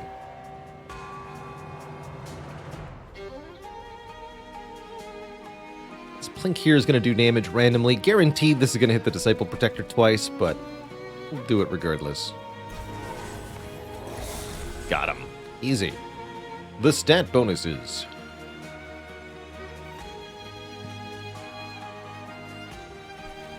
I guess we'll put a Steward in the middle here and feed it this Magma Morsel. Heck, we could even put him up top, actually.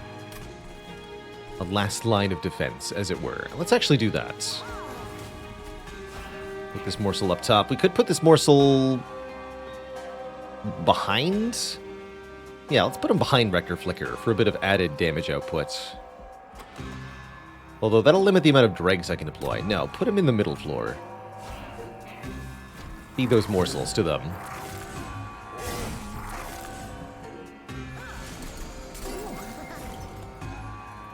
This unit's called a Collector. You gotta kill the Collector to get $50. Good. Rector Flicker taking quite the beating here, unfortunately. Can't kill these foot soldiers very easily. We can... Oh, it's not actually damaged. Huh. I can't play Mortal Entrapment on any of our opponents here. That's a bummer. Okay, so I think what we want to do is put the drag in the back, where it'll die to spikes, and the train steward in the front, where it'll die to enemy attacks. That'll keep Rector Flicker healthy and will cause multiple deaths, which will each give Rector Flicker some bonus stats here. So he's actually gaining health now instead of losing health. And the train stewards can continue to chip away at these units as they climb higher.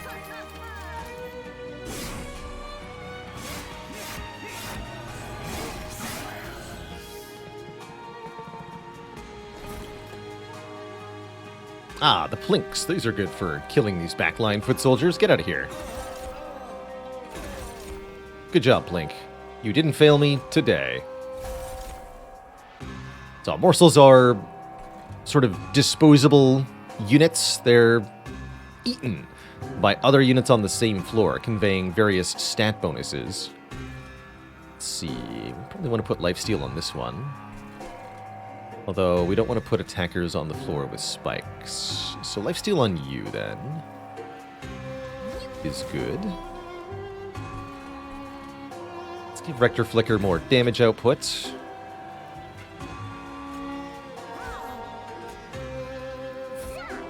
You can have damage shields.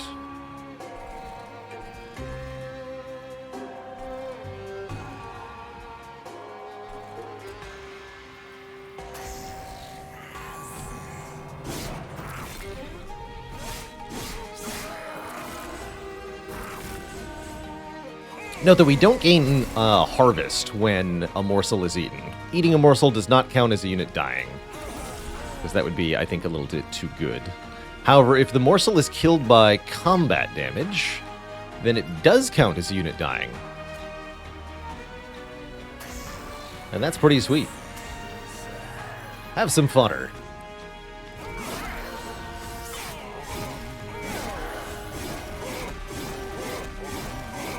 Bonk.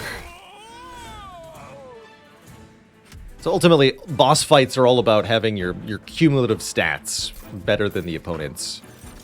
The number of attacks you get off times your attack damage per hit versus the health pool of the enemy. Harvest applies an effect whenever a unit dies on the same floor. So it's all about getting other units, whether they're friendly or foe, to die on the same floor as Rector Flicker here. I'm going to grab Molded. Reform is crucial to the Remnant clan, bringing a unit back from death. And I'll definitely take an Antumbra Assault here. Deal 3 damage. If it kills, add 2 uncommon or rare morsel units to our hand. Note that it doesn't matter if this unit is friendly or not. Yeah, it doesn't matter who kills it, doesn't matter who owned it. Just that something died. 2 units with Harvest will both activate if they're on the same floor and another unit dies, yes.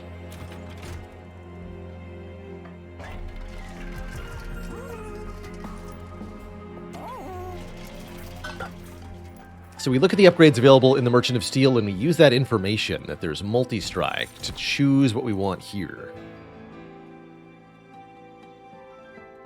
Morsel Master creates copies of morsels, or Crucible Collector gets lifesteal every time it eats a morsel.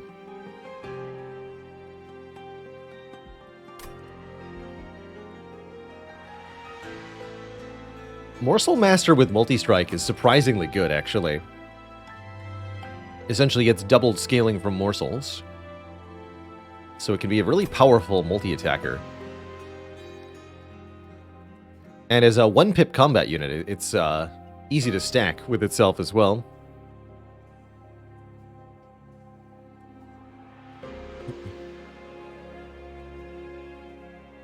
Let's grab Morsel Master here. And I think I'm going to give it 25 health and multi-strike. Although 10 attack power multi-strike is also tempting. Could also maybe try to get Large Stone on a reroll here. Quick would be interesting too.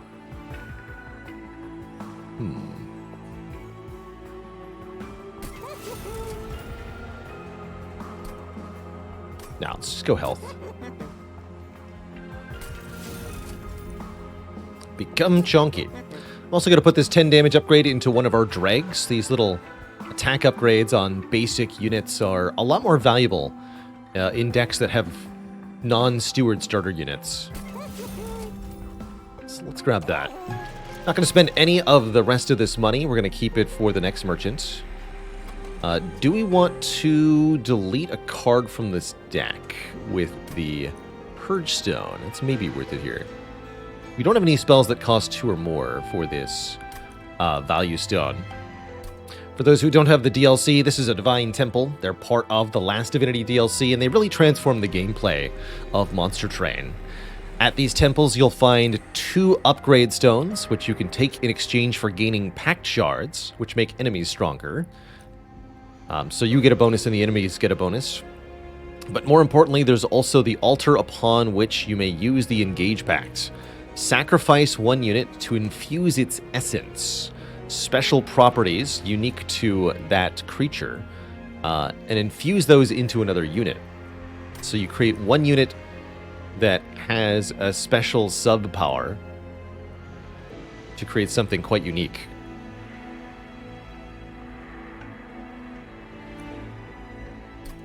The more pact shards you have, the stronger the enemies you face. And bosses also get a bonus proportional to your pact shards. However, you need to acquire 100 pact shards by the end of the run if you wish to face the additional final boss of the DLC, the Last Divinity, which I think is a much cooler final battle than Seraph. Shards do mostly scale linearly. You can have more than 100 of them, and every shard you take above 100 continues to have a negative impact. So 200 or 300 pact shards starts to get really, really scary. So I reiterate, do I want to purge a Plink? Almost assuredly I do. Plinks get real bad real fast. Sure.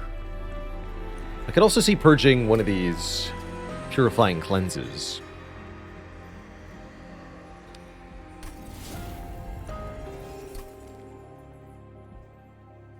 Let's go. To battle number 2. Unit drafts are very, very important. They help you find good units to infuse.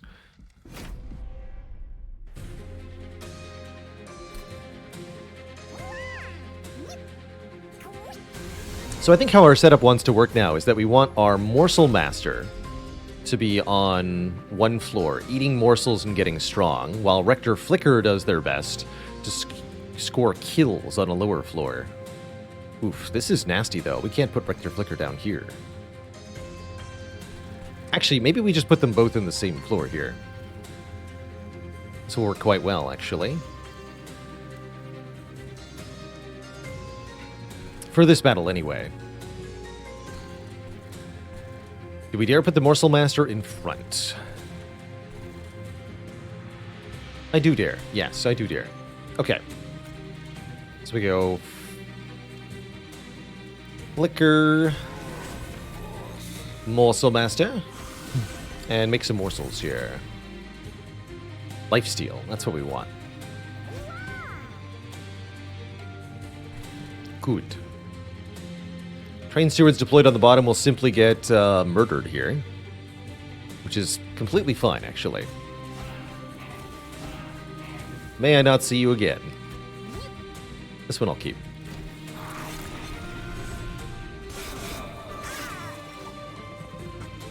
So these units in the back grant the property Haste, which allows the enemies to skip the middle floor. Pretty nasty. Pretty nasty.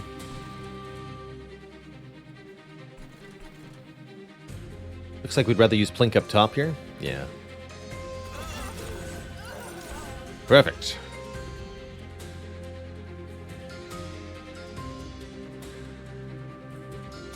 And we can put a drag in front for an extra harvest proc here. Pizza.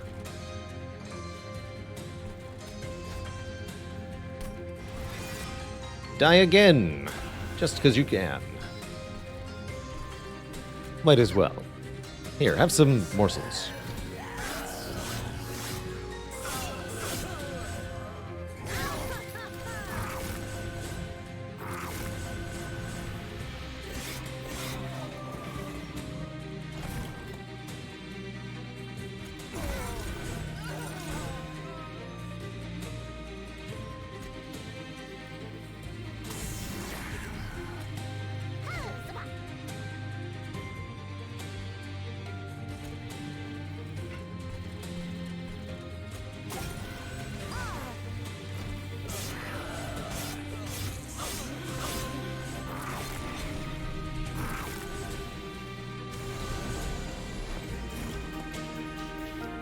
Ooh. Hey, we can actually force them to fight the drag in the middle. Sure.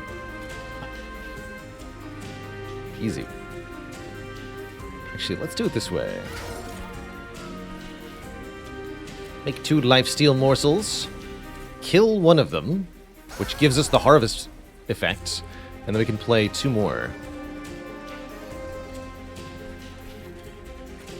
Add more attack power. Easy.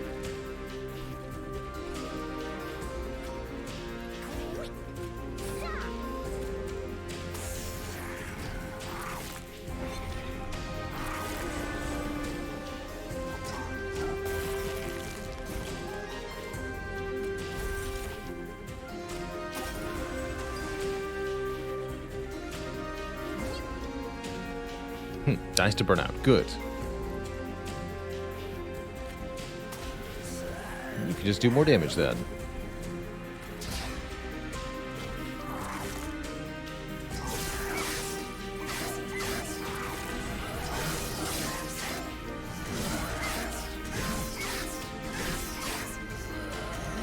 So those units dying because their burnout timer expired. It's part of what makes Melting Remnant rather difficult to use against bosses. That your units keep perishing.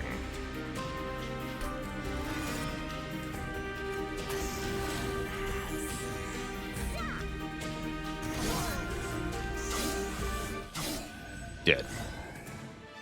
Odd One, thanks for the Prime sub and the 7 months of support. Add attack power and more burnout.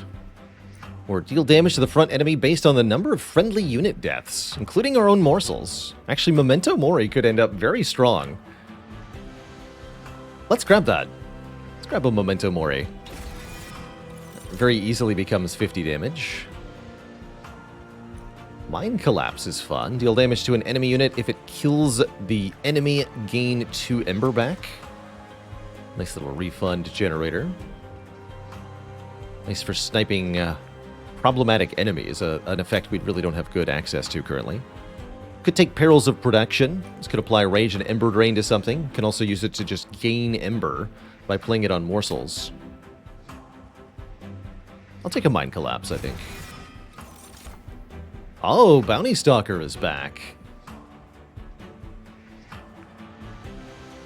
Every time Bounty Stalker dies, they permanently improve their damage.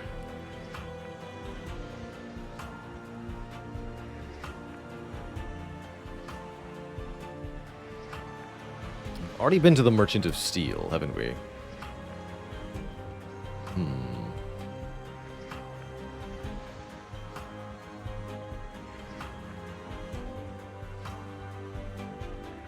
Had a crazy dream last night, says Odd One. I was swimming in an ocean of orange soda. Turns out it was just a fantasy. Oof. Thank you. Thank you. Is Mind Collapse targeted? Yes. Yes, but it specifies enemy units.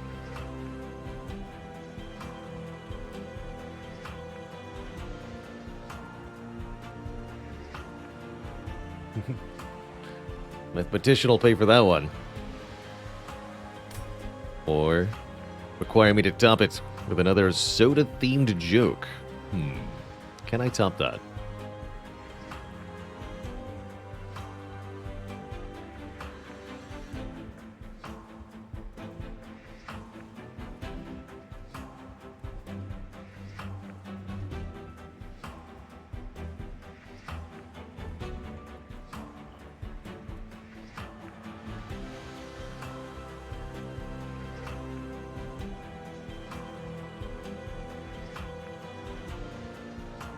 Blanking. I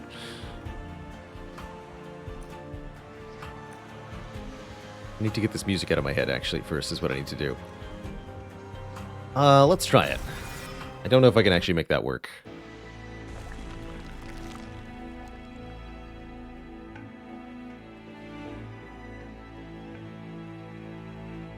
Take that thinking time.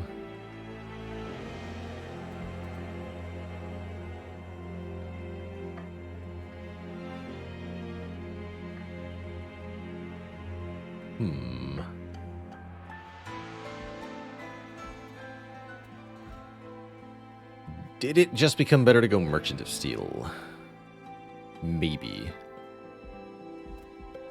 Some pretty important things we can get at the Merchant of Steel. Now that we have a Bounty Stalker, I'm hoping to find the Burnout Stone. And maybe Endless would be really good, too. I'm going to go... Yeah, I was originally planning on going Merchant of Magic Umbra Banner. We're not going to do that. Yes! That's half of the equation. Another multi-strike is tempting, too. I think we need the Burnout.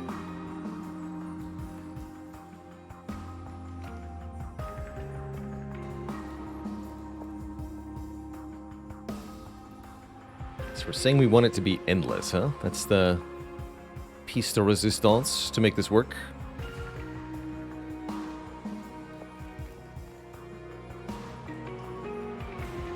Yes.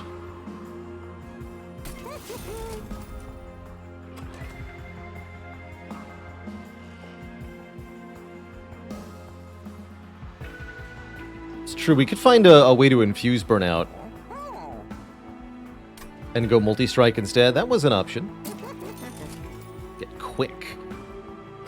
Quick's also pretty good. But not what we're looking for here, so... shall not take it. We got Concealed Caverns. Oh!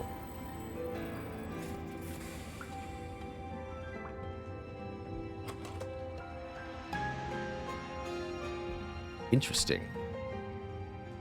A mysterious figure races towards the train, with the winged not far behind. No time to explain. Take these and hide them.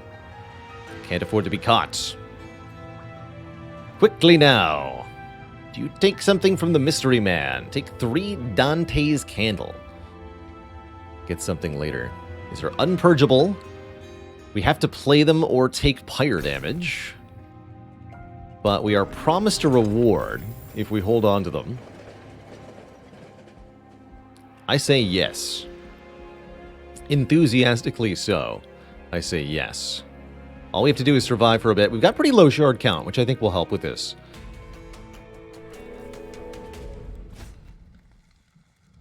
I do. Sodas love the number 6 because they're members of the Carbon Nation. That's kind of cool, Dakvac.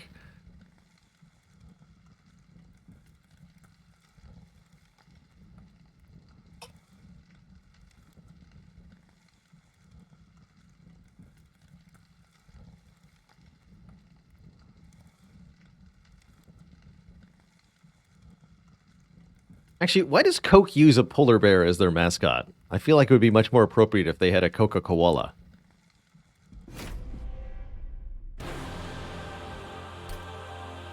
Oh, you?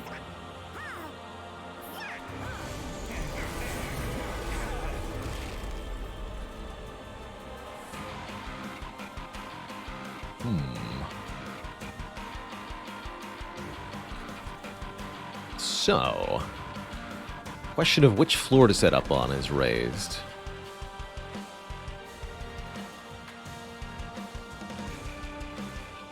We got 30 attack power here, so I'm arguably not going to kill anything on the bottom floor.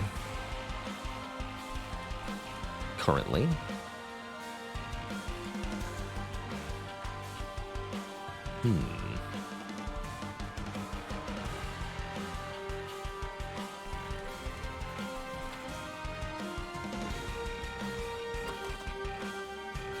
I do have this Bounty Stalker.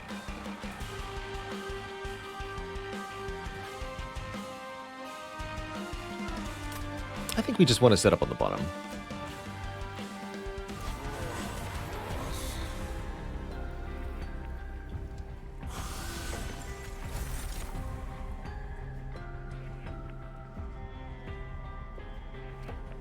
Yeah, that seems good enough.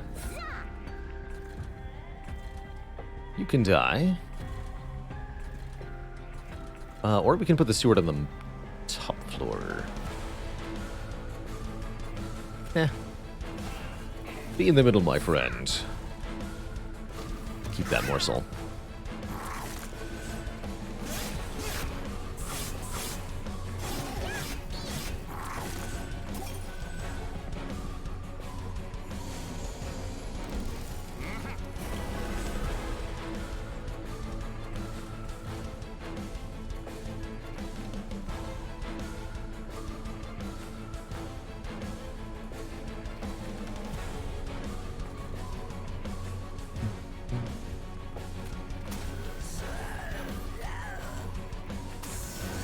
Get him. This seems fine. You might as well contribute down here. Since the unit has burnout, it automatically dies, and that'll give Rector Flicker more harvest.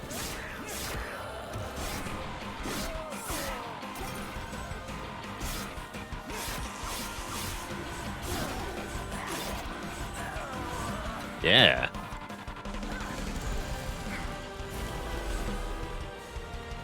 Oh no. The candle.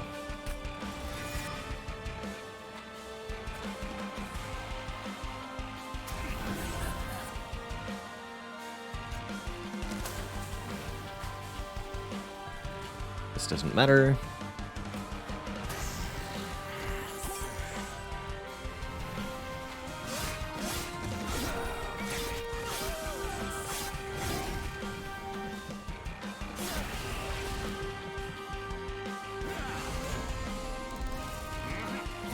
When do the enemies move up one floor and when do they not? All non-boss enemies move up one floor at the end of every turn, whether or not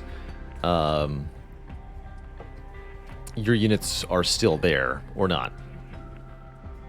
So they'll always keep going up. You can prevent them moving with an effect called Entangle, I believe. The exception you've seen thus far are bosses, who will have the Relentless property, which essentially says they keep fighting as long as there's a unit to fight on the floor. So bosses will instead have multiple rounds of combat and go back and forth. Rooted, that's the name of the effect, sorry. That's right, Rooted. Rooted. Got him. Okay, and everybody dies. Good. You died too. Why not? Kill the bomb. They don't die after all. In fact, have more morsels. Just be strong.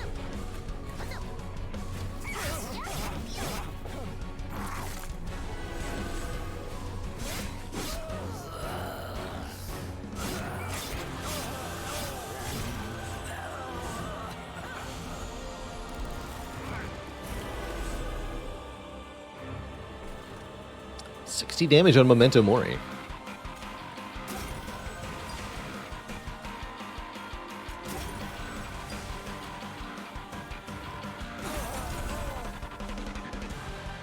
Give me 2 damage shield. Yeah, Professor's about to come in here. Give me 2 damage shields, please. You could have some more attack power.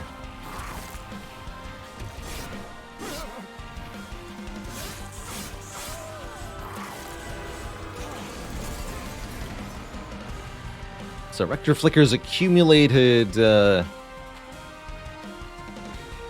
stats help him take a big chunk out of the boss hero, but note that we're not actually getting a full kill by any stretch of the imagination, which is not good. Not good at all. Put the Steward in front to tank a little bit. That makes Rector Flicker slightly stronger, but overall we're still doing not nearly enough damage here, which is very concerning. Did not feed enough morsels to the Morsel Master. Wonder if playing the Bounty Stalker did us in here. Hope not.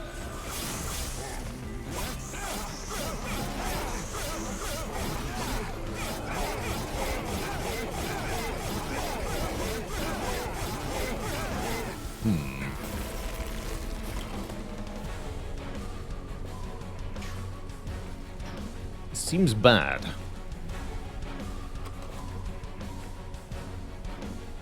If we draw Memento Mori, everything will be fine.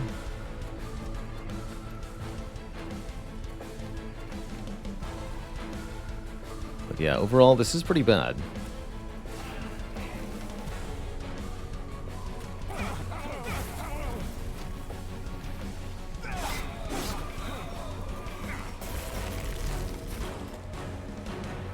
Oof, that is not it. Is that bad enough that we just lose? I think it is. This is why I wanted more Remnant practice. You have damage shield. We can give you more burnout. That is 54. And if we put a chump blocker in your way, 81. Put another jump blocker in your way.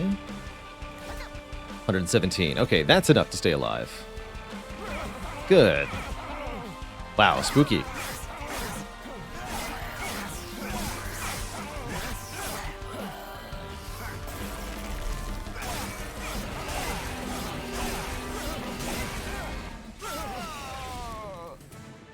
But acceptable. Very acceptable.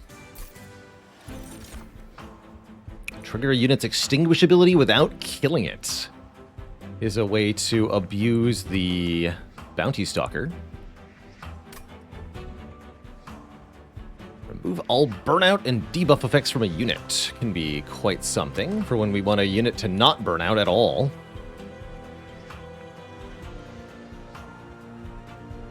Definitely some good use for that. Tough choice here, actually. Wickless Recruitment is particularly good with the Bounty Stalker, if we get Endless on them. I'm gonna grab this. Seems actually too important.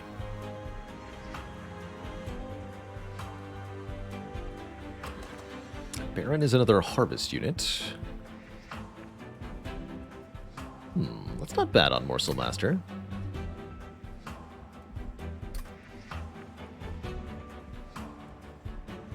So am I doing Bounty Stalker into Bounty Stalker, I guess is the question. Seems greedy, don't it?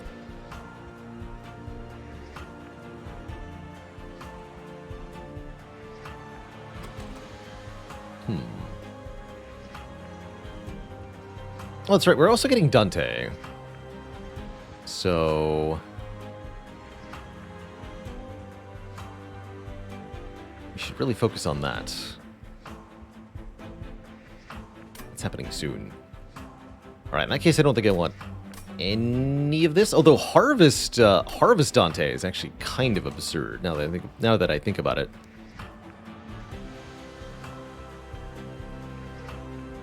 Dante is a crazy multi-attacker, primarily. So anything that scales Dante's base stats is absurd. Let's grab Wickless Baron here. I'm actually very hesitant to take more card draw. I think we should take more floor space. Let's take more floor space. I think the card draw is going to get us killed by the candles temporarily. Or in the short term.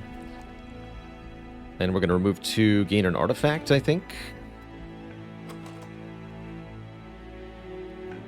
Dante's self-infused? I don't remember what he does.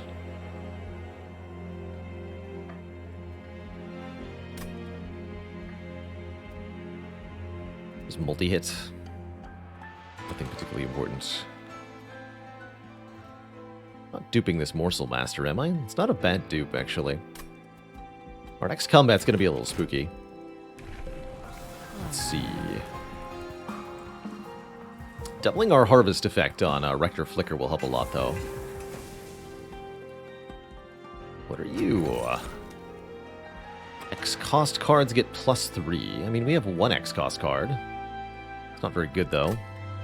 But the Iron Drop Cage is worse, because we're not ascending or descending any foes, so that will do literally nothing. So we'll take first Hell Pact. It might turn out to be really good, but overall, I'm guessing not. And we're going to delete a couple of Train Stewards here. No curses I can get rid of, as far as I'm aware. Let's also see what this is. Okay, nobody we need. Cool.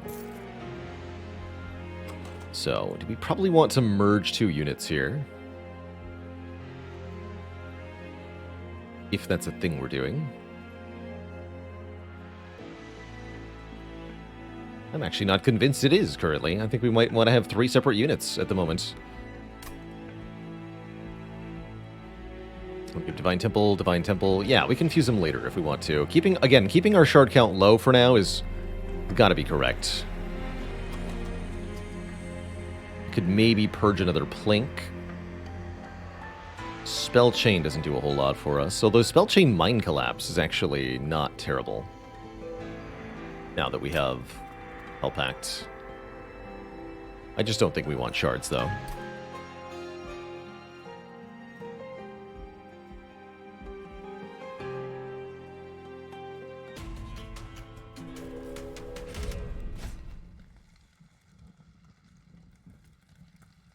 Also makes me want to not take this trial.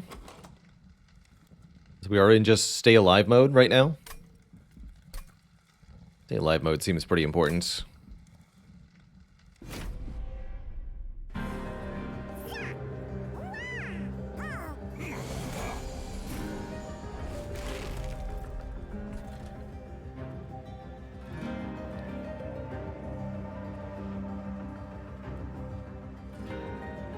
So, who's going on what floor? We've got more infiltrators, so we definitely want to go with a top and bottom setup here.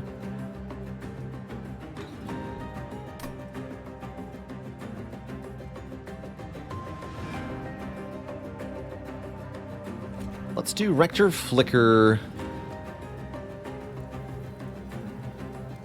and the Baron on the bottom floor. Morsel Master getting fed on the top floor. I think that's what I want to do. Kill this thing. Just the clipped conduit and the clipped defender is nothing. I mean, without the Quill Marksman, this floor can't do anything. I eat you now.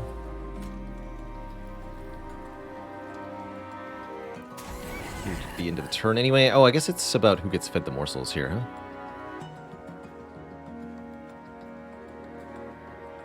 Yeah, I probably should have put them further back. Shoot. It's fine. Let's do it this way, then.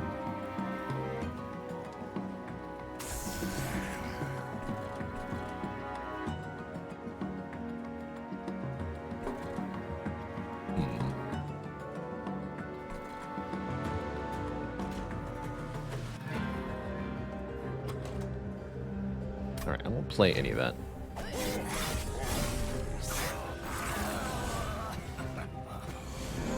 It wasn't quite right for turn 1, but here we are.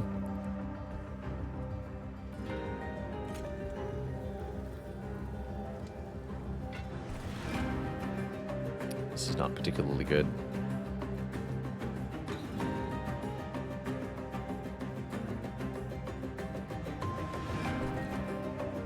The guy is tanky.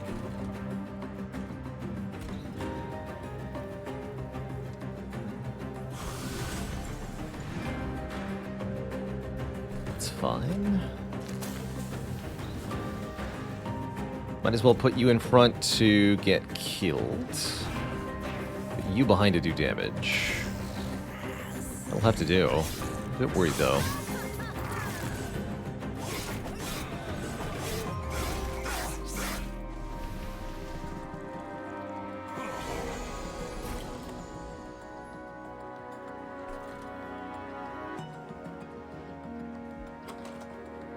Bounty Stalker's coming back. Okay. That we can do up top.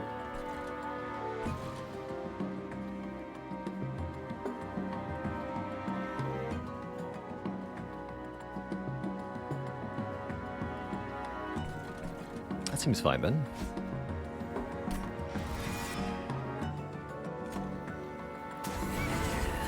That whole floor dies. Which actually makes me want to put the Wickless Baron up top here with how much harvest is happening. Yeah, let's put the Wickless Baron up top.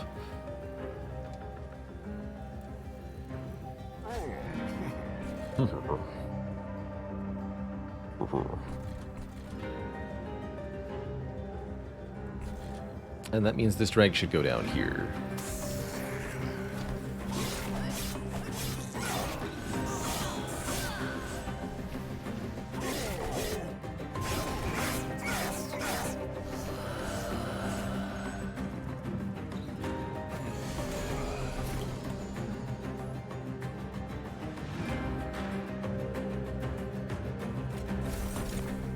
Seems really good.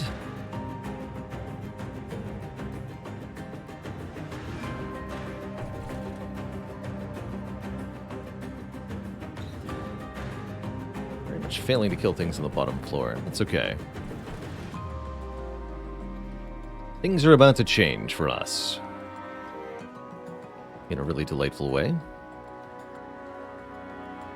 Could extend the Bounty Stalker's burnout here. I think we probably should. In which case, yes, give them damage shields.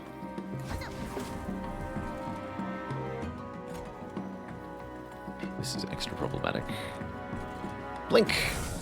No. Blink didn't work. Feed these to Rector Flicker, I guess.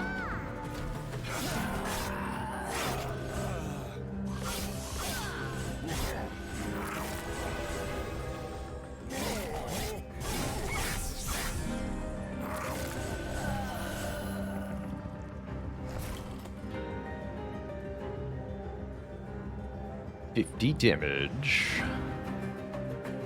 That's mostly enough, right? Keep your burnout. And you die. Yeah, perfect. Take 1 fire damage.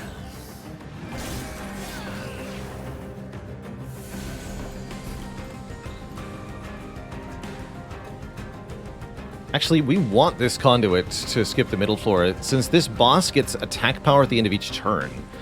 They'll be much deadlier if they don't skip the middle floor. How curious.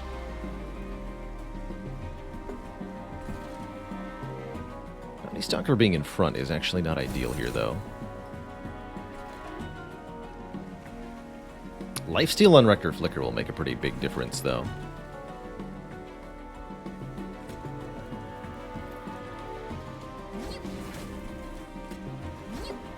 Yeah, 489, 608. Okay, we're good, we're good.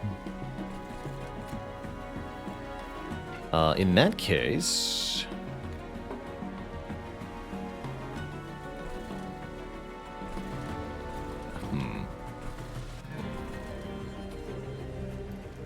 Actually, do want the Bounty Stalker to die, if possible.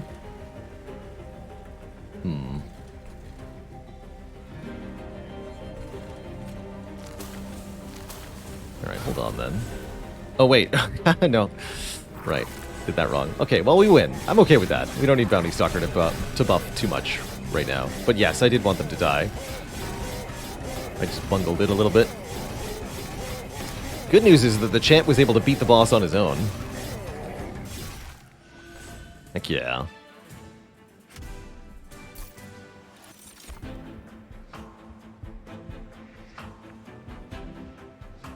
Crushing Demise, kill a random friendly unit and a random hostile unit. Can do some fun things.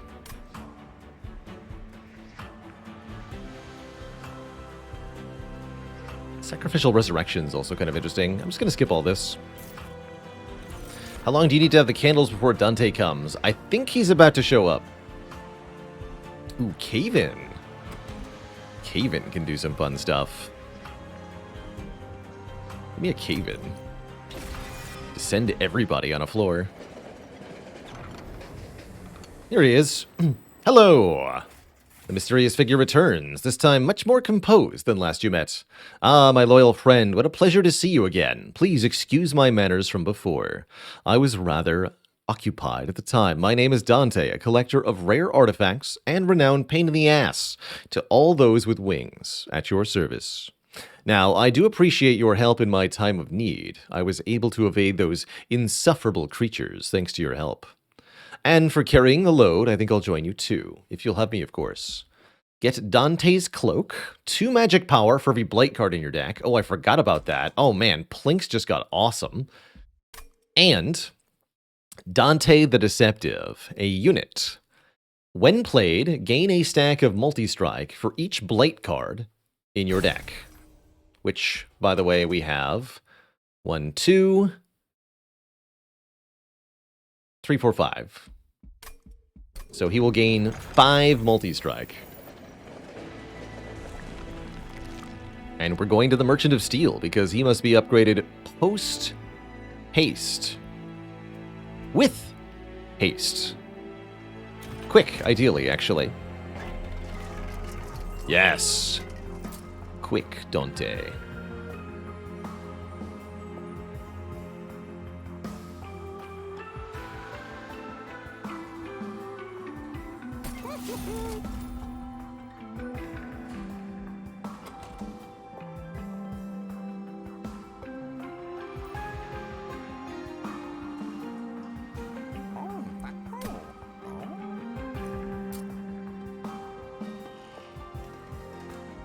think I'm just going to pay for the reroll here. Large stone. Okay, yeah. Quick large stone Dante. The power. What's Dante's essence? He gives multi-strike 1 and when summoning, add 1 Dante's Cantle to your hand, which is interesting. Nothing a cave-in can't fix, that's right. Give me an artifact. Daze stuff that reaches the top floor, yes. Give me another artifact. Double Extinguish. That's pretty good. 7 Ember turn 1, also not bad.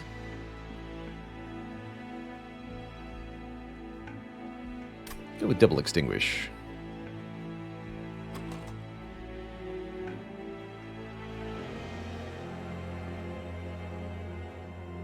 Bounty Stalker into Dante could be interesting. I think we're just going to put the Wickless Baron into Dante to give Dante a harvest. And then Dante becomes a self-scaling meat grinder, essentially. Ethrias, thanks for the Prime sub. Welcome to the Cozy Sub Club. Yeah, he's gonna mess stuff up. Cool. So I could buy 1 Purge. We're not gonna do that yet. What we are gonna do is say hello. Take a monster or spell rail spike. Get a bonus to something for 1 fight, but then get rid of it forever. Seems good to me. Give me spell rail spike on. Blinks are better now, huh?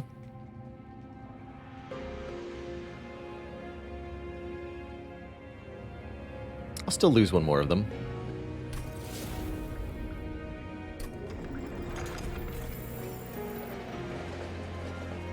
Alright, we just have to get through 1 more moderately difficult fight. I'm not afraid of Mark of Invasion, thankfully. Actually, it's beneficial for us to have extra units on the start because of our harvesting effects. Yeah. Did not draw the Dante turn 1. That's okay.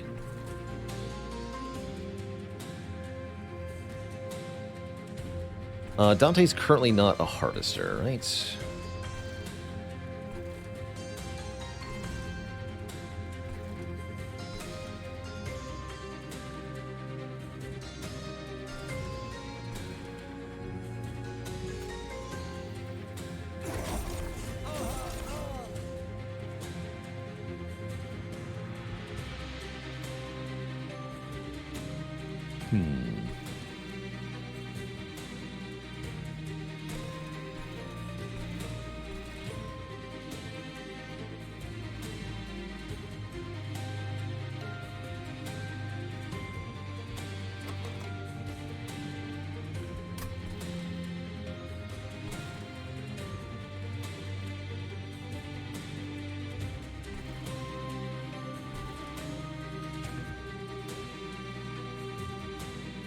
I'm actually not sure now. We're not playing Cave-In. These units can just go to the Pyre, actually. Although it might be better to benefit from harvesting them. I'm contemplating setting up on the bottom.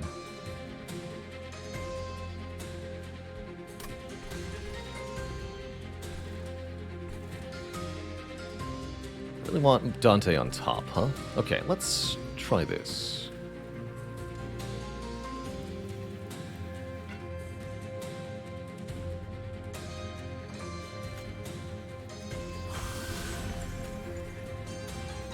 Oh, I meant to do that in a slightly different order. This is still fine, mostly fine.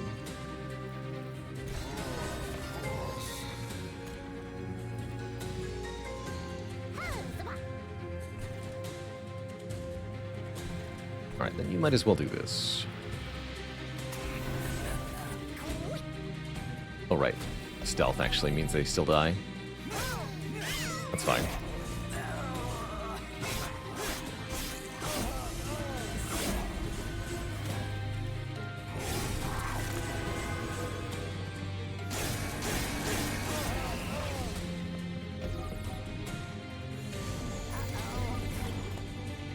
guess being quick and having Light's Gift is a bit redundant, huh? Oh well. I'll not worry about it. Just have a big Dante with many stats. That's the important part.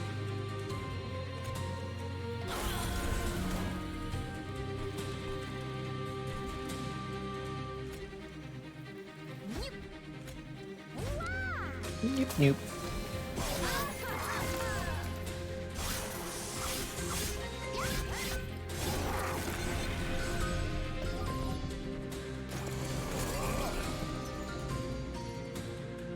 My sincerest apologies for your imminent loss. Yeah, no kidding. Dang.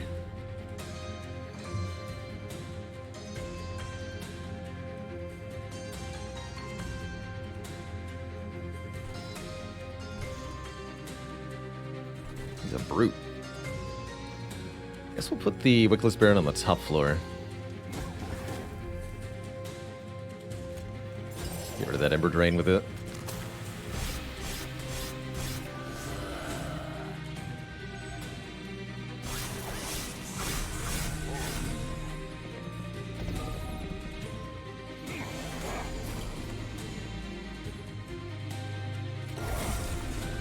Mega Plink.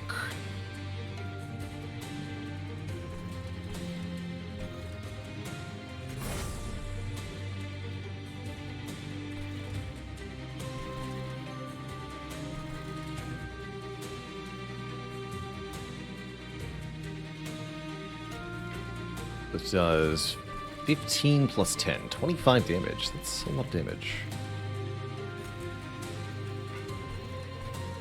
Got spikes and a lot of health. Okay, kill this one. Why not?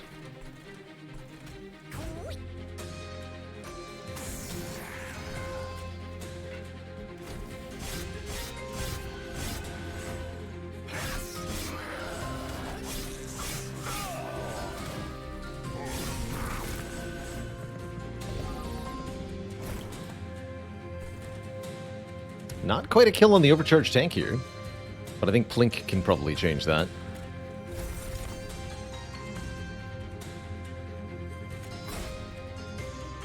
Minus 82?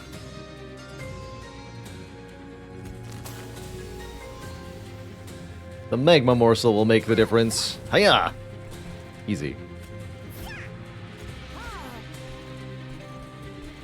Easy, easy.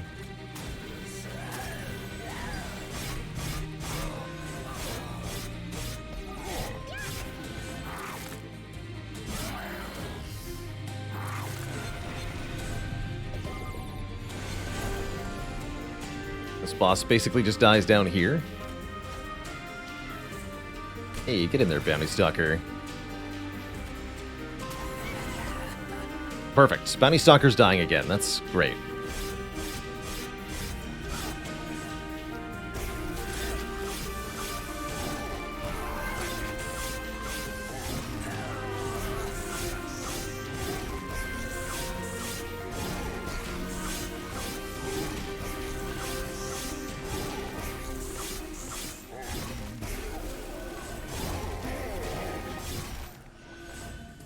GG. Can you apply burnout to enemies? No. Can only be on your own units.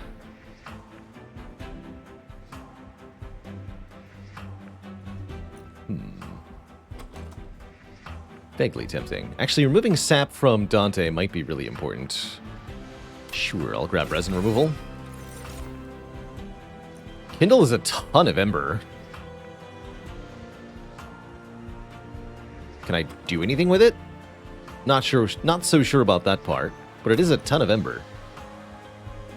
Sure.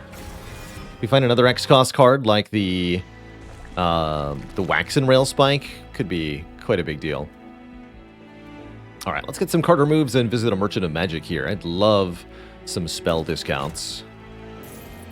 And I'd love to get rid of these remaining 2 Train Stewards. Never may we draw them again.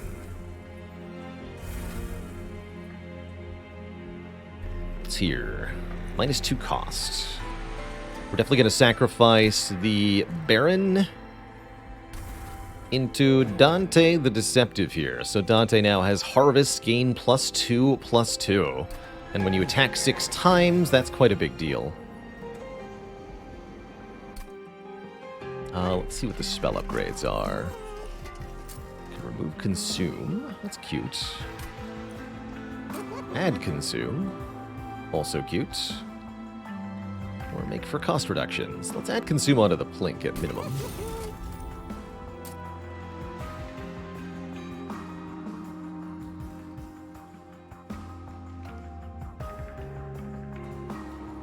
Discount Memento Mori might be okay, although we're not getting as many friendly unit deaths as much. So I no longer consider it amazing here. Now, Mortal Entrapment, that I could see a discount on being amazing. Actually, let's make that free.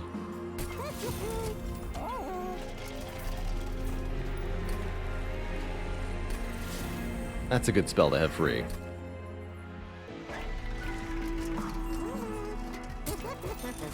Holdover. Holdover Cave-In is interesting. Holdover Molded. Holdover Wickless Recruitment. Interesting possibilities here. A card with Holdover gets put back on top of your draw pile after being played, so you play it once per turn.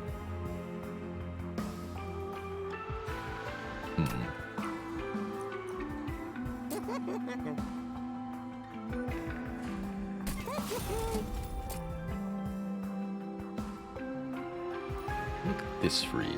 Actually, no, make this free.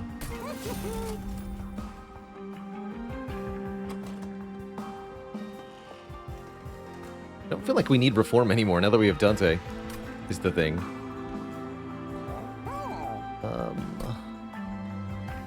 We're still looking to do Merchant of Steel. It's still, like, super valuable. Yeah, it is. Alright, we'll purge one then. One drag.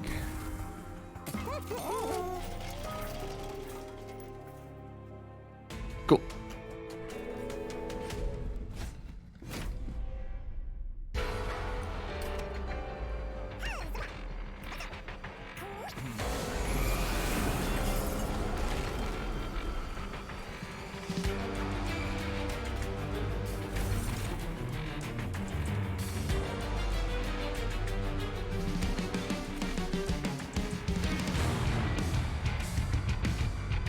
By 2.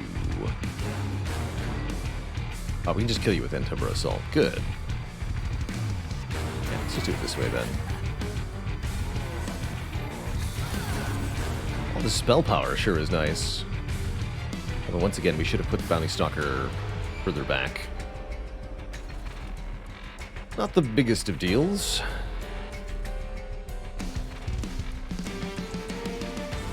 Yeah, not the biggest of deals.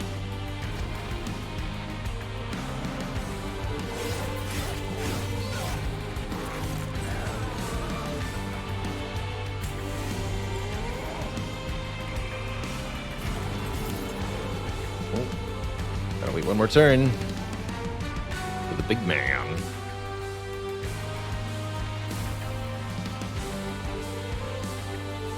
We do get back the Bounty Stalker immediately, which is really nice.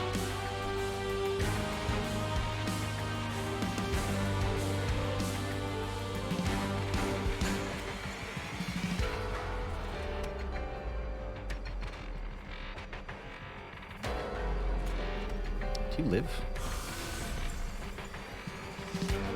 Only in the most technical sense. Actually, that's more or less fine. We don't need the Morsel Master this turn, do we?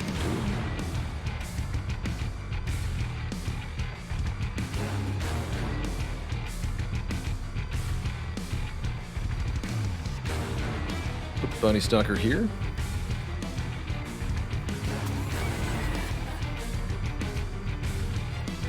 No units dying on this floor this turn. Okay, that works.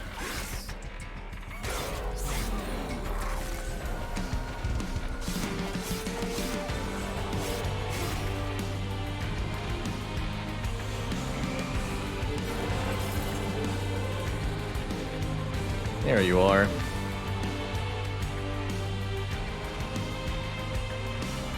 Alright, but this is a problem unless I deploy Dante up top. I guess Dante up top is fine. Dante can solo the whole thing from here.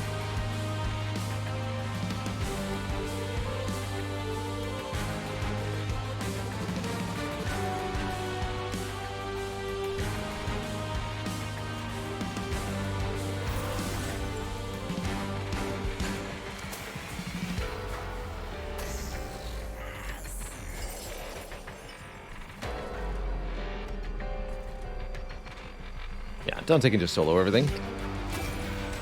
She probably just wanted that shorter burnout, too.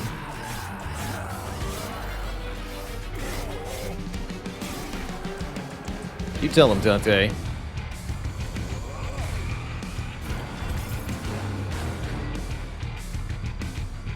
You tell him.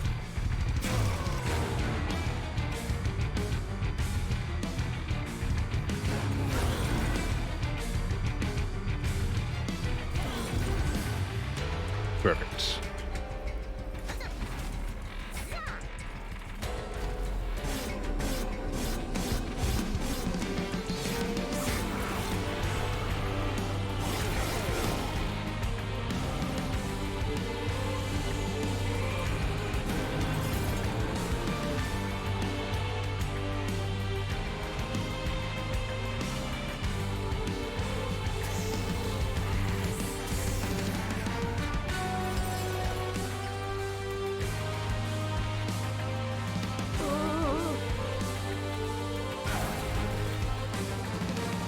And then actually add burnout back onto that unit so that it eventually dies. So note that Dante gets bonus stats every time he kills something.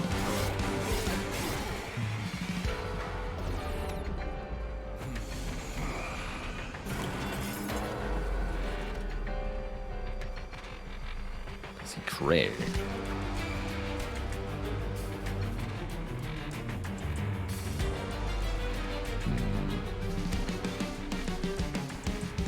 Tempting to do cave-in things here. Seems unwise to me, though. Let us not.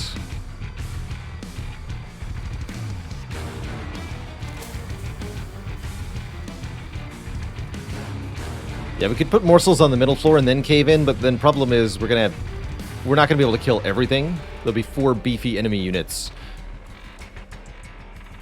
And these 2 would then go up to the pyre and probably just kill me outright, actually. So let's not have that happen. Cave-in moves everything down 1 floor, essentially, both enemies and friendlies.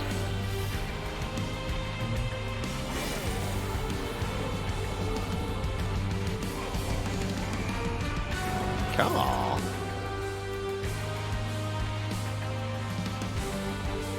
Play spells on that floor, at least not yet.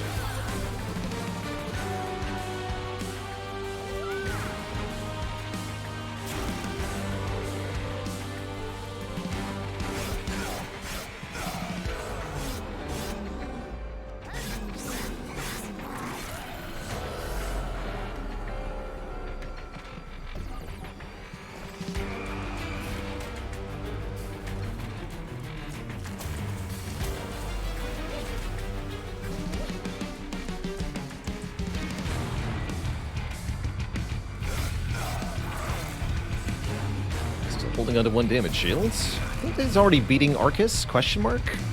Actually not sure about that. Let's reform something. Ah, this will do.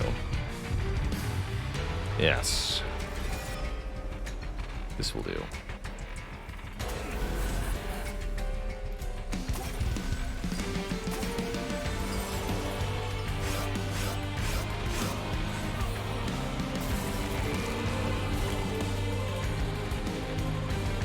I don't think with the Bounty Stalker helping out, we would actually be beating Arcus one-on-one. We're not yet scaling up Dante's stats quite enough.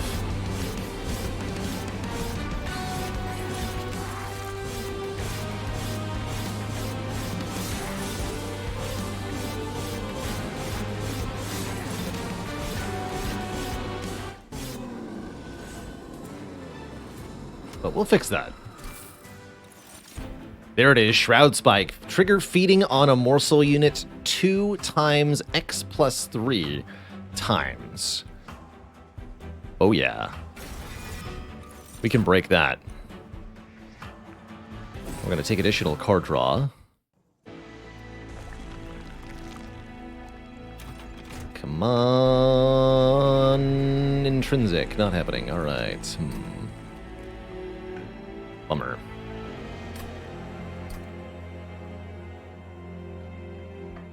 Yeah, if we can get the double energy on the same turn, we're going to be having a good time. Stop offering me large stone. I want endless. Multi-strike. Alright, good enough. Good enough. Let's go harvest 420. Not bad. And are we finally getting rid of Morsel Master here?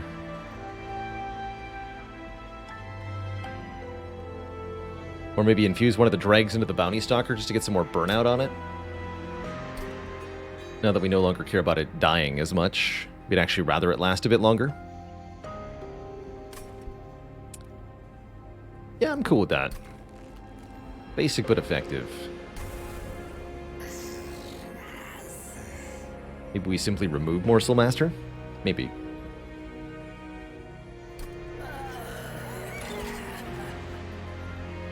Yeah, it's good. The Morsel Master will get in the way of priority draws, which makes me want to just delete it now. I think that's what I'm going to do. It's a cruel thing to do, but feels correct.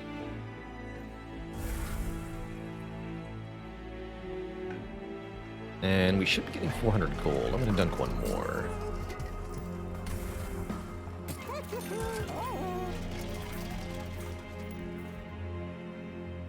Yeah, we'll do Merchant of Magic at the final visit. Maybe we'll get Permafrost for the combo. We'll see.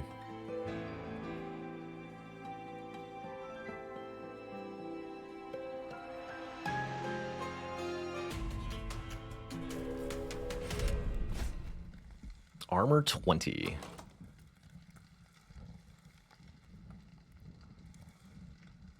Pretty sure I can deal with that.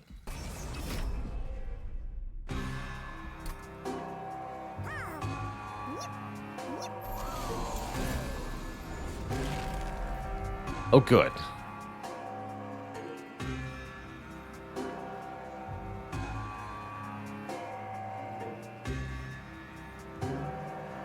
Turn 1, Dante. Large Dante.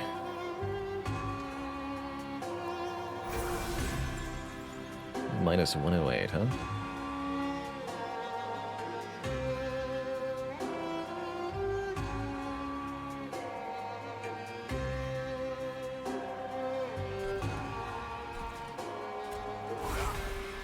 Okay. So we'll go in the back then. Kill them both. Can't kindle this turn. I guess we'll put Rector Flicker in the middle? In the middle.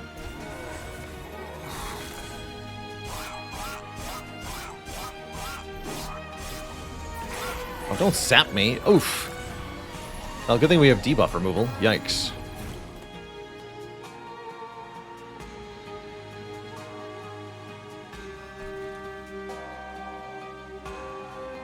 5 to an already damaged unit.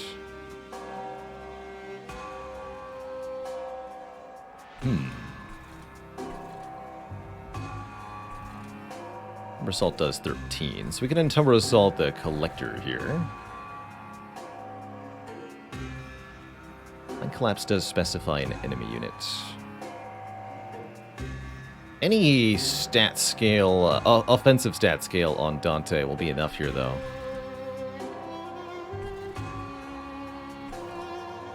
Let's do this. Ah, oh, son of a gun. Why do I open my mouth?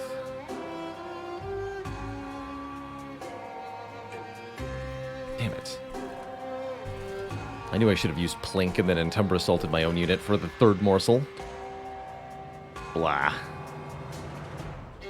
That's quite bad, actually.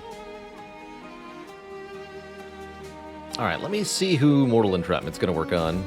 You. Actually, we could Mind Collapse you. That at least is nice.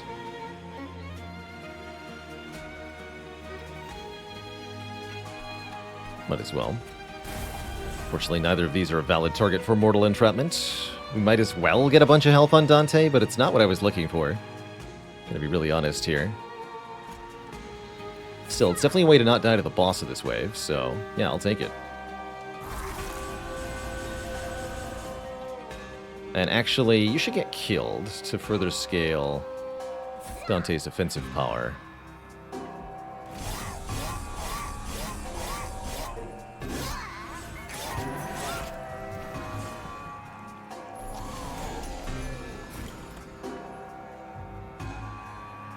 Okay, but you need to stop sapping me. Arg.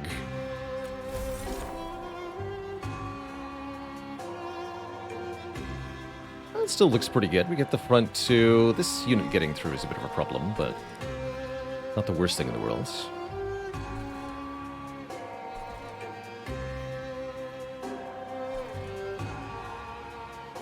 Really do want the 6 attack power on Dante here. Gosh, this sap is so bad. Okay, with this recruitment coming up, should help. Still looks bad. I don't know, man.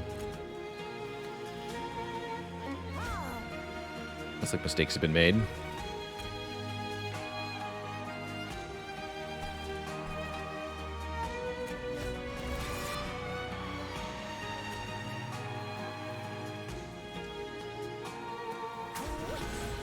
you. Give me a stat buff. We probably want to extend the burnout on the Bounty Stalker, actually. Feels like we're going to need that additional damage output big time, so let's keep you alive.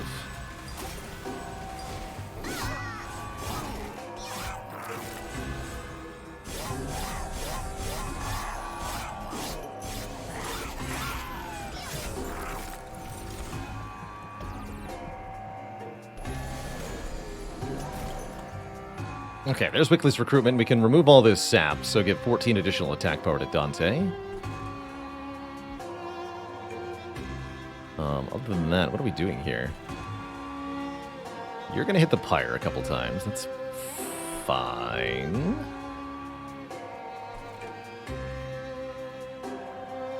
Looks like we play Plink, Candle, Self-Mutilation.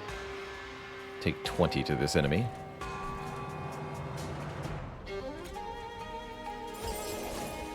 Funny, that didn't make a difference. Need to Plink here to avoid getting cursed. Let's see what this does. Lifesteal. Lifesteal seems quite good.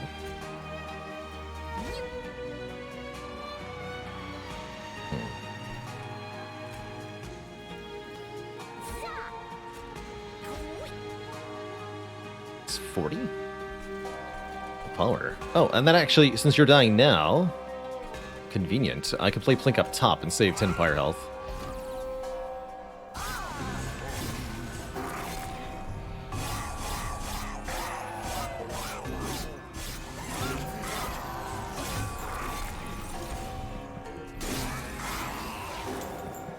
Cool.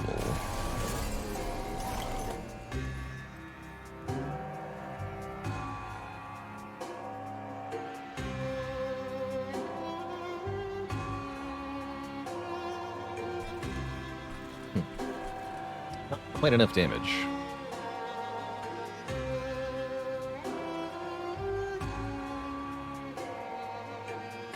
It's 226. Do not love that enemies are getting through here, or sort of getting through. Call that, by and large, concerning.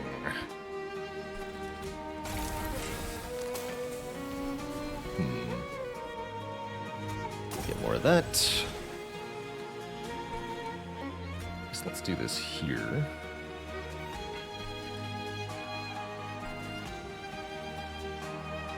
Now, let's solve this with a Mind Collapse. Let's set the drink down here. Have the drag tank a hit for the Gilded Wing. Scales Dante. Sure.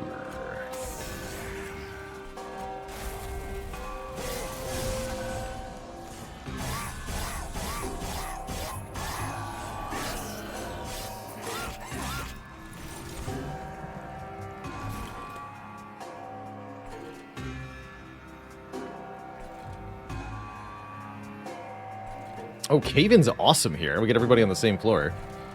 Let's Entumbra Assault first. That would require taking 5. That's probably worth it. Yeah, that's gotta be worth it. Take 5, definitely win the fight. Good idea.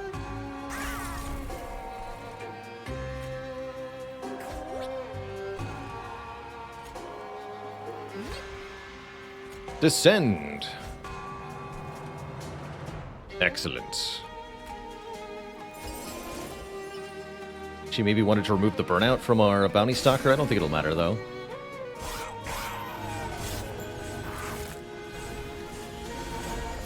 Well, that's right. This enemy gets stronger every time you hit them, but looks like we win, so good. Very good. 320 armor. Don't mess with this enemy. Because of the revenge property that it has, you can, if you play frivolous attack spells, you can actually turn a winning situation into a losing one. I'm just going to not play anything here and let us take the victory here. I like it.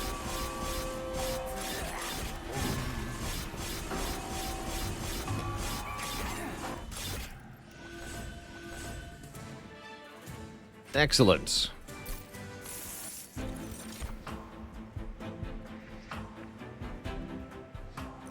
This is draw 2. It's also a very useful unit, actually. Yeah, we want Votivary. Draws 2 every time it dies, and it triggers all of our harvest procs. Can also be a nice chump blocker. Subsuming Blade's a bit late. Apply Damage Shield and get more morsels. Could be quite nice. Having fewer cards could be quite nice. Just have fewer cards.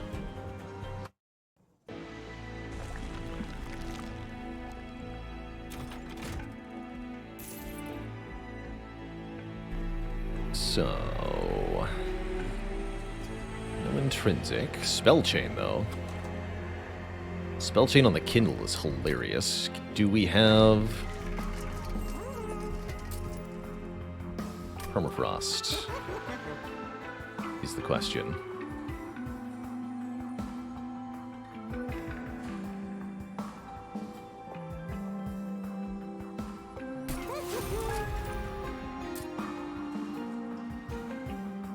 You need to be cheaper. Holdover. Holdover Cave-In's kind of fun.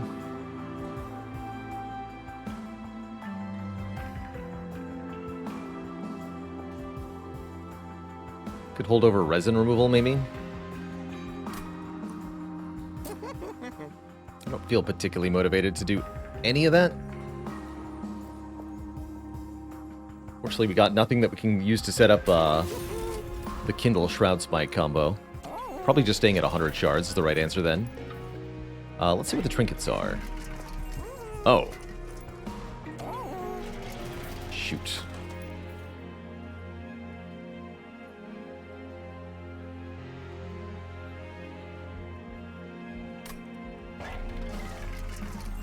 Ah, sweet. Okay. In that case,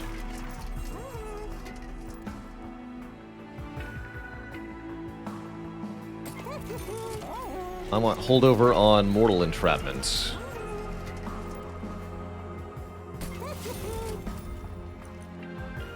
So that we can stun the crap out of the Divinity.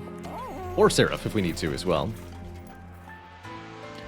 Can I afford to reroll and still do stuff here? Probably better off just purging a bunch. Get several more purges. Use Link.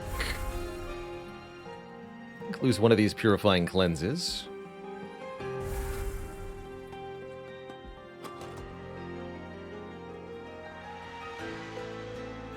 Anything else we'd like to lose?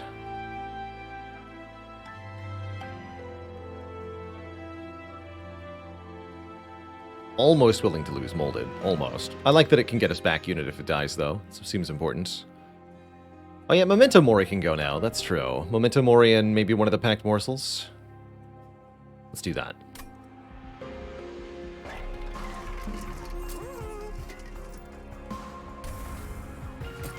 Oh, we can't actually afford another remove. In that case, just make this consume. Actually, make this consume. Good enough. Yeah, definitely good enough. Hey there, very plain bread. Is our deck doing anything special? It is a Dante deck. That alone is pretty special. Dante the Deceptive is not here today.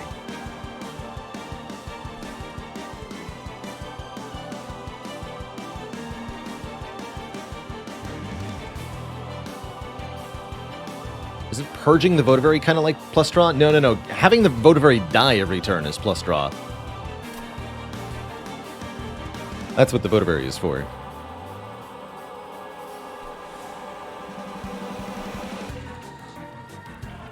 Dante next turn. Probably want Dante higher up. Because of reasons.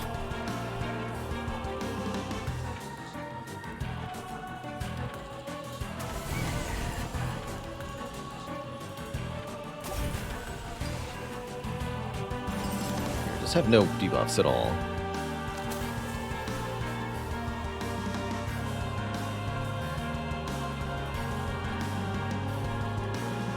Am I even going to play Rector Flicker at all? Good question. The answer is not yet. We'll be back, Rector Flicker.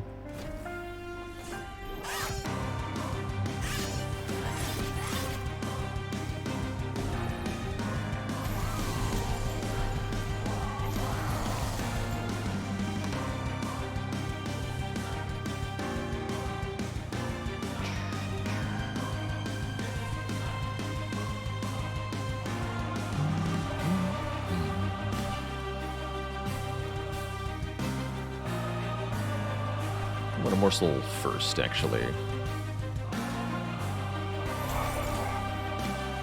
Cool.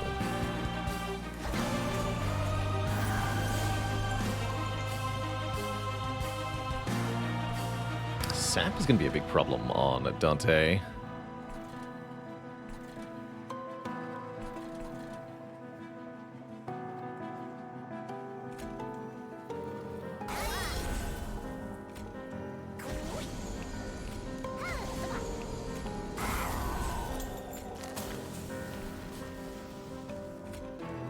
Don't have any valid targets. Fair enough.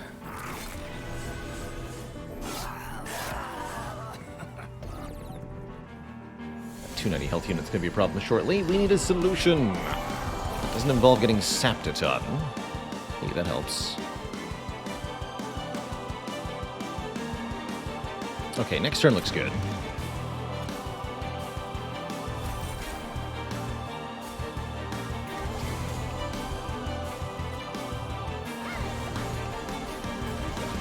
Actually purge Seraph's damage shields.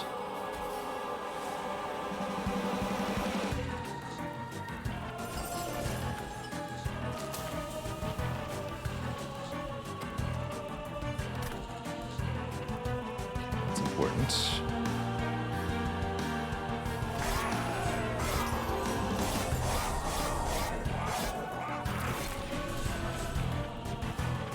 Still not enough to actually kill this wave. Very bad. We're kind of reliant on something special happening momentarily. Caven's something special, is it not? Alright, Packed Morsels, I need you to be God tier here. What do you got? Oh, fuck off. Pardon me, everybody. That's not what I needed. I needed a damage morsel. Literally one damage morsel, please. Please. One morsel. Please. Please. That's fine. Plink, what do you got? Still no damage morsels. Son of a gun.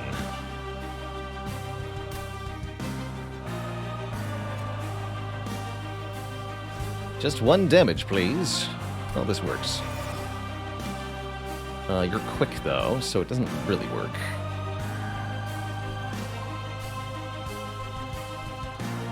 Blah. With hardest. Okay, you go down here. Just awful. Really, quite awful. We had so many chances for that to be good, and it wasn't. Brutal.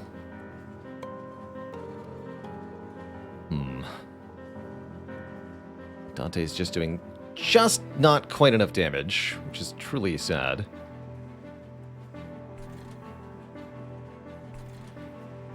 I think cave-in would be a huge mistake. Just both Plinks being lethal would have also been pretty good here.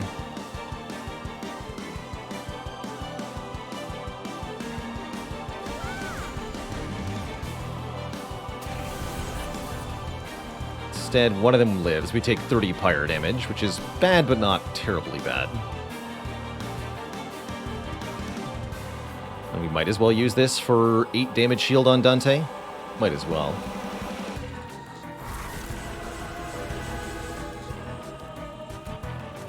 Ugh. Bummer.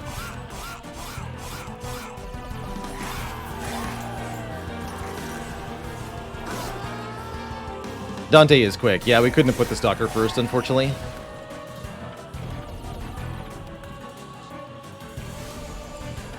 No one's ever died from pyre damage. Right? I have the scaling, though.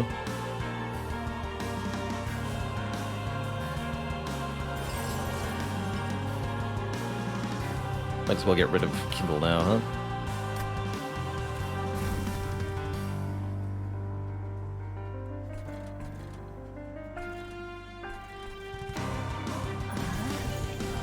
Unfortunately, Light's Gift actually making Bodaberry on the top floor not a thing, which is a bit sad. But oh well. I guess we want this Dreg gone as well then? Don't draw it again? Don't draw it again.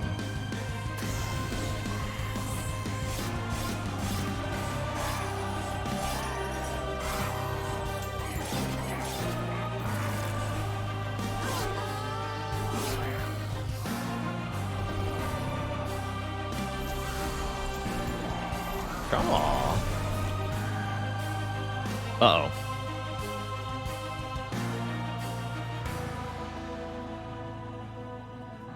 Problem detected. Problem detected. Which is that these units are not dying.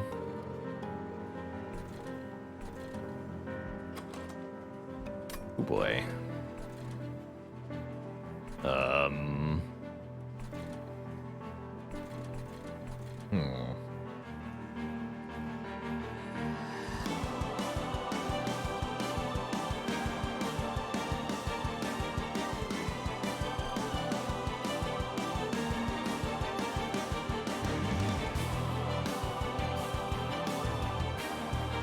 Actually, just placing a dude behind is enough, huh? Interesting. So we're not dead, that's good.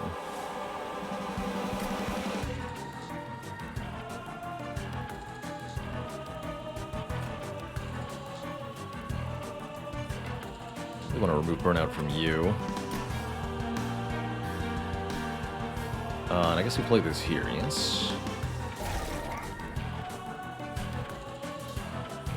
Okay, that's good. Okay.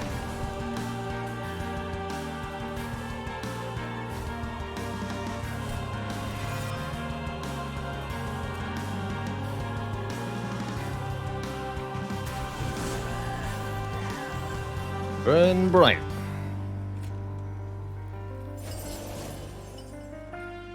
We live, technically, for another turn.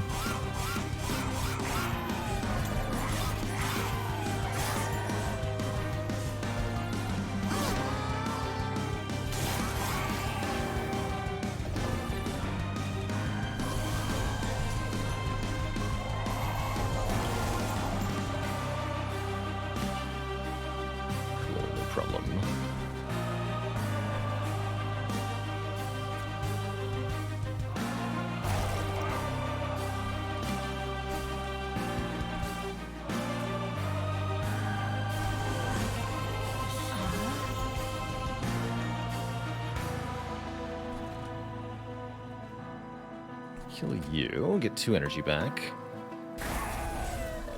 Kill you. Everybody gets 15 armor, huh? Good.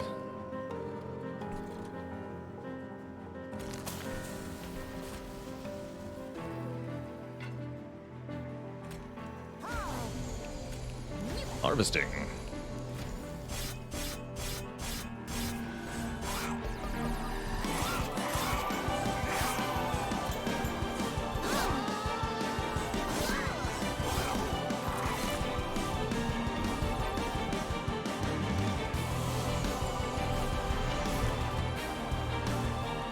Okay. Seems like we figured this out.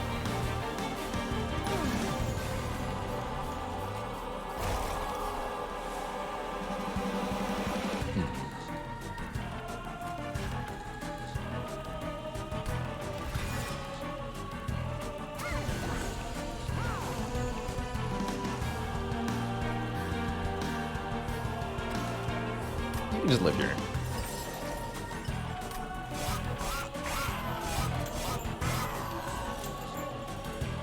Gonna end up wasting the days on Seraph, kind of. Well, I'm not actually sure it'll be a waste.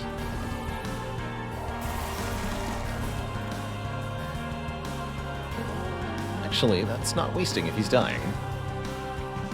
I could also descend everybody right now, which might be kind of really important, actually. That feels like a good choice, because then everybody gets to take advantage of the full 6 rounds of Dazed on Seraph here, right? So we should absolutely cave in.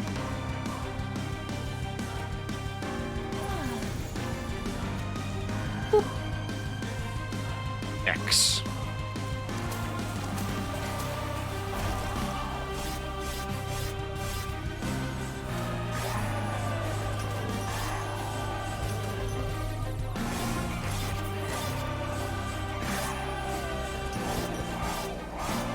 Go to town, my friends.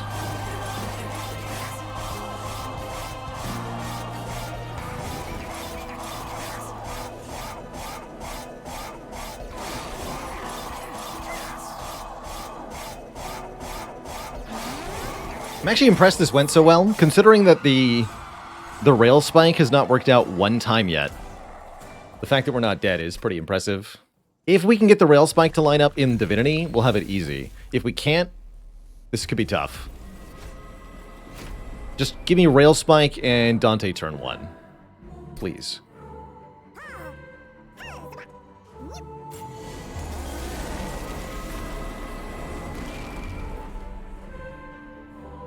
Close. That's pretty good, though. We got Dante and the Bounty Stalker turn 1. Hard to say that that's wrong. Best I could do is 3 health morsels. And there they are. I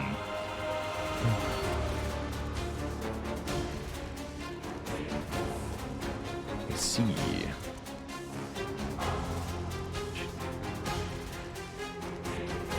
So do we try to set up on the bottom here?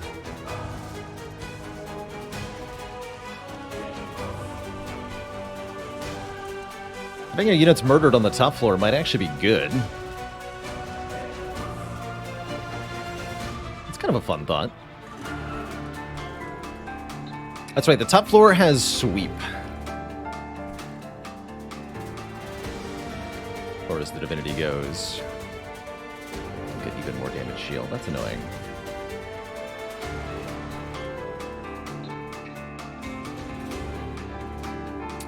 Dead morsels are just free harvest procs.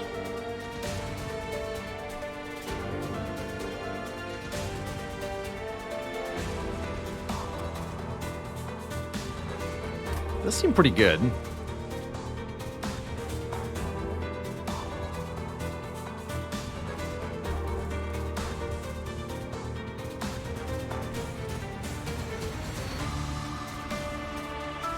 Problem is then the bounty stalker is not doing a whole lot, which is a bit worrisome.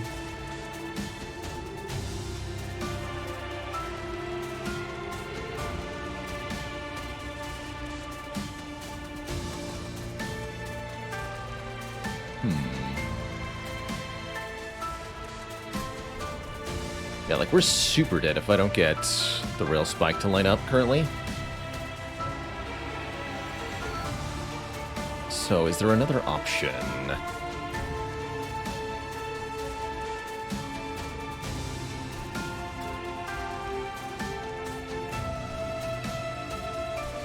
Going middle with Dante is maybe acceptable? Maybe.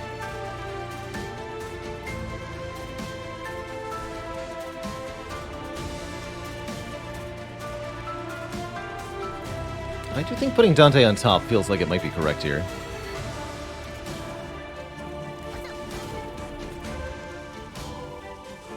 Oh, I can't fit Champ and Dante up top, huh? So it's Champ or Dante. Guess we'll put the Champ on the bottom then.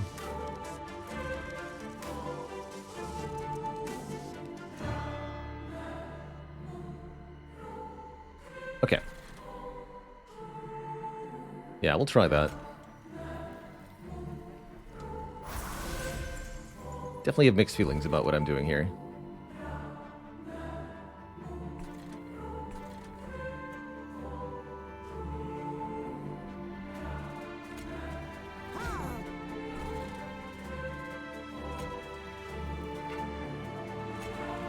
So from the back.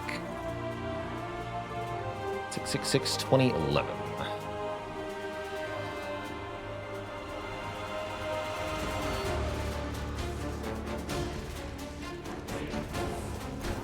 Like that. Yeah, that gets one of them killed.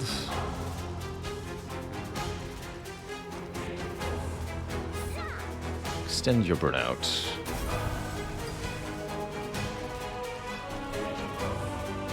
Okay, let's try this. I have no idea if this is going to work.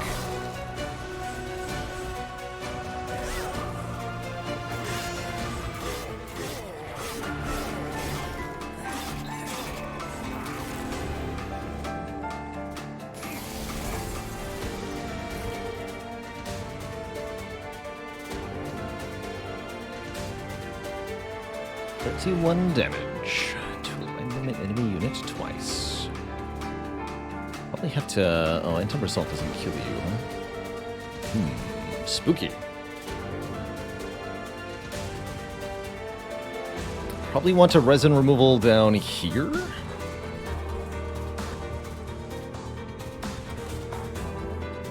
Definitely unclear.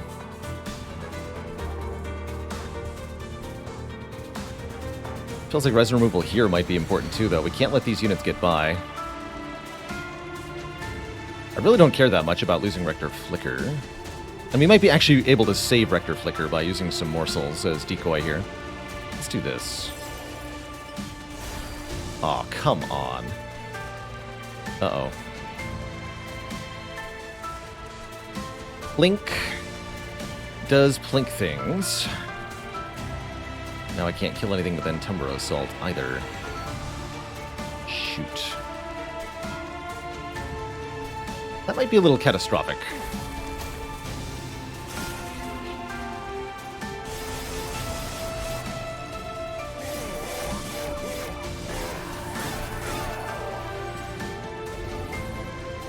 If we can get a Rail Spike combo, everything will be fine, but something tells me we won't.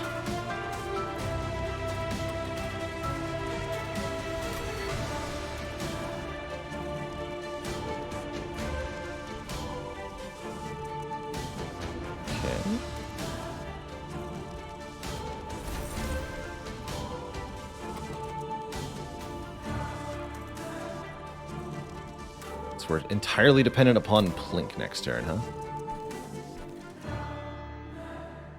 That's garbage.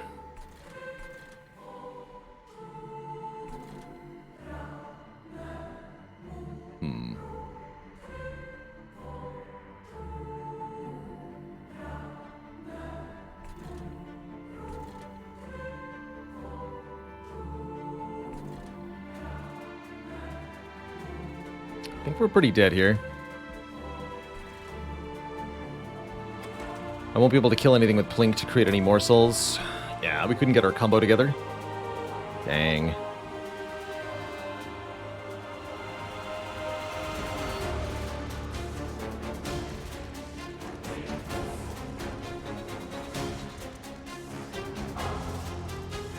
Actually, wait.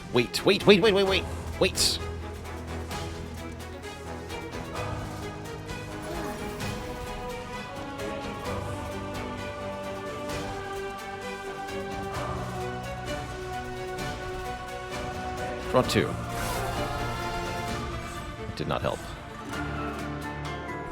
Dang.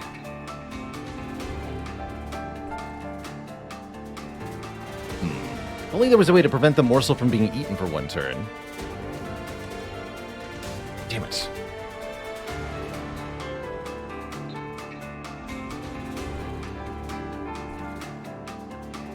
Got nothing, though.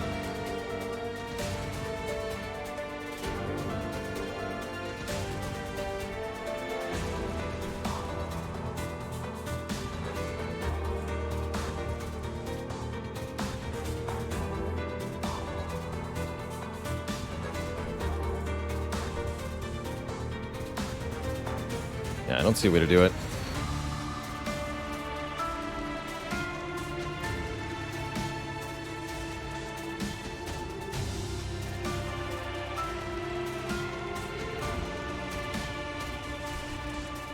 Bummer.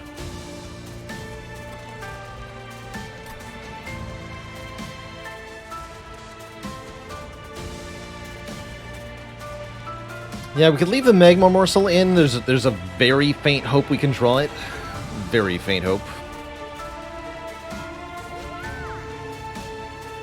Means we have to not play the Mortal Entrapment as well.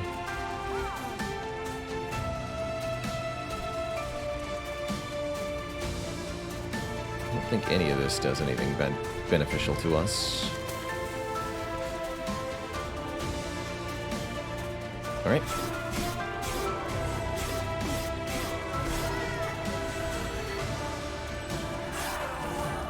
Sword just has way too much health currently. No, we are absolutely dead. Unless Plink is most merciful. 1. Any hit on you would kill. Just the front one or a double hit on the back one. Pretty unlikely. Here we'd have to actually have Spell Shield too, so guess we use it in the middle floor. No kills. GG. GG.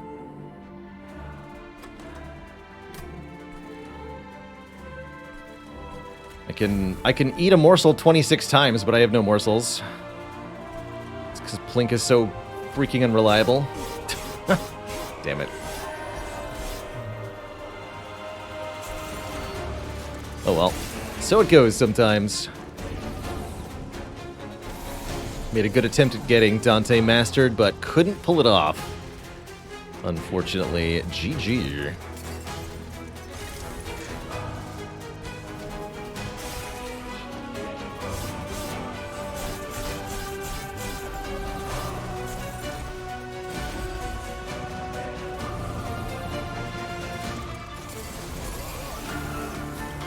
A lot of enemies. Wait a minute.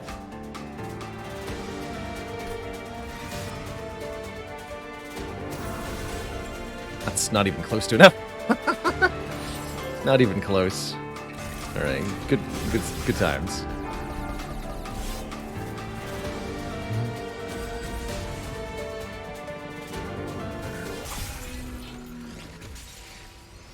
Wasn't to be. Yeah, the draws on that run really just didn't want us to win. We easily could have beaten the last Divinity with a different draw order with this deck. Very easily, but we completely fell apart with those draws. Tough stuff. Sometimes that's how it goes. Well, Twitch chat, I think that's all the deck building I've got in me today. So here's where I'm going to wind down the stream. But I did want to say a big round of thank yous to everybody for tuning in, hanging out for some Monster Train action. Appreciate you, Fantasia, Utipa, Tub Sass, Arctic Mists, Annabelle, Eye Shadows. So things that we needed to... Things that would have helped a lot would be Intrinsic offered from any of the temples. I would have used Intrinsic to upgrade the Rail Spike so that I could eat the Morsel Miner on turn 1 multiple times. Or Frostbite on any of the Merchant of Magic rolls so that we could retain the card to combo. But we didn't see Intrinsic, we didn't see Frostbite, we didn't draw them together. It just never worked out. Alas. See you later, Midnight for Life, Bonkalonk, Duff Punch Strong, John F. On the docket for tomorrow, I'm thinking maybe some more Against the Storm. As our usual Spireless Saturdays. I'm not planning on playing any Slay the Spire, but there will be some of our other variety stuff. Maybe we'll return to Slice and Dice. It's been a few days as well. So I think those are the two that are currently brewing in my mind. Slice and Dice and Against the Storm. See you later, everybody. Have a good night. We'll be back at it tomorrow, not later than noon Eastern Time. See many of you there. Toodaloo, folks. Bye-bye.